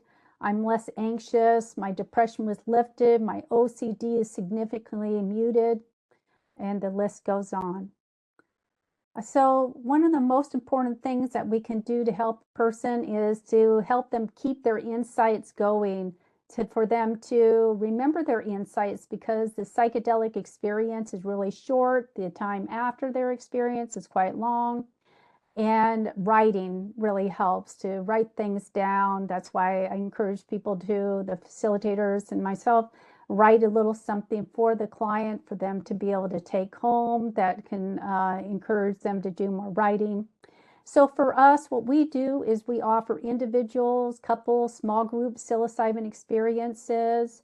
We offer 3 hours of individual prep and 2 hours of individual integration. We have ongoing online preparation groups twice a month. We have online integration groups twice a month.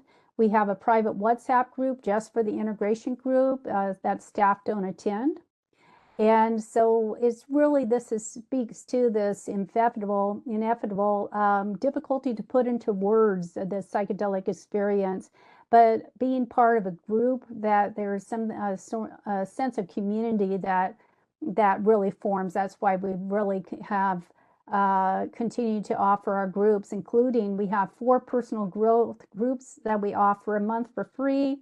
Embracing transitions for people with anger, cancer, terminal diagnosis, trauma healing and transformation, psilocybin and personal growth, a scientific exploration, and a new moon healing circle, a sampling of retreat activities. And we give referrals to psychedelically informed medical providers. We do a free online education offering to the public every month.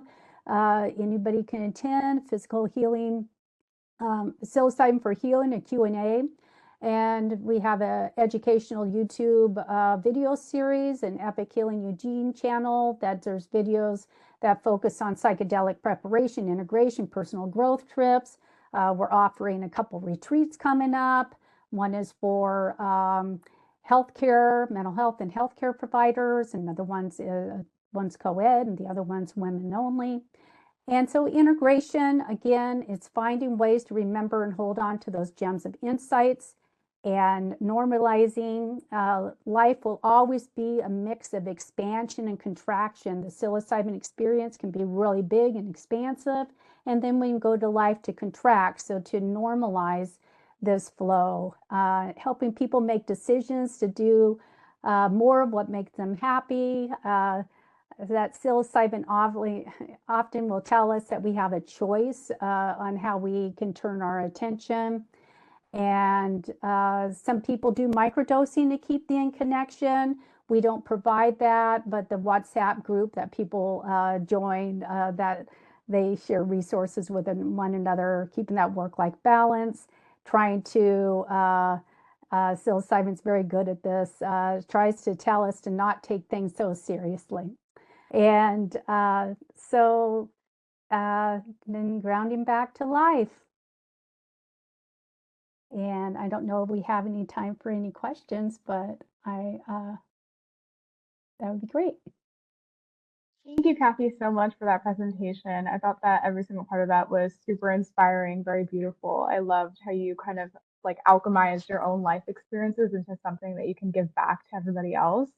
And I also love that you talk so much about like the ups and downs of the psychedelic experience, because especially in the West, we tend to think that life and healing is like very linear, but in reality, there's lots of ups and downs. We do have about like 10 minutes for questions, so we can definitely get into those. Let me just pull them up. So one of our questions is, in your experience, how have things changed in terms of people being open to psychedelics since COVID started / since you began this work? What was the last part of it?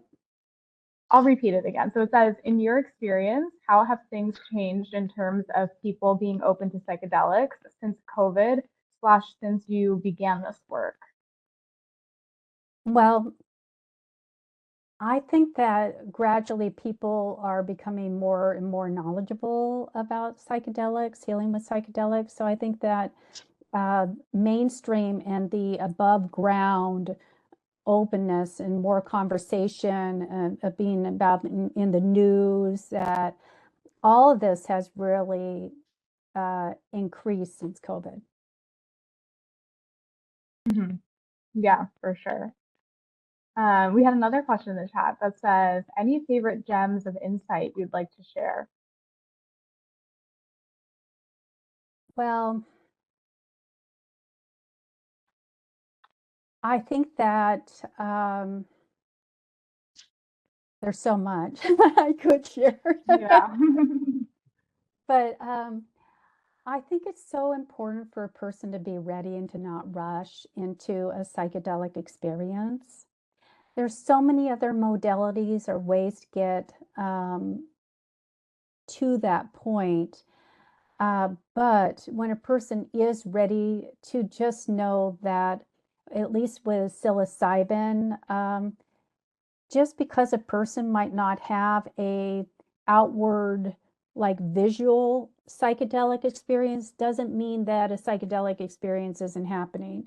I personally don't get visuals when I'm doing psilocybin, but I do get like a download, an inner a download, and I get information. And healing really happens in layers. And it's not something that's going to be a one and done. A lot of people come to us because they think it's going to be one experience, is going to be just kind of like be a full reset, and they're not going to have their problems in their life anymore. And so having a realistic expectation and understanding the expectation that a person comes in to the experience about is really important, to help them have reasonable expectations and to know that this is playing out over a long time. Like it takes a long time to integrate experience. I'm still integrating things that happened in 2015 from the first time I did ayahuasca, so it's to trust that there's a process going on that's bigger. And even though it might not seem that something's happening, there's little seeds that are always planted within us, and they do sprout, and they do they do grow, and we are continuing to evolve. We're not stuck. Going off of that a little bit, like for people that might be more resistant to trying any kind of psychedelics, but like they kind of still have the intention of, I want to have like spiritual experiences, or I want to kind of like expand my consciousness. What do you think are things that they can do to advance themselves in that way without maybe having to jump into psychedelic experiences? Yeah, well, mindfulness, my main path has been mindfulness. I had my introduction on my 18th birthday with mushrooms. That certainly planted the seed, but it was many, many years. It was a couple decades before I even returned back into dabbling with some psychedelics, partly because I had a professional job. I didn't want to get drug tested. I wasn't even smoking pot. I mean, I was so afraid about getting drug tested. Is is that we can do so much with mindfulness, with the breath, through changes of consciousness. We can explore breath work, doing a holotropic breath work, like they travel all around. Somebody could Google and just go for a breath work workshop and have an altered state of consciousness where it is a mini little psychedelic experience where they can control through their breath, or they could learn how to do it through watching some YouTube videos themselves. Yeah, I love that. I think that all these tools ultimately kind of get us to the same place. They're just different modalities to do that. So I love kind of just learning about all these different modes that exist out there. Somebody else put in the chat, what do you think is a block for legalization / access that we can work on now? Well, voting is always good when opportunities come in your area, is to vote. And also, writing letters to government officials in your state. Like right now, we have something in Oregon that's happening, is that actually we have a budget shortfall about, budgeting for this psilocybin program. It's unlikely they'll shut it down, but there's a possibility. And so right now we are writing letters to our congressman, and to show that why we're seeing the benefits of the psychedelics, in action, in trying to encourage others. There's a lot of uncertainty right now, so I guess by not finding opportunities to speak up in some way, vote, send a letter in, be a little brave. Agree. And just using your voice, even though it sounds simple, I think is so big. Another question in the chat, do you feel that the benefits produced by your practice can act as a catalyst to spread these services elsewhere? So say one more time. Do you feel that the benefits produced by your practice can act as a catalyst to spread these services elsewhere?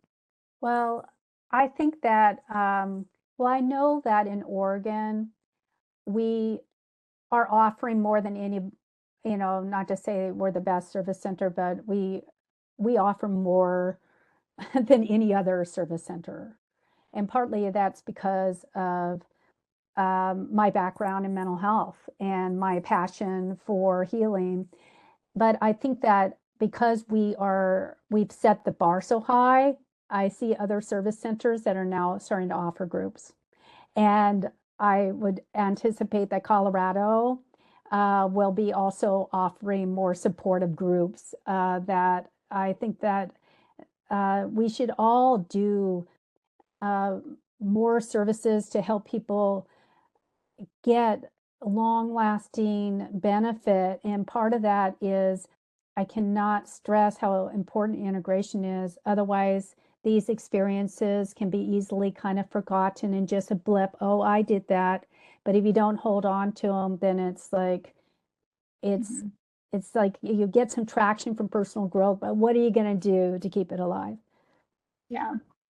I think these are all the questions that we have for today, but thank you so much for sharing your experiences, your expertise. I think everybody listening here today, especially because a lot of us are in the medical field, can definitely take what you have taught us today and help kind of spread that and help, build two different worlds or bridge the gap between two different worlds together. So thank you so much. With that, we're going to head into a break and we'll start up again at 3:45. Perfect. Thank you so much. Thank you. Okay.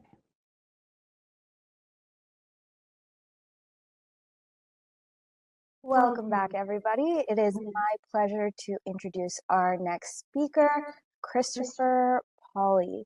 So Christopher is the co-founder of Triptomics and has been at the forefront of scientific innovation in the chemistry and genetics of natural products with a focus on cannabis and psychedelics. As the lead inventor on 5 utility patents for genetic markers, Christopher has developed tools for selectively breeding plants and fungi with novel, medicinally relevant metabolite profiles. At Triptomics, Christopher has spearheaded efforts to create the first public interactive database for natural medicine potency, designed to help clinicians better understand the chemical variability in psilocybin-containing mushrooms, DMT-containing products, and mescaline-containing cacti. His work reflects a commitment to advancing personalized natural medicine, integrating natural plant, fungi, and microbial therapies alongside traditional pharmaceuticals. Please join me in welcoming Christopher Pauly. Thank you for the kind introduction. And yeah, I'm excited to be talking about the chemical diversity of the natural medicines we've been studying here at Triptomics over the past few years, and really looking into kind of where the future of these medicines are going. And so I'll start off the presentation here by kind of starting into who we are at Triptomics. And can I go back a slide here? And so who we are at Triptomics, I'm one of the co-founders of it. I'm personally a molecular biologist with a background in bioinformatics and genetics. And so my focus has been on the understanding the plant side or the fungi side of how it produces the chemistry that it makes. And my co-founder is an analytical chemist who has developed all of the analytical methodologies that we use in our testing lab to really understand these natural products. And so our goal kind of as a company overall is to create this path to personalized natural medicine. And we see personalized medicine in a lot of fields, but not in the natural product space or within the supplement space. And so we kind of create these technologies and testing platforms that allow for those type of technologies to be developed. And we do so with publications, patents, white papers, trying to share these discoveries that we've made over the years. And we really kind of come from a background of cannabis. And so we see trying to take a different approach to what we have in cannabis for all these other natural medicines. And part of that is a collaborative approach where, your testing isn't necessarily a competition, but it's a tool. And we all should be able to come up with the same number for these potencies of magic mushrooms or cacti or cannabis. And so it's not necessarily who's the highest, but which profile is best for you. And one thing we've learned with the cannabis industry is when we breed for, the one active ingredient, we lose some of the magic of these entheogenic substances. And so our goal is to understand what is that diversity right now and how do we preserve that magic going forward. And so the way we do this is through combining a multi-omics approach, it's called, and it creates a metabolomics pipeline here. And so this metabolomics pipeline just means studying the metabolites of the organism that we like. And so in this case, we start with chemical testing the organism so that you can see kind of what the natural diversity of the plant or fungi is to start with. From there, you can go into sequencing, genetic sequencing or transcriptomic sequencing and bioinformatics analysis to really dial in why does the plant produce that. From there, we can start to target genetic assays, which allow for marker-assisted breeding to happen. And so in that sense, if you're like, golden teachers really help my condition X, we can start to understand why golden teachers do that, create a genetic assay, and then let you select for that going forward. And so you can create the future fungi for whatever condition you want. This is all within this first step of creating what is the natural product diversity out there. And so right now we run a testing laboratory here in Colorado, where we've tested, over 2,000 different fungal samples, a ton of cacti, DMT samples, kind of all over the board on different natural products in the psychedelic space and in the functional mushroom space or supplement space.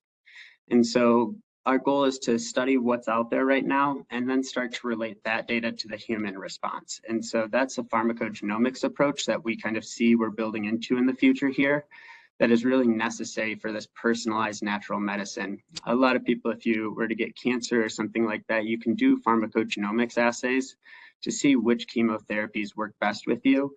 And we see a future where you'll have that same option to do with natural medicines to understand whether you might not respond well to mescaline containing cacti, or there's certain profiles of it that'll work better with you. And from there, we kind of go into this bigger, longer term idea as studying the microbiome. We know a lot of these fungi naturally produce antibiotics and secondary metabolites that can have antimicrobial, antibiotic, antifungal effects. And so how do those compounds affect our body in the longer term, and what kind of lasting changes happen to our body after we use these natural medicines? And so we'll kind of dive into the testing lab side first here of what's being tested for currently in these natural medicines. And so we come from cannabis, and I think everyone's familiar with the two main ingredients of cannabis, THC and CBD. But I think anybody who has tried cannabis knows there's, you can have the same THC in two varieties and have vastly different effects. And so what the differing effects come from are these other secondary metabolites like terpenes, flavonoids, there's alkaloids, other compounds that affect the taste, smell, potency, how the cannabinoids work with your body. That whole entourage effect is really what we see as the medicinal effect here, not as much just the effect of THC like you would get in a Marinol pill. We see the same in mushrooms here. Most people think of mushrooms as psilocybin and psilocin containing. They contain a wide range of alkaloids, similar to cannabinoids where there's CBC, CBG, all of these other cannabinoids.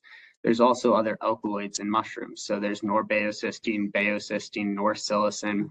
All of those are different alkaloids or tryptamines that these mushrooms produce alongside psilocin and psilocybin.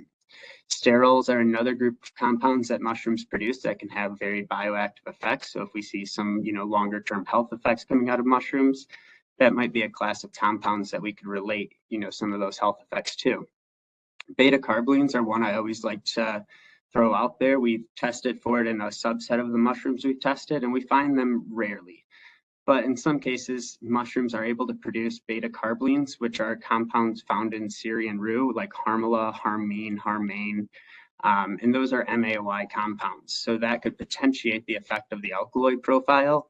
And so even if you have two mushrooms that are both tested for psilocin and they have the same potency, one could be drastically stronger if it contains beta carbolines that inhibit your ability to break down that psilocin.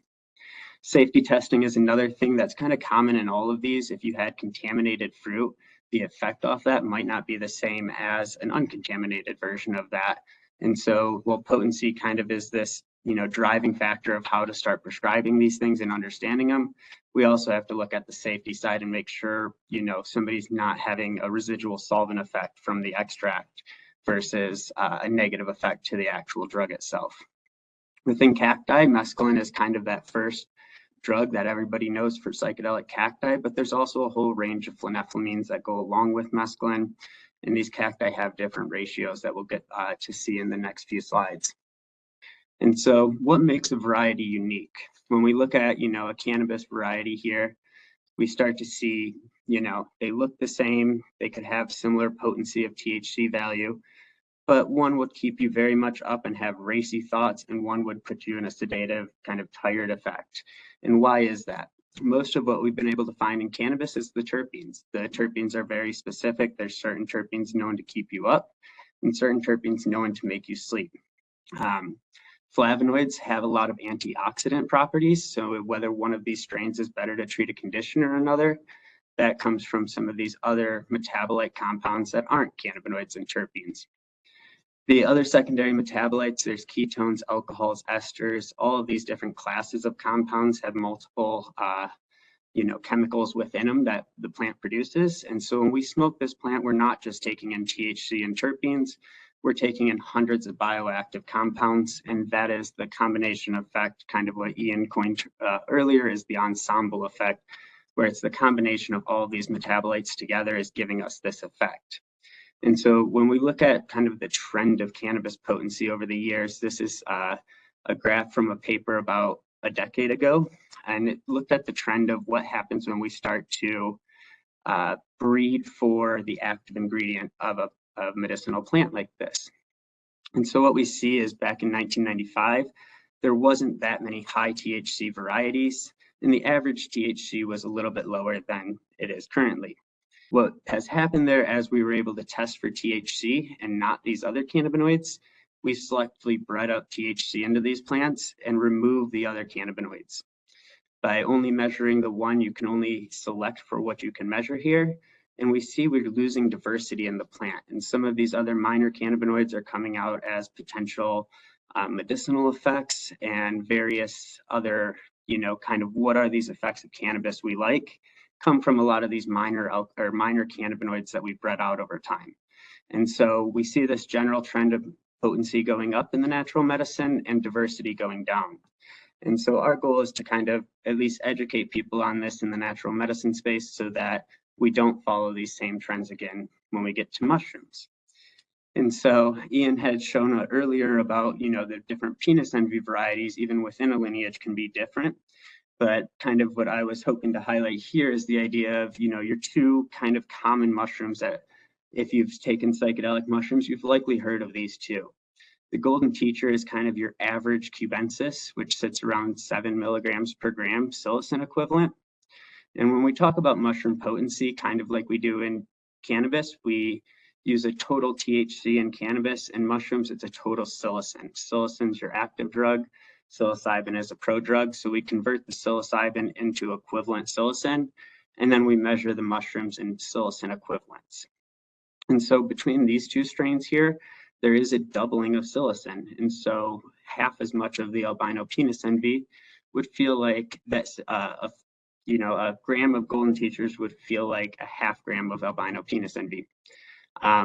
But it's not exactly a one-to-one distribution there with just psilocin, because there's unique minor alkaloids here. And the ratios of those alkaloids is really what's giving us some of these differing effects between the strains, especially when we normalize for psilocin dosing, we still have differing effects for each person. And we'll kind of get into why that is.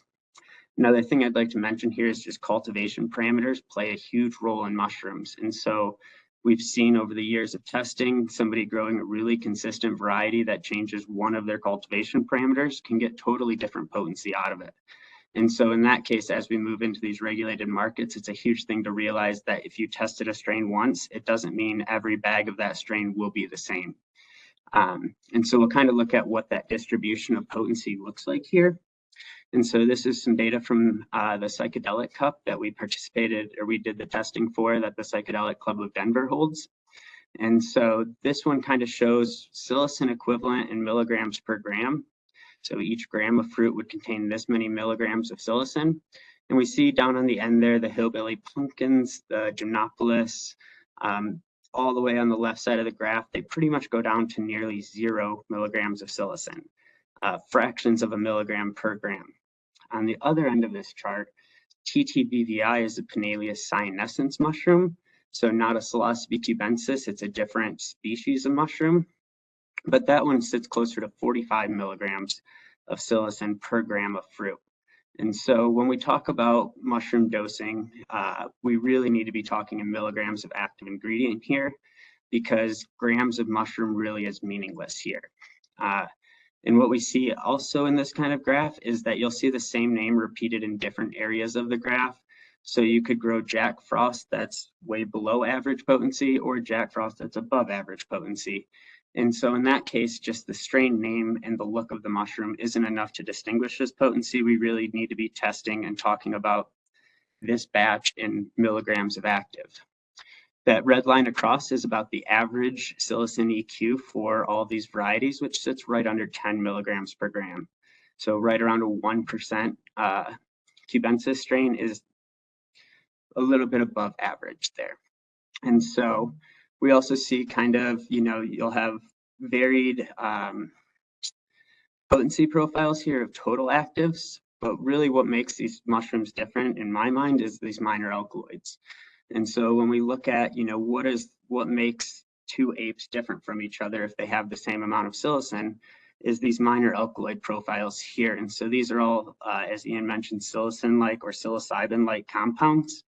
And what we see is differing ratios of them, differing how much or what is the maximum or what is the compound with the most amount in it. So baeocystin is kind of commonly the second most abundant ingredient in mushrooms after psilocybin and psilocin, but it's not always the case. As you can see, the purple bar gets really small in some. Some have higher adenosine, which is another bioactive molecule that is kind of an indicator of potency. And so we can look at these minor alkaloid ratios to see what the effect of the strain could be potentially, but also is there things like it was maybe harvested early, not dried properly. Some of those kind of questions can be answered by looking more in depth at these minor alkaloids and kind of understanding what these profiles do or which profiles are better for a therapeutic effect. And so we'll kind of jump into cacti as well. There's a similar story here that, Lophaphora or peyote and San Pedro or Echinopsis are two species of these cacti producing mescaline, but within those two, they have differing minor alkaloid profiles. So Lophaphora produces some alkaloids that are specific to the peyote species, and San Pedro has differing alkaloids as well. They have quite a few in common. In Colorado, we're not allowed to study peyote. It's not part of the Natural Health Medicine Act. And so that's one we're mostly focused into the San Pedro cacti, and we'll look into that on the next slide here. Another thing here is extraction parameters. These have, full profiles of phenethylamines is the class of compounds mescaline falls in. And so they have a profile of phenethylamines in the cacti. When we extract that, you're taking a subset of it. And whether or not you keep that original profile or not is something I think is important when we're talking about the effects of these using these substances. And when we look kind of at the data that's associated with these cacti, we see a similar story to magic mushrooms where you can have really weak cacti that are almost 1 milligram per gram of total analyzed actives, including mescaline and all of the other versions of related compounds there. On the other side, we see up to 25 milligrams per gram. And so that's showing almost a 25x potency difference and just which version or which variety of cacti did you pick that they are all mescaline containing cacti. We also see differing minor alkaloid profiles here. So those little purple and blue bars are some of these, what we would call the entourage or ensemble effects chemicals in cacti. And so we'll not only see differing total alkaloid amounts, but we see differing profiles. And so even though, our most potent cacti here, TBM, is Trichoceres bridgesii montrose, short form, our weakest cacti is Trichoceres bridgesii psychonaut, leucistic sass. And so they're really named similarly. I don't think it's something we can really look at a cacti or any way of measuring it without chemical testing. And so it just kind of highlights this importance of we don't know what we're getting unless we test it. And so when we look at, what's happening in the future of medicines, I personally really enjoy the idea of marker-assisted breeding because it not only can you pop a seed and tell if this plant's going to be high THC, high CBD, kind of predict the future of what this medicine will become, but we can also consciously create the future of these medicines. And so some of my work in cannabis has really focused on creating, customized terpene profiles where we can say, CBD is great for anti-inflammation in cannabis, but maybe we should mix that with these specific terpenes to get anti-inflammatory cannabis. Maybe we should get a certain profile of alkaloids to create an anti-anxiety magic mushroom or an anti-nausea mescaline cacti. These are things that we can shoot for and actively breed the profile that we know corresponds to those effects. And so this is something that I kind of see developed in the future of medicine. And really what we see is that marker-assisted breeding will create new profiles of these medicines. We're going to see new versions of medicines coming out because of this active work in breeding and creating new varieties. From our perspective, we always advocate for people to not breed the one compound we know about. If it's psilocybin in mushrooms, breed for the other minor alkaloids. Find what's unique about these other varieties and make that the goal of what we should be breeding for, so we don't follow the same path of cannabis where we lose the natural diversity there for trying to win a cannabis cup. We're also seeing kind of these medicinal profiles show up in certain cannabis varieties. I think we'll see the same in mushrooms as we, build out what the therapy centers are like and how that process will work. There'll be certain strains that are just generally better for therapy centers, and we'll figure out what that medicinal profile is so that we can recreate that and make it at different potency levels or, differing effects depending on what the patient needs. And really that kind of gets to this customized and personalized medicine for your condition and your body. And really that's what we see the end goal of all of this research leading to is you'll have a really well understanding of what strains are out there and which ones work with you for your condition or whatever you're trying to treat at the time. And so what does this kind of look like when we get there? For the pharmacogenomic side, these reports exist. It's been used in fields like antidepressants. It's been used in cancer therapies. And so generally the way it works is you'll get a genetic test on you, you spit in a tube, they send it off to the lab and you get a report back like this of which drugs should you use, which drugs shouldn't you use, which ones might have potential interactions. And so for our mindset, we kind of see this starting off as maybe you should take more or less psilocybin, mescaline, or DMT than the recommended dose. We know based on each person taking these drugs, there's not a consistent response across the board. Some people are more sensitive to these substances, some are less sensitive, and some have differing ways of breaking them down. Most of these assays right now are focused on your serotonin receptors. How does the binding of the active drug to your brain receptors work? And then how does your liver receptors start to break down these drugs? And so by looking at that, we can give a more or less idea, as well as some of those things like beta carbolines. If your mushroom has a beta carboline in it, this genetic test could tell you, hey, your liver enzymes won't work well with this beta carboline. You should avoid those strains. And eventually it'll turn into a whole profile thing of maybe, golden teachers is the best strain for you. And you should avoid apes because they have this compound in it that might not work well with your body or your metabolism. And so eventually I see this kind of growing into a predictive, which strains should you like, which ones are best for your genotype or your receptors. And really trying to dial that in a way that's meaningful for everyone and for therapists to be able to use this most effectively when they're going ahead to give these treatments. And kind of the next step we see off of this, we know mushrooms produce a lot of our antibiotics, with penicillin being, that prime example of where we got one of the most commonly used antibiotics. But from looking at these natural products as a whole, they're really microbiome modulators is what we consider them. The secondary metabolites themselves can act as antimicrobial, antifungal, antibacterial, but there's also unique compounds like penicillin that are produced in these mushrooms that have selective influence on our gut bacteria.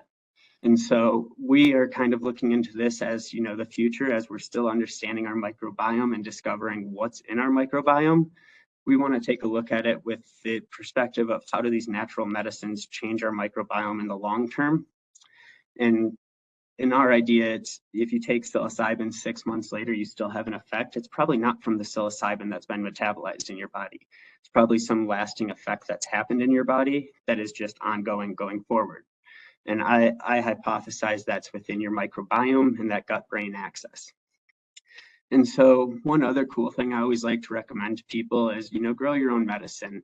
It's particularly with growing your own mushrooms. An idea here is if you have a pathogen or a contaminant in your home that you're breathing in every day and you set a bag of mushrooms out to grow, that mushroom will fight off those contaminants naturally. It will find ways to survive. And by producing those chemicals that fight off that pathogen, you now have a personalized medicine for you that's specific to maybe you have black mold in your home and this mushroom just fought off that black mold. And then if you eat that mushroom, you're now taking whatever drug it used to fight off the black mold in its environment. And so I find this idea of growing your own medicine is one way of producing this customized medicine to your environment. But also it's building that relationship with the medicine too, I think is a very important part of this overall. And so what's some cool changes coming here to Colorado? I know a couple people other mentioned this, the legalization side on top of decriminalization. And so we kind of balance the two, that we want to help support the Natural Medicine Health Act, and it's the legal route to go to therapy centers and have doctors help recommend this. So we are planning to get into the regulatory testing, but we also see with this large variation of potency, all the different profiles and all these products that are coming out available to people, we really need to make sure the decriminalized side still has testing, still has access to these safety kind of ideas. I think some of the cool, outcomes of legalizing these medicines and getting this much attention to it is we're going to understand this diversity. We know in cannabis, we missed out on doing that in the 80s and 90s when everybody was hybridizing. Right now, we have the opportunity to do that. And I think a lot of my colleagues and other people I know working in the field have a focus on preserving this diversity. We're also going to see dosing recommendations. We heard from the last talk of how dosing works in Oregon so far. But it's kind of a stab in the dark right now. We have ideas based on Johns Hopkins studies, but we really don't know what people are going to want and what is that, as all these products start to hit shelves, what is the dosing out there? And we'll get to look at some of what we've seen from building public resources to help shape this idea. And so I'll introduce some of these resources that we have that we've kind of built that I hope everybody here can use for their benefit. In cannabis, we always had leafly and weed maps, which kind of shaped how we shop for cannabis and what we think about it. For us, we saw a different way of going about that and creating this leaderboard of samples submitted to this cup. The goal of that leaderboard is so that you can click on any strain name, see all of the potency data associated with that strain, or go to an individual mushroom and say, show me mushrooms like this one. And so you have this differing way of looking at it, that it's not like, oh, the highest is the best. It's, I like this one, show me more of what I like. We've also created a public edible database. And so that's at the bottom of the leaderboard page. If you scan that QR code, it'll take you into the leaderboard. And then the public edible database is at the bottom there. And that's just some samples that were sent to us with the hope of making all of the data public. And we were able to publish that and show some insights from it. And so we'll kind of look at some of that data right now, because I find this to be really interesting when comparing what's in the recreational market. If you're a therapist and you talk to people that are like, oh yeah, I bought the 1-Up chocolate bar and it's great. And you're like, well, what is that? Is that even mushrooms? We started to collect all of this data with the hopes of at least giving people that sense of understanding of what they're taking. So we found out that most people dose their mushroom edibles between 0 and 2 milligrams per serving. In Colorado, we're talking about rolling out like a 10 milligram per dose serving size. And so that's about 5 times what you see in most of these gas station chocolates or kind of black market chocolates right now. Our general package size is about 15 milligrams of psilocin, and that's usually split between 10 or 15 pieces. We see a lot of people stick to this lower dose just because it's something that I think everybody's more accepting of in the microdosing side. But we do have people that jump up to the other end of that spectrum. In particular, one of the ones we tested was the Magic Kingdom chocolate bar. And that one had 55 milligrams of 4-ACO-DMT. And so 4-ACO-DMT is a prodrug to psilocin. It breaks down into psilocin in your body. And so in that case, if you're used to eating a 15 to 20 milligram chocolate bar that has mushrooms in it, and then you buy this other brand, you could be getting a 3 to 4x potency difference with no labeling difference. All of these are labeled 4 grams of magic mushrooms for the most part. Very few have switched into the psilocin equivalent labeling, but it is something we're really pushing for, just to standardize, how people understand that their body working with these medicines. But all of this data is available on our website for free. And so this is something, if you have somebody that's like, hey, I ate this one, what is it? We continually update this as we get more public data submitted to our lab, that it'll hopefully keep growing and act as a resource of, let me figure out what you might have taken. Some of the other stuff we do, as some of the work we do with Ian, and Ian had mentioned earlier, is the Entheogen project. This is a great group of people that we've been working with for a few years now to share scientific data, sequence these entheogenic genomes, and put that out for public good. And so we've gotten to travel to Pennsylvania, Oaxaca, Mexico, Veracruz, and quite a few different other places to study the fungi there with local mycologists. And so this is a trip everybody can join. If you want to check out Entheogen's work, definitely reach out to us. We're always looking for new collaborators and people to work with. But it is a great group of people doing some really groundbreaking work. And some of the other work we do, we work with universities to publish papers, do different research projects, nonprofits to be able to host like the Cup, Psilosafe Certified as a group trying to set these standards in this black-gray market of what is a safe product in the psilocybin industry. And Entheogen, as I said, does all of the nonprofit genomes. And then we're working with the state of Colorado as well to help roll out this Natural Medicine Act and get the state testing to be really serving the patient and being an informed testing, not necessarily a burdensome testing for the cultivator, but something that's really meaningful and useful to the end consumer here. And so I'll kind of say at the end here, if you want to read more about all the magic mushroom chocolate debate, these are all places that we've been quoted in of trying to shape the story of what magic mushrooms are.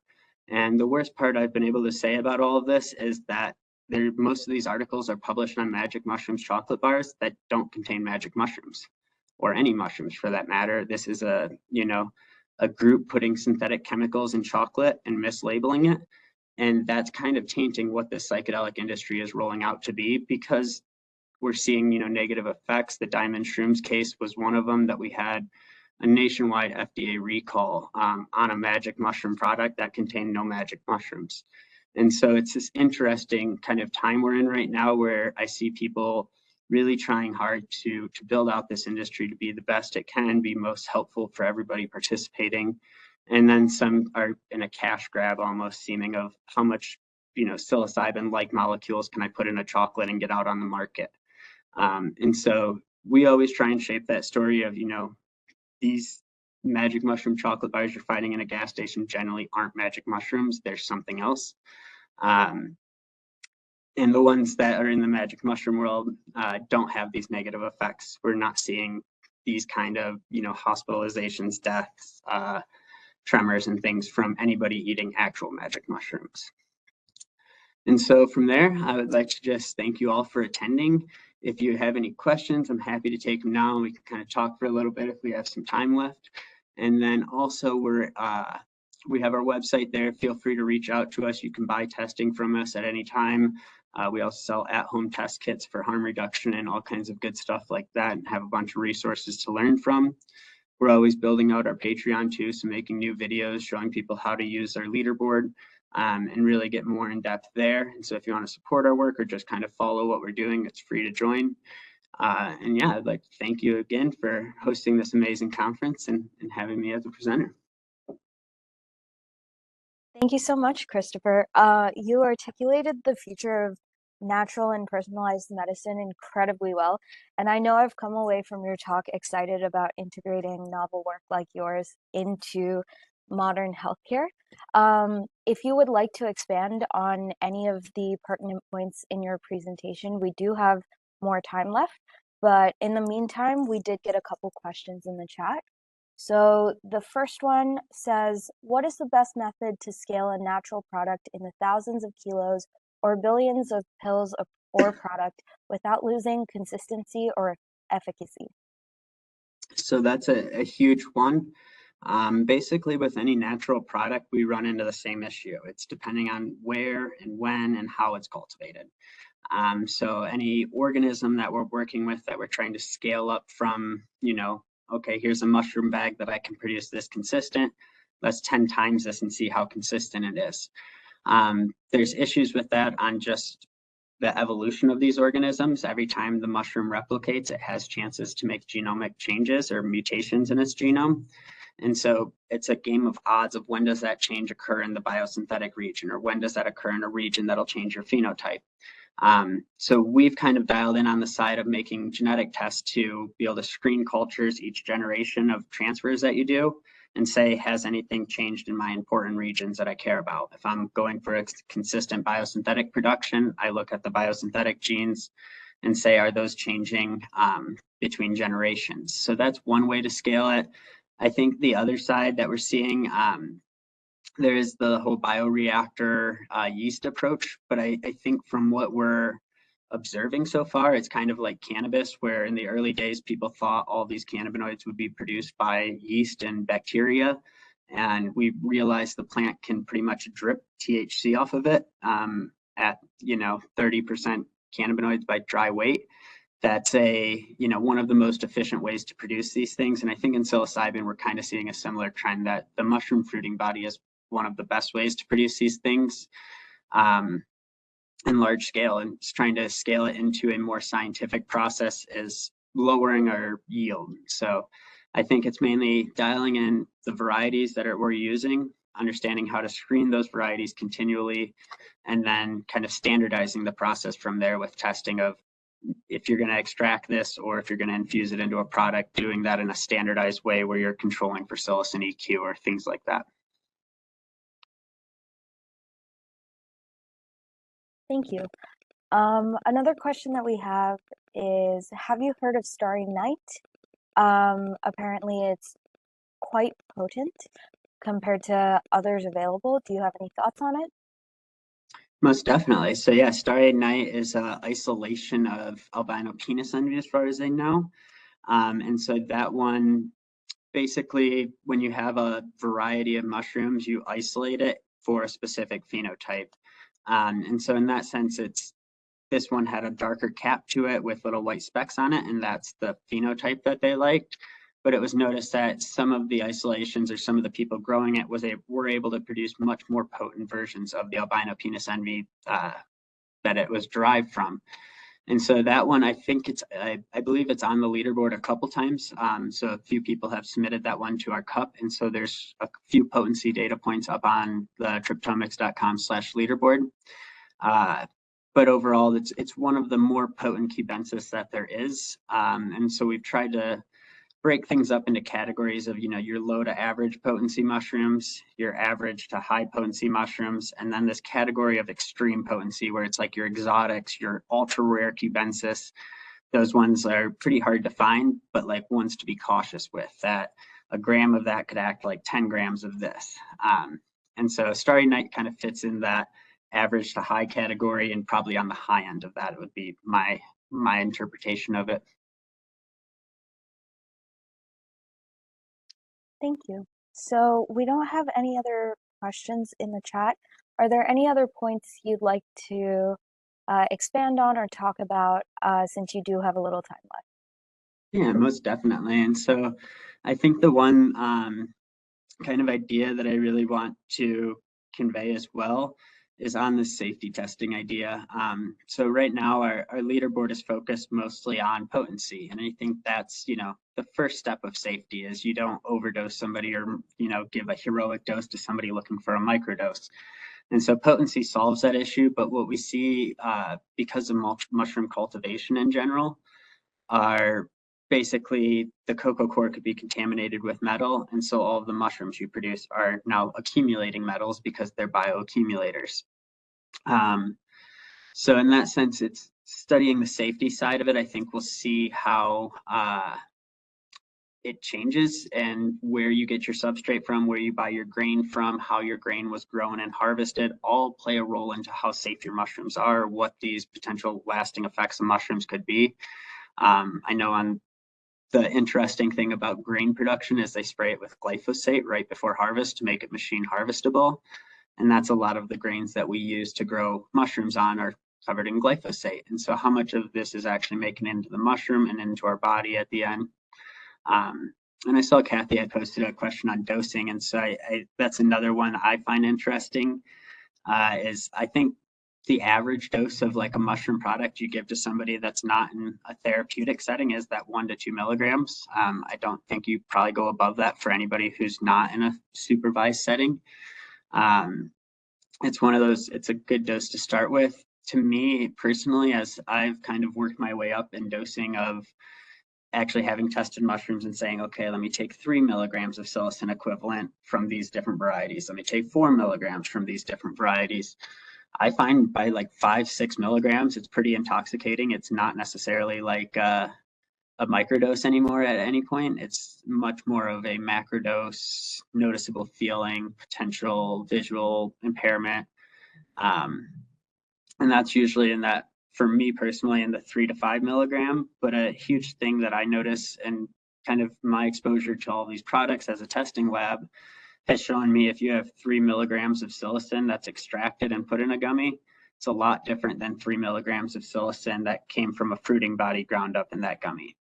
And so when you eat a fruiting body, you have that time of digestion. That's, a 3-hour ride up, a 3-hour ride down, at least speaking in psilocybin. And in the extract, it's much more of a, within the first hour, you feel as much of it as you will. And then it kind of levels out and comes down. And so I think there's a huge side of dosing that we should kind of be talking about, dosing magic mushrooms as biomass or ground up mushrooms, and then dosing psilocybin extracts. The psilocybin extracts are much different dosing in my mind than when we're talking about fruiting bodies. But overall, it's interesting when you think about, the average eighth dose back in the day when people are like, oh, I ate an eighth of golden teachers 20 years ago. It's like, what is that potency? Generally, that's around that 20 to 25 milligram dose of psilocybin or psilocin.